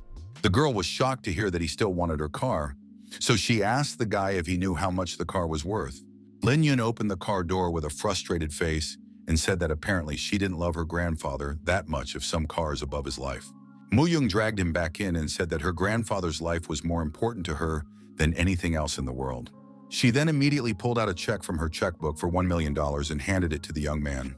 After that, she left her car, leaving the keys in the ignition, saying that now she had fully paid for saving her grandfather, and therefore they owed each other nothing. The protagonist could not expect that he would get a cash reward of $1 million in a car, which he did not know how to use, but immediately decided that he would give it to his sister. After a few lessons, a young man who was also looking for Lin Yun entered the classroom. The protagonist approached the kid and asked him what he wanted from him, and did he also, like the others, owe him not a decent amount of money. Ninger suddenly appeared out of nowhere and stood between them, asking Li Qingchuan, the guy who was chasing her, where did he come from? He replied that he had come to see who the hell Lin Yun was, who dared to steal a girl away from him. Ninger immediately lit up, saying that she was not his girlfriend, and asked him to watch his mouth. Li Qingchuan said that he didn't understand why she was so cold to him, because she was the reason why he rejected many girls who were always crowding behind his back and wanting his attention. Realizing what kind of guy he is, the protagonist decided to play along and not stand aside. He hugged Ninger and said that he was happy to meet someone who was constantly chasing after his girlfriend. Then warned Li Qingchuan, asking him to stay away from her, otherwise he would admire his bruises under his eyes. Li Qingchuan laughed in response, saying that he didn't believe in this theater. After all, Ninger wasn't blind, and she couldn't give up on him and choose a fatty protagonist. The girl couldn't let her pretense be declassified at this moment, so she said that it was all true and kissed Lin Yun. Realizing that it was her own initiative, the protagonist reciprocated her. He didn't know that this was her very first real kiss. When Xiao Shanshan saw this, she was furious and said that she would sew Ninger's mouth shut so that she would never touch something that didn't belong to her in her life. Cao was upset, not understanding why Shanshan took out her anger on her and not Lin Yun. Li Qingchuan was also shocked because he didn't expect such an act from the one he had been chasing all his conscious life, so he said that he would kill the protagonist. Suddenly, because of the intense excitement and stress he received at this moment, his heart felt as if it had received an electric shock. Seeing Li Qingchuan fell to the floor and was unconscious, Ninger began to blame herself, saying that she knew he had a congenital heart defect, but she didn't expect him to be so shocked. Looking at the protagonist with tears in her eyes, she begged him to save the kid. Tang Meng, who appeared at that moment, also asked the boss to save his childhood best friend. At the most inopportune moment, Tu Gang appeared in the corridor, the same thug whom Lin Yun had beaten up outside Zhuan Yuan restaurant with his buddies. Seeing Tu Gang and the guys who came with him, Tang Meng warned the protagonist that the people behind Tu Gang belonged to the Green Dragon Gang. Tang Meng said that this gang consisted of a bunch of hooligans who were desperate for a fight, so there would probably be no way around it without a fight. Lin Yun realized that if things didn't take a big turn, they could all be expelled from the school, so he told Tang Meng and Ninger to leave him alone and leave the corridor with the rest of the students. They immediately obeyed him and started chasing the rest of the students away, saying that they had full confidence in Ling Yun and his actions. The protagonist decided that first of all, he should help Li Qingchuan, and after that to deal with the gang of hooligans that surrounded him. Gang, realizing his numerical superiority with a pompous look and a grin on his lips, asked Ling Yun if he was ready to die. The protagonist said that in order to know the answer to this question, they would have to get close to him. Moments later, the green dragon jar bullies flew away in different directions, without even being able to touch Ling Yun. Gang couldn't understand how this was possible because the boy had beaten them without even getting up. No one could understand what happened because Ling Yun did not even move from his seat, and these guys like flakes flew into the air. Meanwhile, the main character took out his golden needle and let his spiritual power flow through it, saving Li Qingchuan's life. A few seconds after one acupuncture, the kid regained consciousness. He realized that he had a heart attack, but he didn't realize who had saved him. Ninger immediately ran up to him and apologized for giving him a heart attack because of her, saying that she didn't mean to upset him so much. When Li Qingchuan saw her, he thought that she had saved him, so he said that he would repay her all his life. But the girl immediately upset him again, saying that it was not her who had saved him, but the main character. Li Qingchuan didn't want to believe what he heard. Even though he was barely on his feet, he decided to try to approach Ling Yun and see for himself. But the protagonist didn't care about that, so he told Tang Meng and Ninger to put him on the ground, as he still needed to lie down for about 20 minutes before he could fully recover. Li Qingchuan was very depressed, realizing that the person who saved him was his love rival. He couldn't understand what kind of public drama this was and how he should stand in front of Ninger now. Suddenly, a red-haired big bully appeared on the school corridor, pushing students in different directions to approach Ling Yun.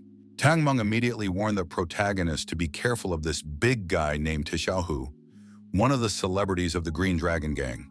He has a very strong body and has exceptional talent in martial arts, no matter what kind. Before Tang Meng could finish his story, Ling Yun suddenly pushed him aside. And he did it not just for nothing, but to save his life, because Xiaohu did not want to listen to stories about himself and immediately rushed to attack. After assessing his punching speed, the protagonist told Xiaohu that he was a worthy opponent and could try to fight him. The protagonist stood in front of the giant and said that he wouldn't attack him back for the time being, and suggested that Xiaohu deliver his strongest punch to him. The giant didn't bother talking and made another strong punch, but the protagonist easily dodged it because it was the same technique as the first time. Ling Yun thought that using the same technique twice was a sure way to fail. Xiaohu realized that this would not work and decided to suddenly elbow the protagonist in the back. But Ling Yun saw the threat a few seconds before the blow, so he was easily able to dodge the blow again. The thug said that the kid was good and had a very good reaction, but he could not dodge the knee strike. Xiaohu threw one of his strongest punches, wanting to end the boy once and for all, but Ling Yun managed to dodge it again. The protagonist grabbed his knee, deciding that he had already given him enough attempts to at least touch himself. Ling Yun evaluated his opponent and realized that this guy had a unique bone structure and talent that could be developed. The guy realized that this giant had the potential to develop an immortality cultivation. After a second of assessing his opponent, the protagonist threw the giant with all his might to the other end of the corridor, saying that his attempts were exhausted. Wiping the blood from his lips, the bully recognized that the protagonist was indeed strong. But since Xiaohu didn't recognize defeat, he wanted another sparring session. Ling Yun said that he was willing to give the bully another chance, but on one condition. The kid said that if he lost, he would be at the disposal of the bully all and completely. But if Xiaohu lost, he would immediately leave the Green Dragon Gang and follow the protagonist with all his soul. Xiaohu agreed to the terms, saying that if he lost, he would recognize Ling Yun as his boss. Before the protagonist could even blink an eye, the big man suddenly grabbed him and ran with him to the other end of the corridor, wanting to throw him out the window. Ling Yun could not believe that the big man had decided to play such games with him. He realized that he needed to get out of this death grip as soon as possible, so he began to elbow the giant in the back with all his might in order to loosen his grip. After making 5 precise blows to the pain points, Ling Yun still managed to get out of Xiaohu's grip. Jumping out, the protagonist pulled his leg up with all his might to finish off his opponent with one powerful foot strike. Xiaohu received a powerful kick that made his eyes darken. He didn't even have time to see what kind of sneakers his opponent was wearing. But that didn't stop the bulky man. but instead made him even angrier. He wanted to fight again and again. He immediately stood up and attacked again, trying to get a hold of Ling Yun. Since the protagonist had had enough of this, he decided to counterattack and punch the bulky guy with all his might right in the jaw. Afterwards, he asked the bulky man if he had had enough or if he still wanted to continue. Tu Xiaohu was furious and said that he couldn't let some brat beat him, so their fight would never end with him losing. After listening to his defiant speech, the protagonist took him by his jersey with one hand and lifted him above him. After that, with all the strength he had, he threw the ambo to the other end of the corridor. Tu Xiaohu flew through the crowd of gawking students and crashed into the doorway, nearly breaking the doors of the hallway. This time, he had been hit hard, and he was no longer able to attack so quickly and fiercely again. Seeing that the bully could not get up, the girl who was watching the fight asked the protagonist if he had won. Lin Yong replied that it was too early to tell, but he managed to cool the fervor of the bully. Li Qingchuan saw that the protagonist had a free moment and immediately asked him to take out the needles from his body.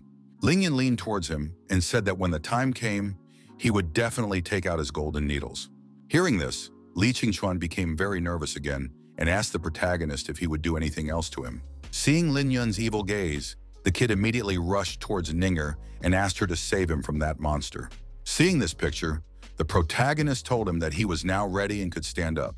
Tang Meng, as a best friend, helped the poor guy up and asked how he was feeling.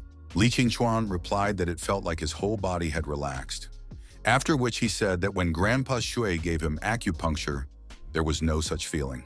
Seeing Ninger standing beside him, he immediately said that the strength to say, "Nothing bad," to Grandpa Shui, adding that he would definitely be treated by him in the future. Ninger, looking the kid in the eyes, said that he would most likely not need to be treated anymore, because his illness had been completely cured by Lin Yun. He couldn't believe what he heard from her, because even Grandpa Shui couldn't cure his illness. Throughout his childhood and further growing up, he had to avoid irritation, strenuous exercise, and injuries. Always with him in some tense situations or fights was his childhood best friend Tang Meng, who kept him safe from all of this. Li Qingchuan thought that he would have to live like this for the rest of his life, but now he was told that his illness was cured, and by Lin Yun as well.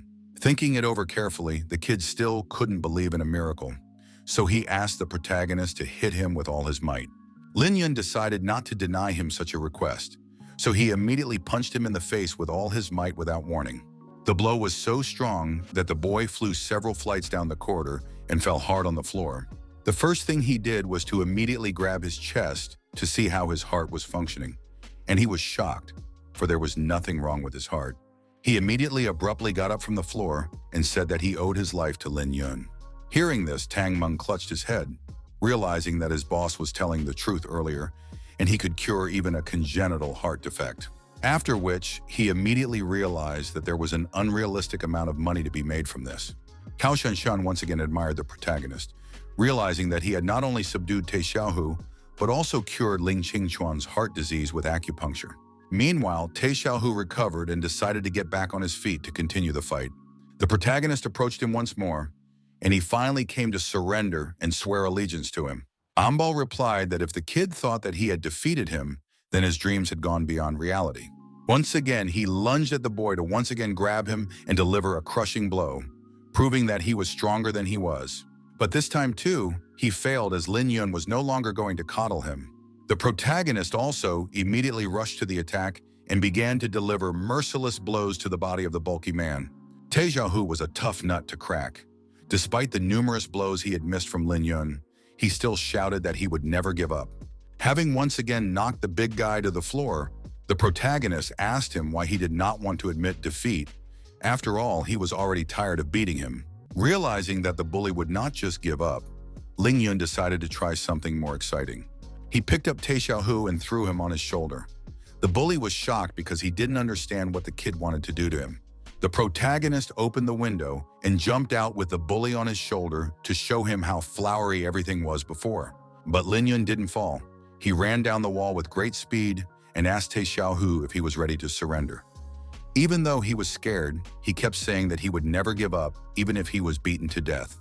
Hearing another refusal, the protagonist said that then they would just have to make a few circles around the school campus. The big guy was already uncomfortable and asked Lin Yun why he was doing this and what he needed from him.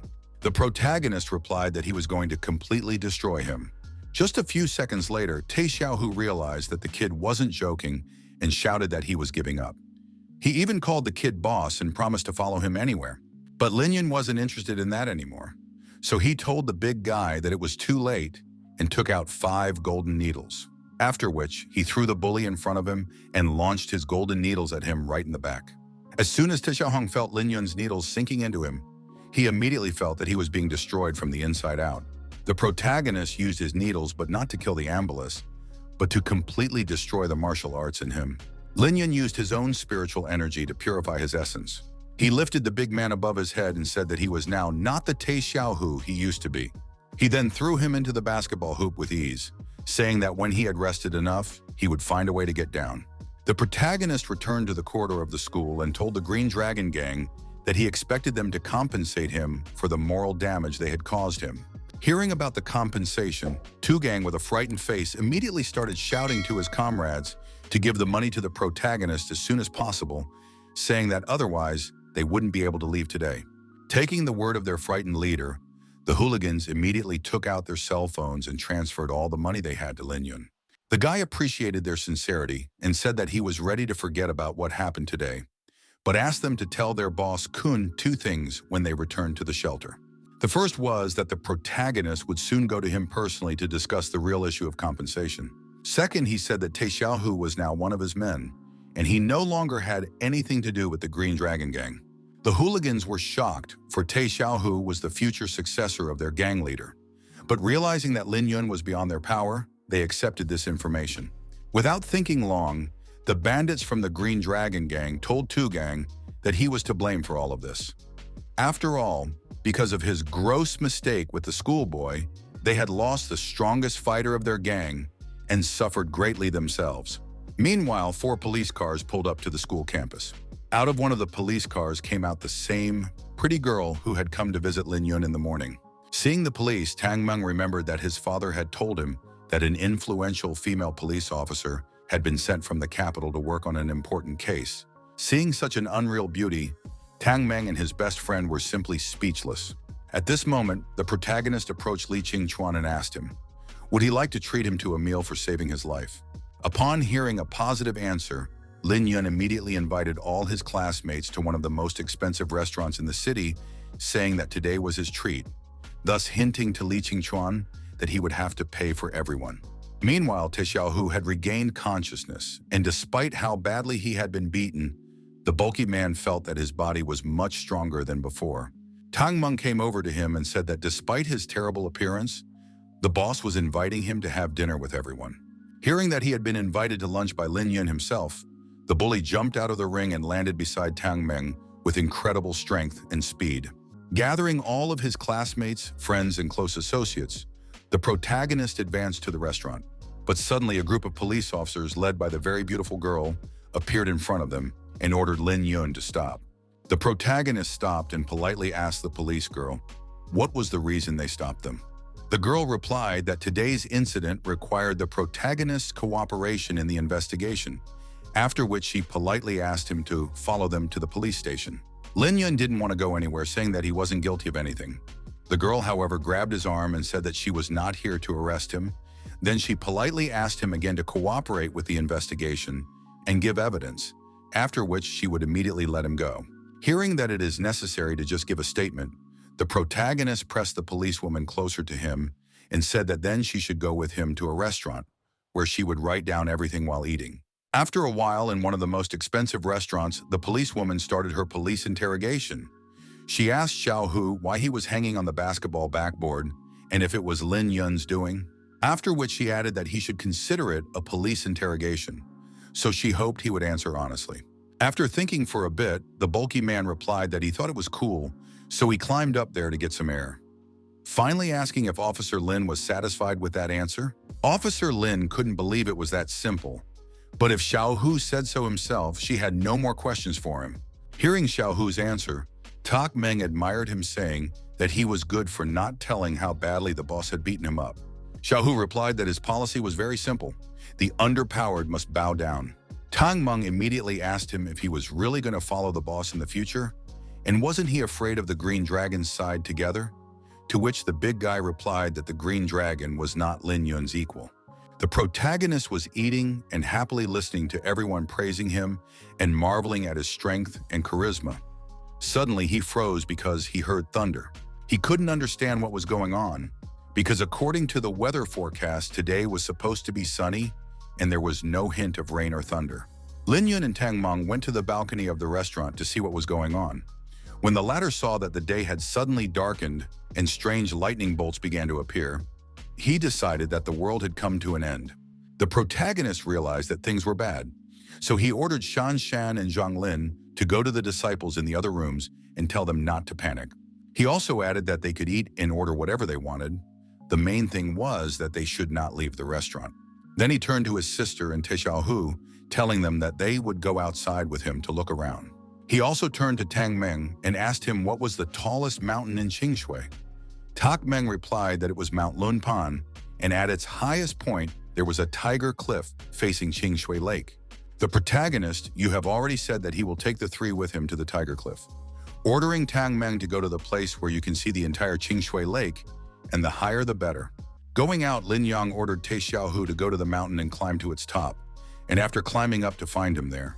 After that, the boy took his sister and the girl by the waist and asked them to get ready, saying that it might be a little shaky, so they should hold on to him tightly. After counting to 3, the protagonist sat down a little and pushed off the ground with all his might, thus flying up into the sky. Once in the air, the girls were not scared, but on the contrary, each of them thought that it would be better if they were alone with Lin Yun. The protagonist at this moment was only thinking that he should hurry up, because he realized that this was a great opportunity for cultivation that was granted by the heavens. And he was able to do so, for in just a few seconds, they were at their destination. Once on the highest mountain, the protagonist and the girls saw that a natural spectacle called the Dragon Vortex was approaching them. The so-called Dragon Vortex is a periodic vortex that appears periodically over warm water, the upper end of which is associated with gas clouds, while the lower end extends straight towards the water, being a rapidly rotating vortex filled with water vapor. But this vortex was so big that there was definitely no shortage of dragon here. The girls were shocked, for they had just clearly seen the outline of a dragon. Suddenly, a very strong wind blew on them, which began to blow their sun and did not let them stay in one place. But the protagonist realized that this was not quite an ordinary dragon hurricane, so he took out his magic brush. He decided to absorb all the spiritual energy of this dragon hurricane, but in order to survive, he decided to use the brush. The guy realized that such an opportunity only comes once in a lifetime. The opportunity to use the dragon's spiritual energy to repurify his tendons and marrow, after which he would completely transform his body. The dragon tornado possessed a very large amount of spiritual power that was impossible for one person to absorb. Fortunately, the protagonist had a brush that could drain all the dragon energy out of his body by absorbing it. Otherwise, if such a huge amount of spiritual energy simultaneously rushed into his body, he would definitely explode and die. Looking at his sister, the kid realized that the innate spiritual body was really strong, as it absorbed a bunch of dragon energy without any discomfort. Cultivation with this type of physique was progressing at a breakneck pace, but because of its speed, it is not completely safe. Lin Yun promised himself that once his cultivation became strong enough to protect his sister from all threats, he would immediately teach her the cultivation method. The tired Ninger was holding on to the tree with all her might and was glad that the storm had finally stopped, as she had already thought that she was about to be blown away by the wind. Ling Yun and Ninger were shocked to see that the protagonist's face had changed after the storm. His sister said that he had lost so much weight that it was as if he had become a completely different person. Hearing this, the protagonist realized that the dragon's spiritual energy was able to completely transform his body and burn all the fat in an instant. Looking at the surprised faces of the girls, he realized that he couldn't tell them that it was all thanks to the dragon's magic storm, and decided that he had to come up with another explanation for it. He started scratching the back of his head in order to come up with a simpler explanation for the girls so that they would surely believe him. Ninger realized that he wanted to justify himself and immediately hugged him and said that she didn't care how it happened. The most important thing was that her boyfriend was so handsome now. Lin Yu saw Niner wanting to kiss her brother and immediately started yelling at him not to do it. The protagonist was in a panic because he didn't know how to refuse his girlfriend and keep his sister's trust. Suddenly, Te Xiaohu appeared on top of the mountain at the most crucial and incomprehensible moment. The protagonist, Lightning, quickly escaped from Ninger's clutches and ran up to the bulky man, hitting him in the abs, and told him that he was good, and from now on he should always walk beside him. Lin Yun thought that he hit the giant easily, but Te Xiaohu didn't think so. He even hesitated that it was his boss. In order to smooth things over, the protagonist immediately asked him to ignore it, saying that if he was even one more time late, it would be even worse, then asked him to look up at the sky. Looking up at the sky, Te Xiaohong saw an incredibly powerful and terrifying tornado that he had never seen before in his life. Looking at the tornado, Te Xiaohong noticed that water was being sucked into what he thought was the sky and assumed that there were gods in the sky. Ninger, standing next to Te Xiaohong, said that he must have been taught nothing at school and told him that tornadoes are natural phenomena that roll up water and lift it up. The bully immediately asked her, where does the rising water go and why doesn't it fall back down? Unfortunately, she didn't have an answer to that question. No sooner had they enjoyed the beauty and terrifying power of the dragon whirlwind, than suddenly in the blink of an eye, it dissipated in the form of water vapor. Looking at this miracle, the protagonist said that there were still many things in this world that science would not be able to explain. Lin Yun said that there are mysterious powers that people can't see or touch, but that doesn't mean they don't exist. Ling Yu immediately asked him if it meant that he had changed so much because he had come into contact with these mysterious powers. The protagonist was glad that his little sister was so clever and understood everything at once, so he said that she was almost right in her guesses. Standing on the mountain cliff, Lin Yun said that the reason why he had brought them to the Dragon Vortex today was to make them realize this truth. The sister wanted to hug her brother, but Ninger beat her to it. She then said that Lin Yun was so strong, from now on, wherever he goes, she will follow him. The protagonist pushed Ninger away from him, saying that he had someone to save, so she should go back to school with his sister. He wanted not only to save someone, but also to pay for his kindness, because after all, without this brush, he would probably die. After that, the protagonist hugged Xiaohu and offered him a race to the foot of the mountain. No sooner had the big man agreed to the race than the kid was already gone. It was not fair to start so suddenly. In just a few minutes, the protagonist and Te Xiaohu were already at the foot of the mountain. The boy was glad that the bulky man was not a step behind him. Even though Lin Yun had intentionally slowed down his speed, it was still more than 10 times faster than normal people. Te Xiaohu told the boss that if he had any more tests, he could start right now and not worry about his injuries. Lin Yun took the bulky man by the shoulder and asked what other injuries was he talking about. Xiaohu immediately stood up to show his boss his injuries and abrasions, but he didn't find either of them. He couldn't understand how it was that he didn't have a single abrasion or injury, because when he had climbed the mountain earlier, he had fallen a lot of times and had gotten bruises all over his body, but now everything was healed. Te Xiaohu remembered that he could even feel the strength filling his body and realized that it was no wonder the boss had told him to climb the mountain. After all, he had done so to train him. After realizing all this, the bulky man immediately hugged his boss and thanked him for the valuable training. Meanwhile, at the hospital, the doctors had already informed Lu Li of her husband's critical condition, saying that the patient would not last long. The woman tearfully begged the doctors not to give up on her husband and to save him. Unfortunately, the doctors couldn't do anything else, so they apologized to Liu Li and said that they tried really hard. At this very moment, the main character appeared in the ward and said that he was willing to try to save Liu Li's husband if the doctors were already powerless.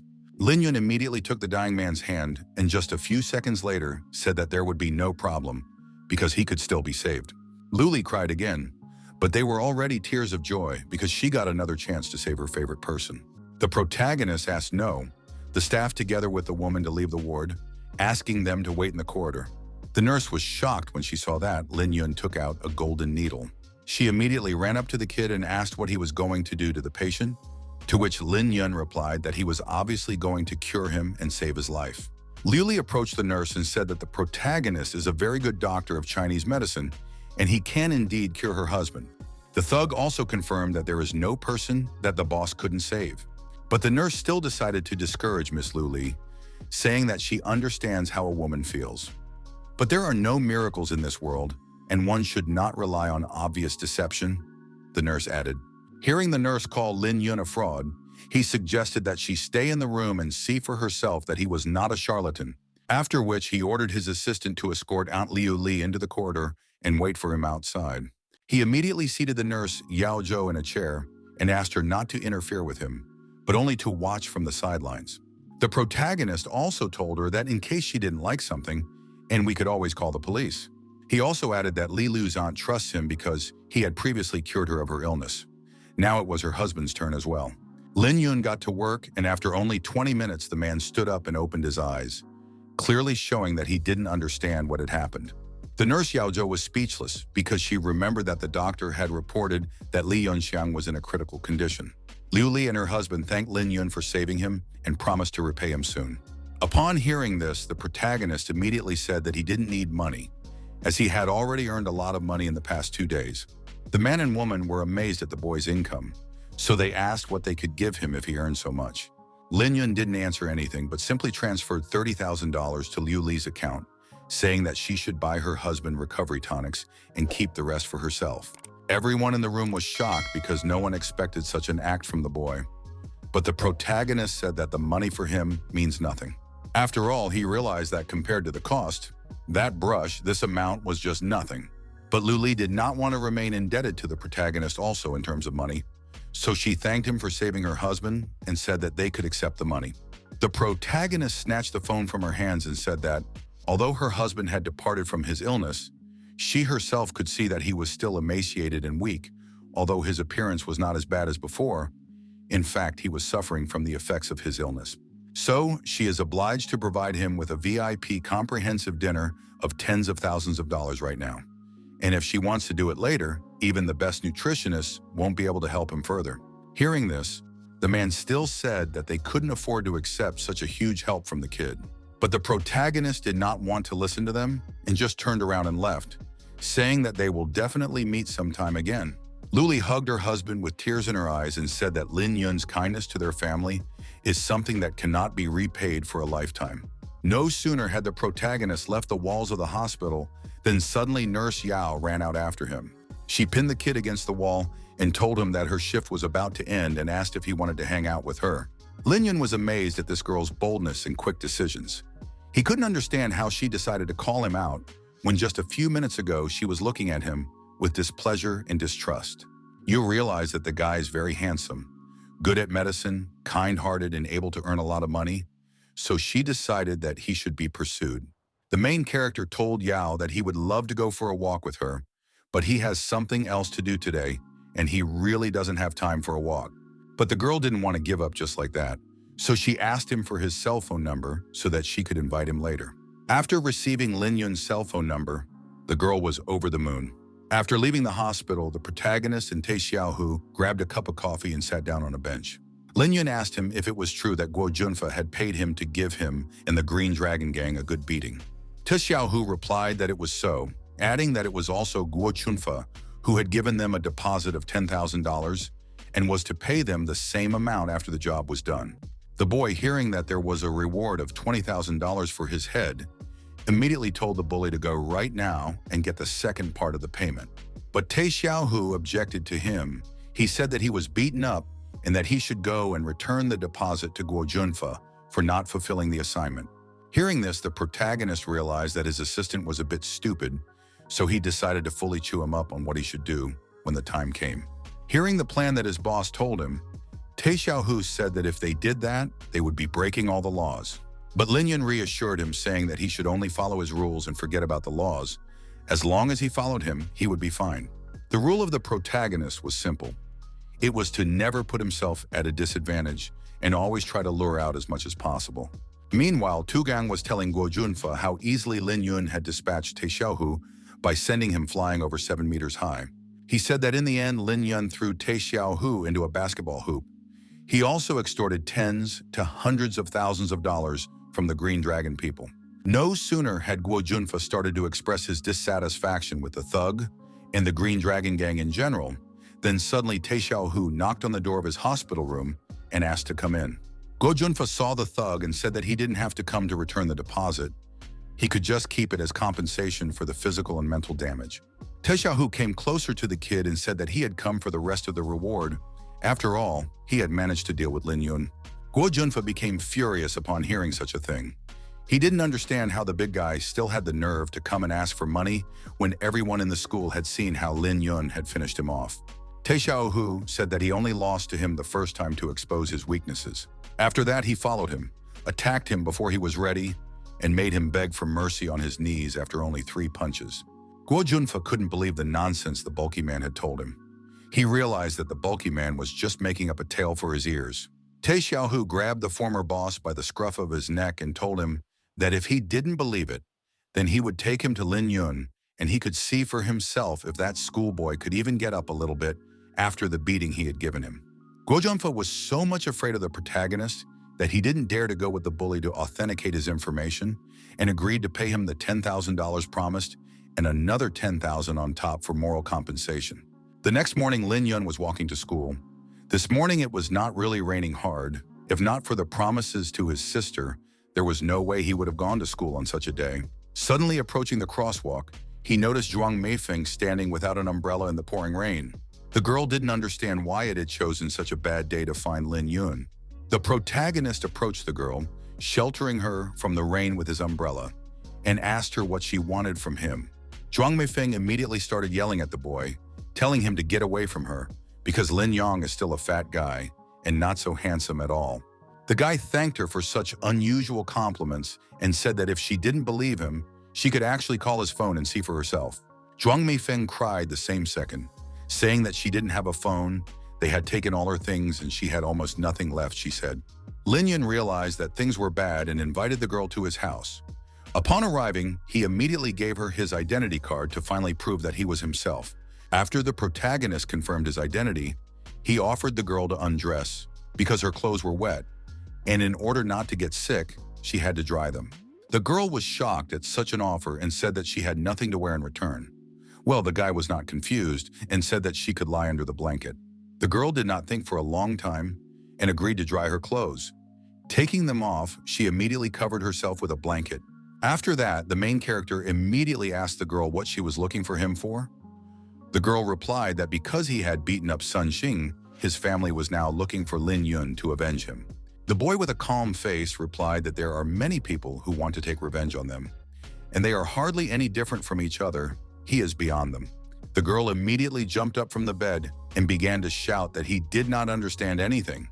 After all, the Sun family had sent trained fighters after him, and he wouldn't be able to handle them.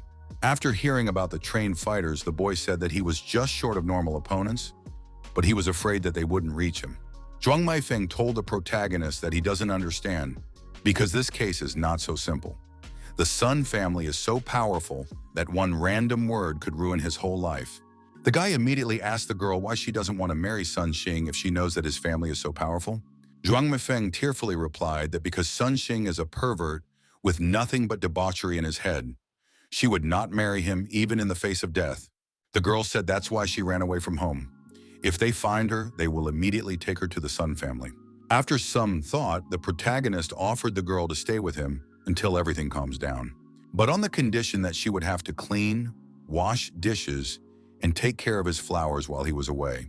The girl said that she wouldn't be a cleaner for him because she had graduated from the Capital University of Finance and Economics, and she already had certificates as an accountant and financial consultant. She told Lin Yun that if he gave her a computer and some capital, she could double it in just a few hours. The protagonist immediately handed her a check and asked if she could make a few million from it. Zhuang Meifeng was shocked when she saw that an ordinary high school student had a check for $1 million. After thinking for a bit, the girl said that she could very well double that amount within 1 month. Hearing this, the boy immediately asked her if he could buy 2 big villas with the best view with the $2 million earned. This time, the beauty had to disappoint him, saying that the best villas in Qingshui City cost from $20 million. To earn 2 of them in 1 month, 1 million capital would not be enough. Hearing this, the protagonist immediately said goodbye to the girl, saying that he went to earn money then. Meanwhile, some strange people in military uniforms came to his house. Having scouted the situation and assessed the terrain, the pseudo-military hid in the cars. No sooner had the protagonist stepped outside, as he was immediately followed. The girl from the organization, condemned by the sky, named Xuanqi, understood that if they follow him in a car, he will definitely notice them, so ordered Xuanzhou to follow the schoolboy on foot. The special agents began what they thought was a covert surveillance of the schoolboy, but the protagonist easily spotted them and decided that this was a great opportunity to make money. He decided to confuse the enemy and began to move away from them very quickly to the southwest. After a few minutes, one of the agents noticed Ling Yun entering Lupin Park and reported it to the management. When she realized that this was a good opportunity to eliminate the protagonist today, she immediately sent 2 snipers to ambush the hill against Mount Lunpan, and 2 more snipers were ordered to set up on the mountain path to back up the first to eliminate other risks. The boss ordered Xuanzhou to keep following the boy. The driver turned to Sister Qi and asked why they mobilized so much force for just a high school student. Chunqi replied that this high school student had single-handedly defeated over 30 people from the Green Dragon Gang. His strength is at least at the yellow level. For this kid, the client had originally offered $8 million for this kid, but now the price had risen to 50. The driver was shocked when he heard that some schoolboy's life was worth $50 million. Chunqi saw the face of her subordinate, who had lost the power of speech, said that this is why they should kill the boy no matter what. A moment later, the girl joined her spy, who reported to her that Ling Yun had climbed Mount Lunpan. Xuanqi also reported that the boy remained in sight, moving quickly but slowing down at times, as if he was afraid the spy would move away from him. Wenqi didn't understand how he could act so arrogant before his own death. She didn't know what hidden sect he was trained in, but she thought he was extremely stupid and clearly ignorant of how high the sky was and how vast the earth was. Meanwhile, the protagonist stood at the very top of the mountain and considered his opponents, realizing that he was being followed by some hidden sect. Seeing sniper rifles sticking out of the bushes, the protagonist thought that he really needed to be careful with them. Seeing the mercenaries from the heaven-condemned sect behind his back, Ling Yun told them that he didn't understand how they wanted to catch him if they were so slow. The agents didn't reply anything, but with just a single glance at each other, they knew with half a word what tactics they would use now. In order to divert the protagonist's attention from the real threat, Xuanzhou threw a boulder lying on the ground at him with all his might. At that very second, Xuanqi rushed towards the boy with a dagger in her hand. Ling Yun didn't expect such a fast attack, but he still managed to dodge the rock that flew straight at his head. Meanwhile, the girl with the dagger in her hand was already behind the boy's back and was about to pierce him. But she was unlucky, as the protagonist was able to dodge her blow in an incomprehensible way. While Ling Yun was looking at Xuanqi, a man with a knife appeared behind him. The protagonist, of course, noticed the threat approaching from far away, but this time he didn't dodge and let Xuanqi stab him. The man was shocked because even though his knife was very sharp, it couldn't even pierce the guy's body by 1 millimeter. Ling Yun immediately turned around and grabbed Xuanzhou's knife blade with his hand, saying that sneaking up from behind was very cowardly and mean. Meanwhile, behind his back, Xuanqi was already approaching him in flight, wanting to strike another blow at the boy. This time, the protagonist did not want to spare them, so he took the man by the scruff of his neck and threw him at his partner. After that, Ling Yun pointed the knife at them and said that they had fought enough and now it was his turn. The protagonist swung around and threw the knife at the rock. Xuanqi, realizing the danger and strength of the boy, decided to scatter. Unfortunately, the girl was not able to dodge the shards of rock that shattered into small pieces after the knife hit her. Looking around, she couldn't understand where Ling Yun had disappeared to, as he had just stood in front of her and disappeared in a flash. But the girl did not have time to think back, as suddenly the main character appeared out of nowhere and stabbed her in the back. This blow was very sudden and strong, because of which Xuanqi fell to his knees in front of the boy. After a bit of breathing, the girl stood up again and attacked, saying that she would fight to the end. The protagonist did not feel sorry for Xuanqi because she was a woman, and gave her an incredibly strong punch in the body. The girl was shocked because she could not even think that she could miss such a strong blow from a boy. Wenja saw the strength and power of the protagonist, realized that he was too strong, and he could not cope with him, so he decided to run away from the battlefield. But Ling Yun quickly caught up with him and grabbed him by the throat and lifted us up. After that, he stabbed him in the eye with his own knife, which he tried to stab the back of the protagonist. When Xuanqi saw how easily the boy killed her partner, she immediately realized that Ling Yun's strength clearly exceeded the yellow level.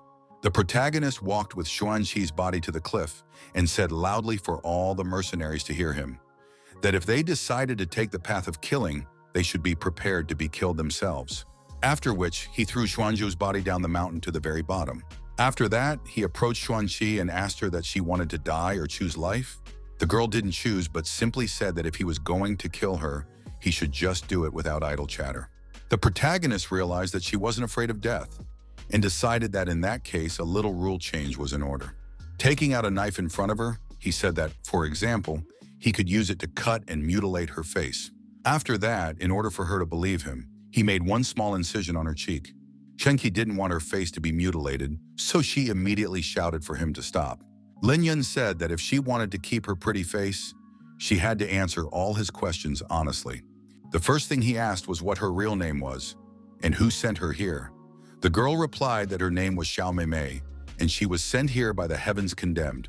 Hearing about the Heaven Condemned, the protagonist was shocked and couldn't understand what it was or who it was.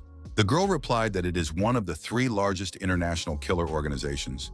There are 4 levels of heavenly and earthly, black and yellow, and she and her partner were black-level killers.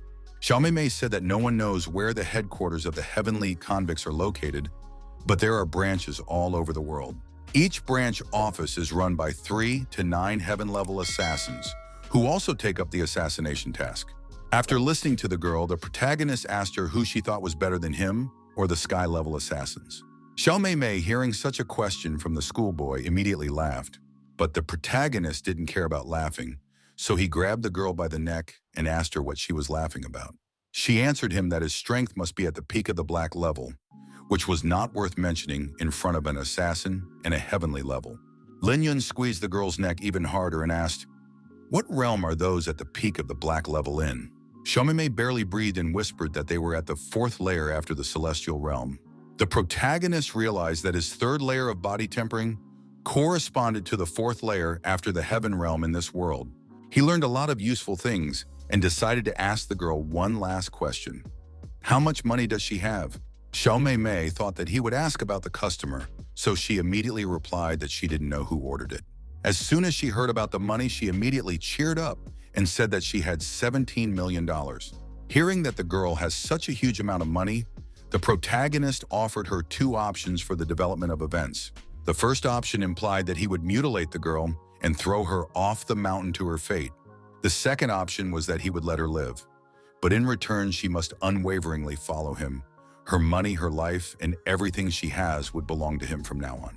Lin Yun could have easily killed Xiao Mei, but in order to learn more secrets of this world, he decided that he would rather let her live. The girl, without thinking for a long time, decided to choose the second option and keep herself alive. The protagonist was unspeakably happy about it and said that he would heal her wounds first, and then they would go deal with the steel ones. Xiao Mei said that he wouldn't even need to try since she had already figured out how to deal with the others. After a while, the group of mercenaries gathered at the cliff at the top of the mountain and didn't understand why Xiao Qi suddenly asked them to gather here. Suddenly, the mercenaries found the girl, but they didn't understand why she was alone and where Xuanqi had gone, much less what was the situation with that little brat. Before they could ask all these questions, the main character suddenly appeared and defeated all the mercenaries. After that, he thanked Xiao Mei, saying that thanks to her good plan, he had saved a lot of time. Hearing that the girl had betrayed them, the mercenaries immediately began to insult her and said that the organization would definitely not let her go alive. But she knew without them that failure of the mission would result in death after returning to the organization, which was why she was just looking for a way to survive. Lin Yun took the gun in his hands, examined it, and asked the new member of his team how to properly use this weapon. The girl replied that in order to use this weapon, first it must be taken off the safety, and then when he pulled the trigger, the bullet would fly out. The protagonist took the gun off the safety and put it to the head of one of the mercenaries, then asked how courageous they thought they were and if they were afraid of death. The mercenary immediately began to bow at the kid's feet and said that he was ready to do anything to preserve his life. After assessing the enormity of the operation to eliminate the protagonist, he asked the mercenaries, how much was his life valued at? Xiao Mei replied that they were to receive $50 million for the task of eliminating him. Hearing about such a huge sum, not only the protagonist was shocked, but also the mercenaries had never seen such a huge sum of money in their lives. Realizing that the protagonist is not joking and ready to kill them, mercenaries immediately began to say that they are ready to give all their savings in the amount of 8, in some 3, in some 4, and $2.5 million to save their lives.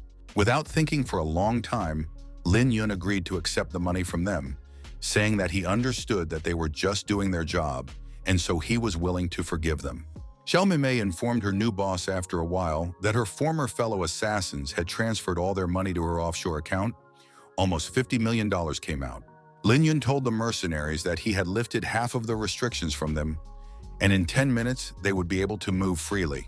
After which, he warned them not to rejoice before their time, because they would have to find him in Qingshui City in 3 months. Otherwise, they would die. The kid understood that this way they wouldn't dare to bother his mom and little sister.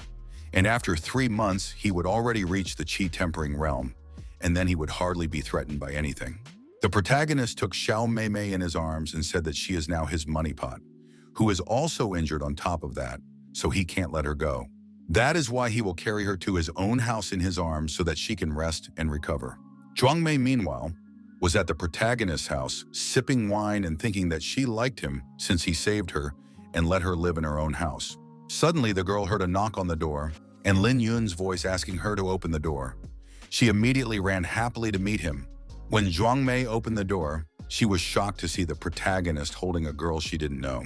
The guy, without any explanation, simply entered his own house and put his new partner on the couch, saying that she should rest. The girl thanked the master in return. Zhuang Mei was furious and immediately asked Lin Yun who the woman he brought home was. Lin Yun came closer to the girl and whispered in her ear, saying that this woman was a murderer and she wanted to kill him today. Hearing this, the girl immediately asked him, why did he bring a murderer to his house? The protagonist, with a smile on his face, replied that since she now belonged to him, so he decided to leave her to protect Zhuang Mei while he was away. Hearing this, Zhuang Mei was furious, as she thought this was not a normal behavior on the part of the boy. She immediately grabbed the protagonist and took him against his will to the bedroom and threw him on the bed. After that, with a ferocious passion, pounced on him and started kissing him. The girl decided to take off her clothes in order to sleep with the protagonist and let him realize that he belongs only to her. But the guy wiggled as he could, not letting her undress and not letting her undress herself, saying that the time has not yet come and he can only kiss, but to enter physical intimacy in any other way is impossible. It was all because he didn't have enough cultivation to destroy pure yang bodies right at this moment. Suddenly, Lin Yun's phone rang, and looking at his face, it was clear that something serious had happened. Zhuang Mei did not have time to blink an eye as the protagonist once again ran away, leaving her home alone. The girl went to bed, thinking that there was nothing wrong with it as long as he did not bring other women home. Half an hour ago at the Lido Hotel in one of the nightclubs, Meng Linghan was in the club having a drink with 2 very unpleasant men who were clearly trying to get her drunk, saying that she was a nugget who would become a big star in the future. Luckily, the girl knew how to stay sober no matter how much she drank. She wanted to uncover the secret of Qing Yun's movie television company that lured and tortured many girls under the pretext of nurturing stars. Meng Linghan wanted to obtain proof of their crimes exactly today, risking her own life. Suddenly, one of the men approached her with a new glass of champagne and said that after she drank it, they would immediately go to the audition. She couldn't believe that she would still be able to get behind the scenes and find out all the dirty deeds of this company. After the man said that they were looking for such an amazing beauty, the girl realized that they finally took her bait and decided to empty her glass. After drinking another glass of champagne, Meng Linghan couldn't understand why she suddenly felt dizzy and blurry in her eyes. She immediately apologized to her companions and said that she urgently needed to go to the bathroom. But one of the men picked her up under her arms and said that there was no need to worry about it, as the listening room had everything she needed. At that moment, Meng Linghan realized that something had been slipped into the champagne glass she had last drunk. The men dragged her into hotel room 1688 and threw her on the floor. They didn't expect this woman to be really hard to get drunk, but luckily they were prepared for it. After that, they decided to report Mr. Ugu that everything was ready and the girl was waiting for him in room 1688. After regaining consciousness, the girl heard the hotel room numbers the men were talking about. Meng Linghan realized that no one but the June line could help her. In this situation, it was already too late. So she called him, and after giving him all the information, asked him to come quickly. It was because of this phone call that the protagonist left his house late at night. After arriving at the Lido Hotel, Lin Yun immediately asked the guy at the front desk how he could get into room 1688. The kid asked the protagonist why he wanted to get into this room. Lin Yun grabbed the kid by the throat and lifted him above him and told him not to ask stupid questions and just guide him to this room. Under the threat of mortal danger, the kid still led the protagonist straight to room 1688.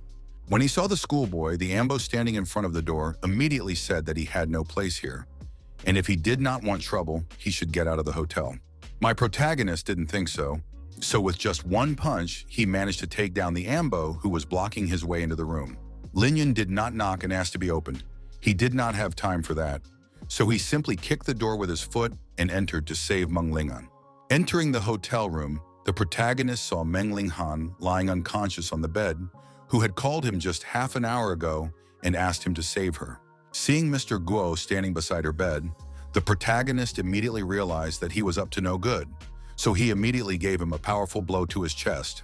After that, he gave him another powerful punch right in the face in order to immobilize him for sure. After that, the protagonist immediately walked over to the girl and she hugged him.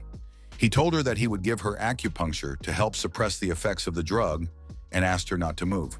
Suddenly, the very men who drugged the girl returned to the hotel room and asked Mr. Go what was going on and what was the schoolboy doing in the room. Realizing that things were bad, the men told Director Guo Zhang that they would straighten things out right away.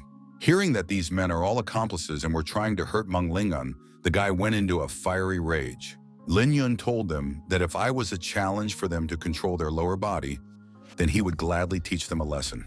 The men were shocked to hear such a thing from some schoolboy they had never seen before. Throwing Meng Lingan on his shoulder and taking the briefcase with the money he had snatched from the hooligans, Ling Yun said that he would count this money as today's interest until he finished the rescue. Then he warned the beaten men that he would come back for the main compensation after a while.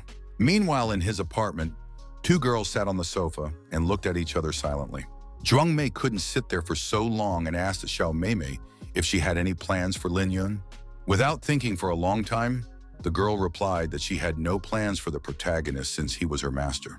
Unexpectedly, the protagonist entered the apartment, holding another girl on his own shoulder. He immediately put Meng Linghan on his own bed, giving her the best and softest bed in his apartment. Seeing how bad and painful the new girl was, that she couldn't even lie quietly in the bed, Xiao Meimei immediately realized that she was under the influence of a strong drug, and if left like this, she would die. Realizing that the protagonist brought the girl home to save her, his girlfriend Zhuang Mei said that she and Xiao Meimei would not bother him and would go for a walk. The protagonist asked them not to go, but rather to help him by saying that he was going to perform acupuncture on the main channels. Meanwhile, the girl was getting worse and worse by the minute. She was already starting to throw fever. The drug was stronger than the protagonist thought, so he asked Xiao Meimei to hold the girl from behind and prevent her from moving so that he could help her. After only 1 hour, Meng Lingan was sleeping peacefully in Lin Yun's crib. Zhuang Mi was in awe of the protagonist, as in the face of such a stunning figure in sight, he didn't even try to do anything. She realized that he really wasn't like the other dorks who had surrounded her all her life. She also realized that Lin Yun was the perfect match for her, just the kind of man she was looking for. After some thought, she decided to tell the protagonist that she liked him very much. Lin Yun almost choked on his coffee when he heard this, so he decided to ask her what she meant when she said this. Zhuang Mei attacked the protagonist and told him that she liked him a lot, so she wanted him to be her husband. Lin Yun was shocked to hear this. It was the first time he had been told this since he had appeared in this world. The protagonist couldn't understand why she had previously kept her distance from him, but now she was wrapped around him. Hearing this, the girl immediately hit him with a pillow, saying that she didn't know him before, and now that she knows him, she should take the initiative to not miss out on such a man. Zhuang Mei calmed down a bit and told Lin Yun that she was very serious about him and that she didn't even think of sending her away. The protagonist said that he had no intention of chasing her away. When she heard this, she immediately threw herself into his arms, saying that he was the best man in her life. Xiao Meimei appeared in the room and interrupted their idyll, telling his master that the woman in the bedroom was awake and wanted to talk to him alone. Ling Yun happily jumped out of Zhuang Mei's clutches and rushed to the bedroom for a private conversation with the rescued girl.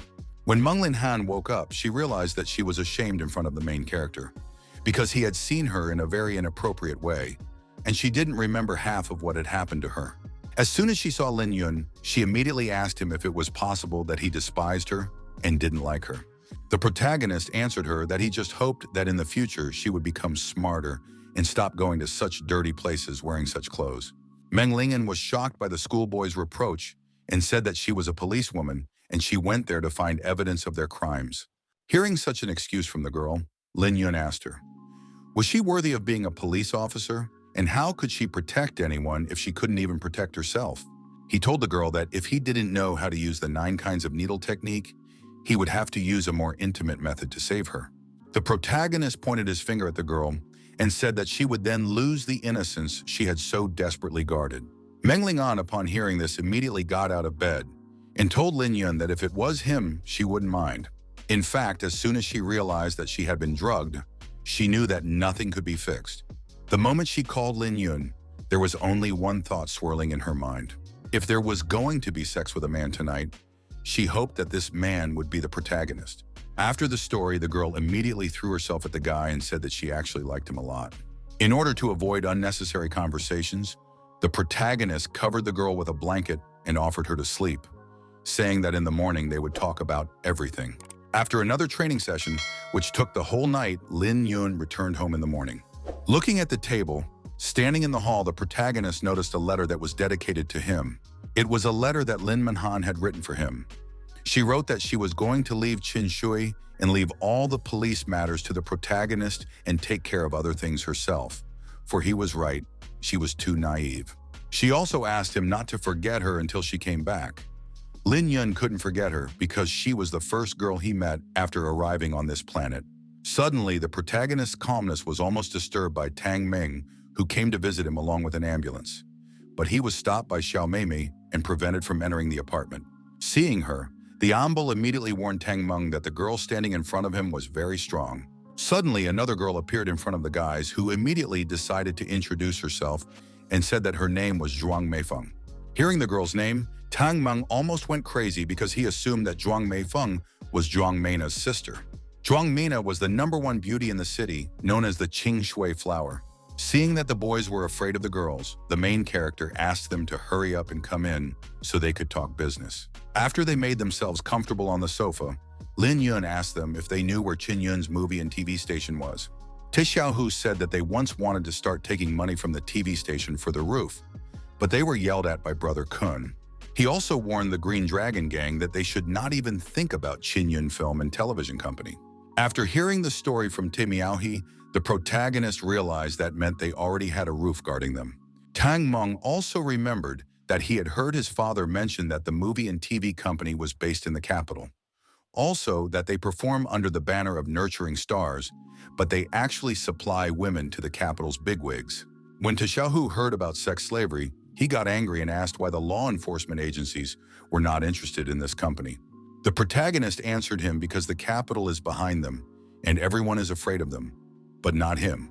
After that, he asked the guys if they dare to go to the movie Qin Yun TV company for their debt. The guys immediately shouted that where the boss goes, so do they, adding that this trash like the movie TV company shouldn't exist. As they drove up to the office of the movie TV company, Tasehu immediately adopted a menacing look for more confidence and to intimidate those around him. When Tang Ming asked him why he suddenly changed his face so much, the bully replied that they had come to collect debts. The first thing to do was to suppress the enemy with your aura.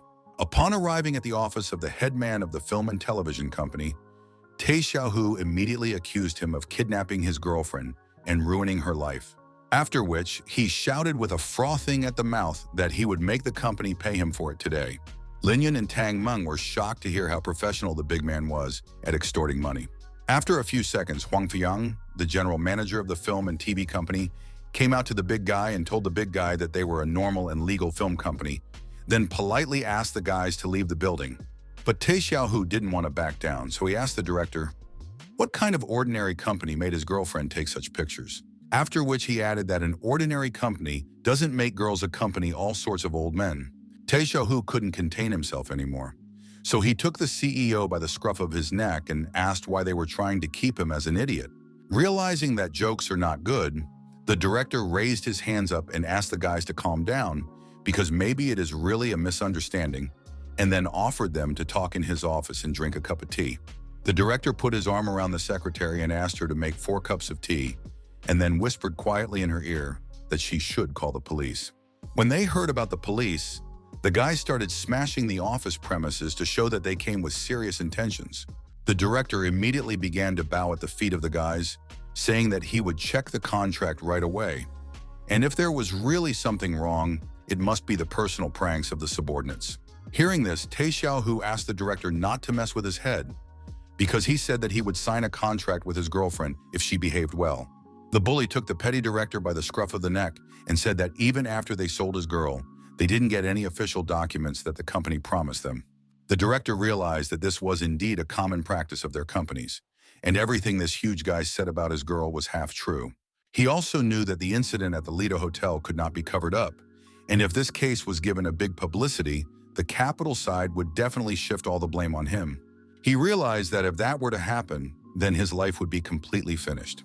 Realizing all the risks, all the pros and cons weighing in, the principal asked the bulky man to calm down, asking him to tell him how they could solve this matter. Tae Xiaohu was glad that after a few dozen minutes, they were still able to come to the heart of the matter. The bully said that as long as the company was willing to compensate his girlfriend for moral damages, physical injury, loss of youth, tuition fees, extra tuition fees, and utility bills and so on, he would promise not to return to their office again. After listening to the demands, it became clear to the principal that the boys had come to him to blackmail him and get as much money out of him as possible. After some thought, the director said that he would have no problem asking his secretary to give them $30,000 to close the matter. But after he heard that the boys wanted $30 million, the director immediately fainted. Suddenly, at the entrance to the office appeared a gang of thugs which just roofed the movie and television company. Tang Meng and Ling Yun greeted them with smiles on their faces and said that they were already waiting for them. A gang of thugs entered the office to protect the director from a bully who was trying to extort a large sum of money from him. As soon as the whole gang entered the office, the protagonist together with Tang Meng immediately closed the door behind them so that they could not escape. The leader of the gang that runs the TV movie company came to Tae Xiaohu and told him that he was in big trouble for not revealing his childish eyes and not finding out who runs the company. Tae Xiaohu did not listen to him, but yawned and said that if they wanted to get there, they could start now. The leader of the gang that was running the company heard this and immediately ordered his men to teach the boy a lesson. The company's employees were shocked to see the fighters who seemed to be their roof were beaten by some red-haired schoolboy. Tae Xiaohu did not spare anyone.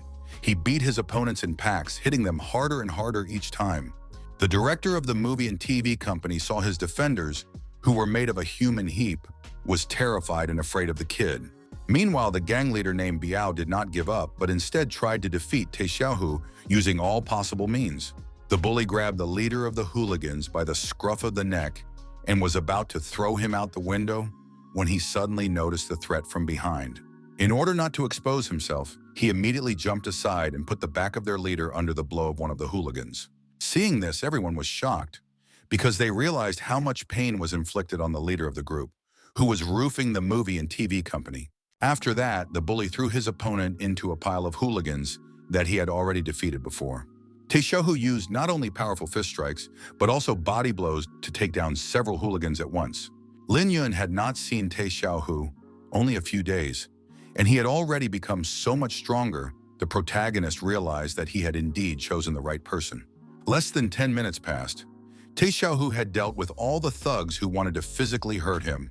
After he had dealt with everyone, he immediately turned to the principal, saying that he had asked him nicely before, but the principal had responded by sending people to beat him up. Tae Xiaohu said that if they didn't want to do it nicely, he would call the police right now and tell them everything they had done. The principal realized that if the kid called the police, he would be finished, so he offered the bully to settle the matter privately, saying that he was willing to pay him full compensation. The director immediately asked the secretary how much money the company had, to which she told him that they had a little over $30 million. Tae Xiaohu thought for a moment. $30 million was not a small amount of money, but after a moment's thought, he took the director by the scruff of the neck and asked him how much money he had in his personal account. The director realized that he was in a desperate situation, so he told the bully that he had $5 million, which he would be happy to transfer to him. Tae Xiaohu didn't want to wait long, so he said he wanted the principal to transfer the money to him right now. The principal immediately sat down at his desk and opened his laptop. Then within 1 minute, with just one keystroke, transferred all his savings to Ling Yun's account. After that, the principal asked the protagonist if they could forget about all of this since he had settled the account. Ling Yun replied that it was impossible. After that, he asked the principal to write a promissory note, saying that if he couldn't pay the remaining money within the agreed time, this Chin Yun film and TV company would become the property of the protagonist and his partners. Tang Ming added that he must write everything without mistakes and not forget the official seal.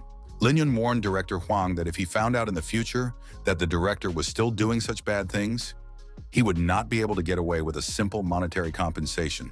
Huang immediately realized that the boy was not joking. He even seemed scarier than Xiaohu. Xiaohu was glad that he was able to scare the movie and TV company so much, and Lin Yun was happy that he had finally raised the money to buy a villa. When Tang Meng heard about the villa, he tried to dissuade Lin Yun from buying such an expensive property. Xiaohu, on the contrary, supported his boss, saying that it was just buying a house. But Tang Meng didn't think so, because he knew that this was an unusual cottage village, and the boss might not have enough money in his pocket. Coming to the same cottage village in which the protagonist wanted to buy a villa, they were met by a girl, a realtor.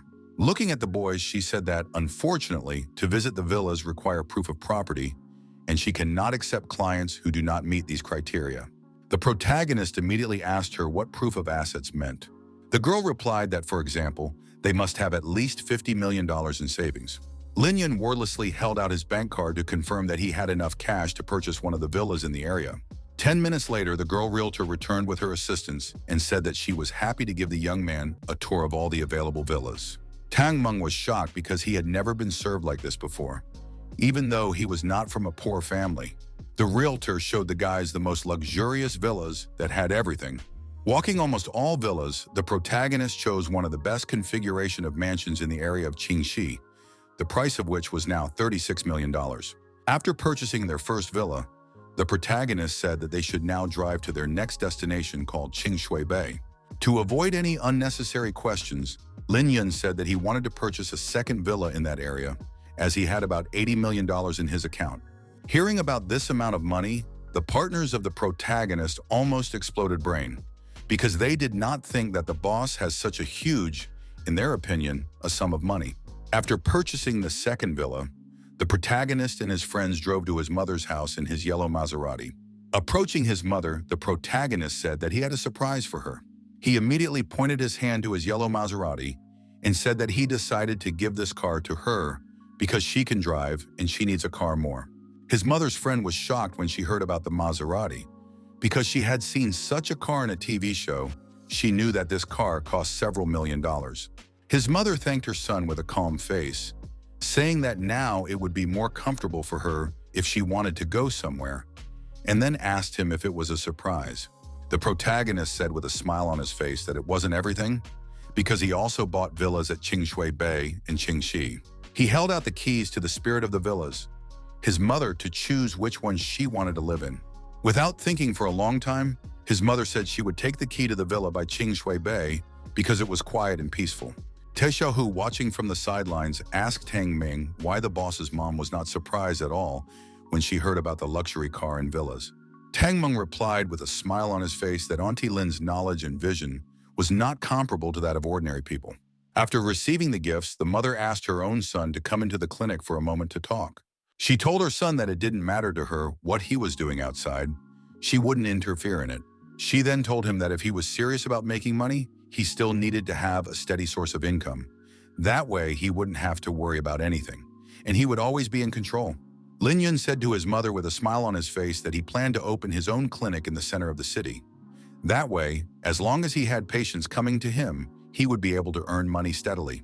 His mother said that this was certainly good, but he should not forget about his studies and the clinic, and should be supervised by a professional nurse. About the nurse, the protagonist said, "You cannot worry because he already had one." After learning that the boss was going to open a clinic, Tang Meng immediately decided to warn him that it was not easy, even apart from the fact that he had saved many people's lives thanks to his medical skills. Tang Meng informed Lin Yun that in order to open a clinic, he would need to obtain a medical services permit, a certificate without which opening a clinic would be illegal. The protagonist, after some thought, decided that his grandfather Ninger could help him with this if he took the necessary measures. Hearing about Ninger's grandfather, Tong Meng said that this is a miracle. The #1 doctor in China to do such a for him, like 2 fingers against the pavement.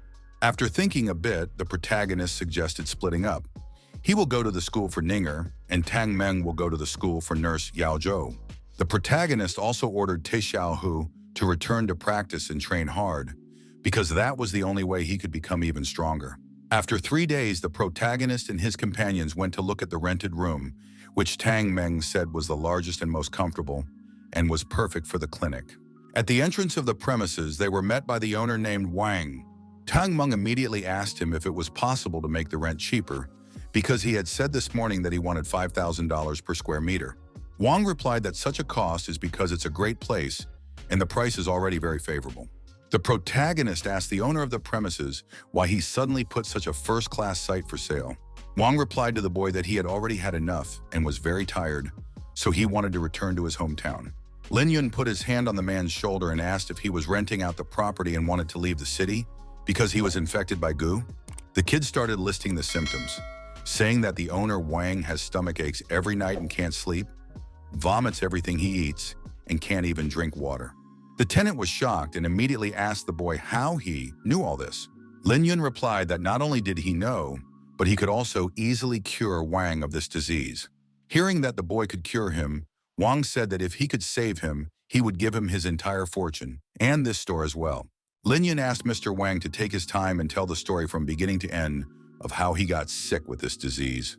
Wang replied that his store had actually been in business for over a decade, and due to the good quality and style of the clothes, business had always been good.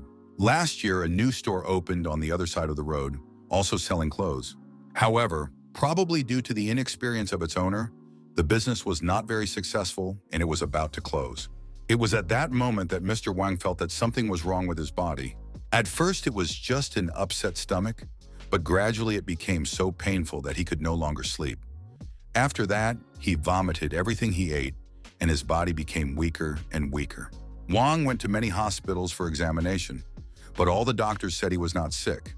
This continued until he met a Chinese medicine doctor who told him it was an evil spell. That's when the man remembered that the owner of this clothing store seemed to be from Hunan province. Wang had heard that goo infection technique was common in Western Hunan. He immediately realized that he had been infected by a business rival. Hearing how meanly Wang had been treated by his competitors, Te Xiaohu went into a rage. But Lin Yun and Tang Meng managed to hold him back. When the man guessed everything, he went to their store to talk to them. Hopefully they would leave him alone. But they kept insisting that they knew nothing. Wang realized that his health was getting worse and worse. He knew he wouldn't live long if he continued like this, so he wanted to sell the store and return to his hometown to die there. After listening to the tenant's story from beginning to end, the protagonist said he wouldn't let him die and offered him a seat beside him to help him deal with the parasite. Lin Yun took out his golden needles and asked Wang to close his eyes and relax so that he could safely perform the operation to save him. After just 10 minutes, Wang began to vomit violently, and in the process, he released his body from the parasites that wanted to kill him. Lin Yun immediately pierced the parasites with his golden needles. He then showed them to Wang, saying that they were the ones that were keeping him from living peacefully. The protagonist asked how the man was feeling right now. Wang tearfully replied to the boy that his body was relaxed, the feeling of vomiting was gone, and he was as if he was really fine. The man immediately started bowing in front of the boy, saying that he was his savior. The protagonist asked the man to stand up, saying that this wasn't the end. Unexpectedly, the culprits came forward as soon as goo was extracted. Mr. Wang's opponents, upon seeing the school children, asked them to leave the room and mind their own business. The protagonist, on the other hand, suggested that these gentlemen leave the premises if they didn't want trouble. Otherwise, he would deal with them. The leader of the hooligans didn't want to listen to some boy anymore, so he decided to teach him a lesson by releasing 6 goo larvae towards Lin Yun. But the protagonist was not confused and beat back this attack using his golden needles. Seeing that the boy was not just a schoolboy, but was able to repel the attack of the goo maggots, the boss of the hooligans even felt bad. He told Lin Yun that because he had helped Wang destroy the vermin, he had broken the rules of the world. Lin Yun didn't care what the old man told him. He replied that in that case he would dictate the rules. The old man was furious and released about 7 more goo larvae to destroy the kid for sure. This time, the protagonist decided not to even use needles. He just destroyed these maggots with his spiritual energy. Seeing this, the old man foamed at the mouth. He got very angry and said that he would destroy the boy with his bare hands. In a flash, the old man was at the boy's back and was about to give him a fatal blow to the pain point on his neck. But the protagonist managed to dodge and hit the old man back with a powerful punch to the chest. Lin Yun told the old man that he had destroyed his dantian, so he could stop trying to harm people with these evil techniques. The old man was very much startled to realize that the boy was so young, but already had such power, so he asked him who he was. The protagonist answered the old man that it doesn't matter who he is, because the old man couldn't defeat him even if he trained for the rest of his life. Tang Meng escorted the ill-wishers out and told Mr. Wang that now he may not sell the store. Mr. Wang was afraid that some of his ill-wishers would return in the future, so he decided to donate the store to the protagonist. Lin Yun took the man by the shoulders and told Wang that he didn't have to give such gifts for getting rid of trouble. Wang cried and said that he had been very depressed for the past few months and woke up every day thinking that he was going to die soon. That's why he wanted to just sell everything, leave his wife and children, and find a place to end his life. But now it was as if the man was alive again. It was as if he was reborn. He told that 10 years ago he bought this store for less than $2 million.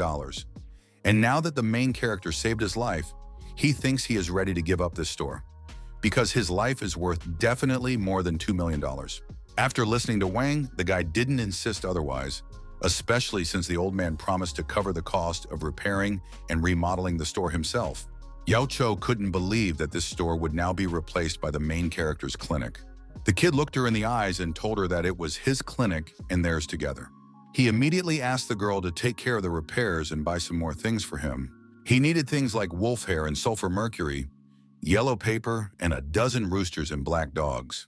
Lin Yun realized that the matter of the clinic had been resolved, and there would be no need to worry about money in the future. Soon he would be able to reach the 4th level of body refinement, which meant that it was time for him to prepare to make talismans. In general, talismans needed the blood of a demonic beast, but the protagonist wasn't even sure if there were demonic beasts on this planet. That was why he decided to replace this blood with the blood of roosters and black dogs. Lin Yun realized that if he managed to catch a demonic beast, he would be able to make a talisman to gather spiritual power, and then he wouldn't have to rely on the luminary family grass. Once again, when he came to the luminary family grass, he noticed that for some reason, the spiritual power of the grass had decreased. This could only mean that someone else had come here besides him. Suddenly, he heard some movement in the grass and turned around and saw a spiritual fox. Taking it by the withers and raising it above the ground, the protagonist realized that the fox was coming to the grass for healing. Lin Yun then let it go, saying that it could heal in peace because at this moment today he would be guarding it. Realizing that the spiritual fox was afraid that the protagonist would kill her, he became furious and said that he would suck all the spiritual power from the 7 Saints herb and leave nothing for her if she didn't start trusting him right now. After a while, the spiritual fox still began to trust Lin Yun and fell asleep in the grass next to him. Realizing this, the guy picked up the spirit fox to examine it for injuries. After examining the spirit fox, Lin Yun realized that she had a serious internal injury. She was lucky that they had met. The protagonist took out his golden needle to help the spiritual fox and asked her not to worry, as everything would be fine. After the operation, looking into the fox's eyes, the protagonist realized that she understood what he was saying. It came as a surprise to him that she had already revealed her spiritual wisdom, so she would be able to take on a human form after a while. Lin Yun realized that although the fox had 1 tail, it was almost unrealistic to meet a spiritual beast on Earth. Hearing this, the fox jumped out of the boy's arms and showed that it had 3 tails. The boy almost went crazy because it turned out that the 3-tailed spiritual fox in front of him was a 3-tailed spiritual fox that was rare even in the cultivation world.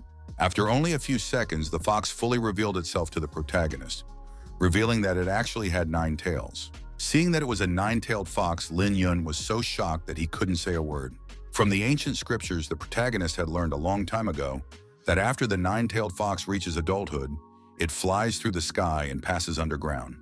She is unrivaled in the art of illusion, making her more powerful than even the 4 sacred beasts. Lin Yun didn't realize how small yet tough the spiritual fox in front of him was. Suddenly, the fox ran up to the protagonist and grabbed him by the pant leg and began to pull him along. The boy realized that she wanted to take him somewhere, so he got up and followed her. The fox took him to some unusual cave. The boy felt that the aura in the cave was unusual and there was something wrong with it. Walking through the cave, the boy came to a rocky mountain.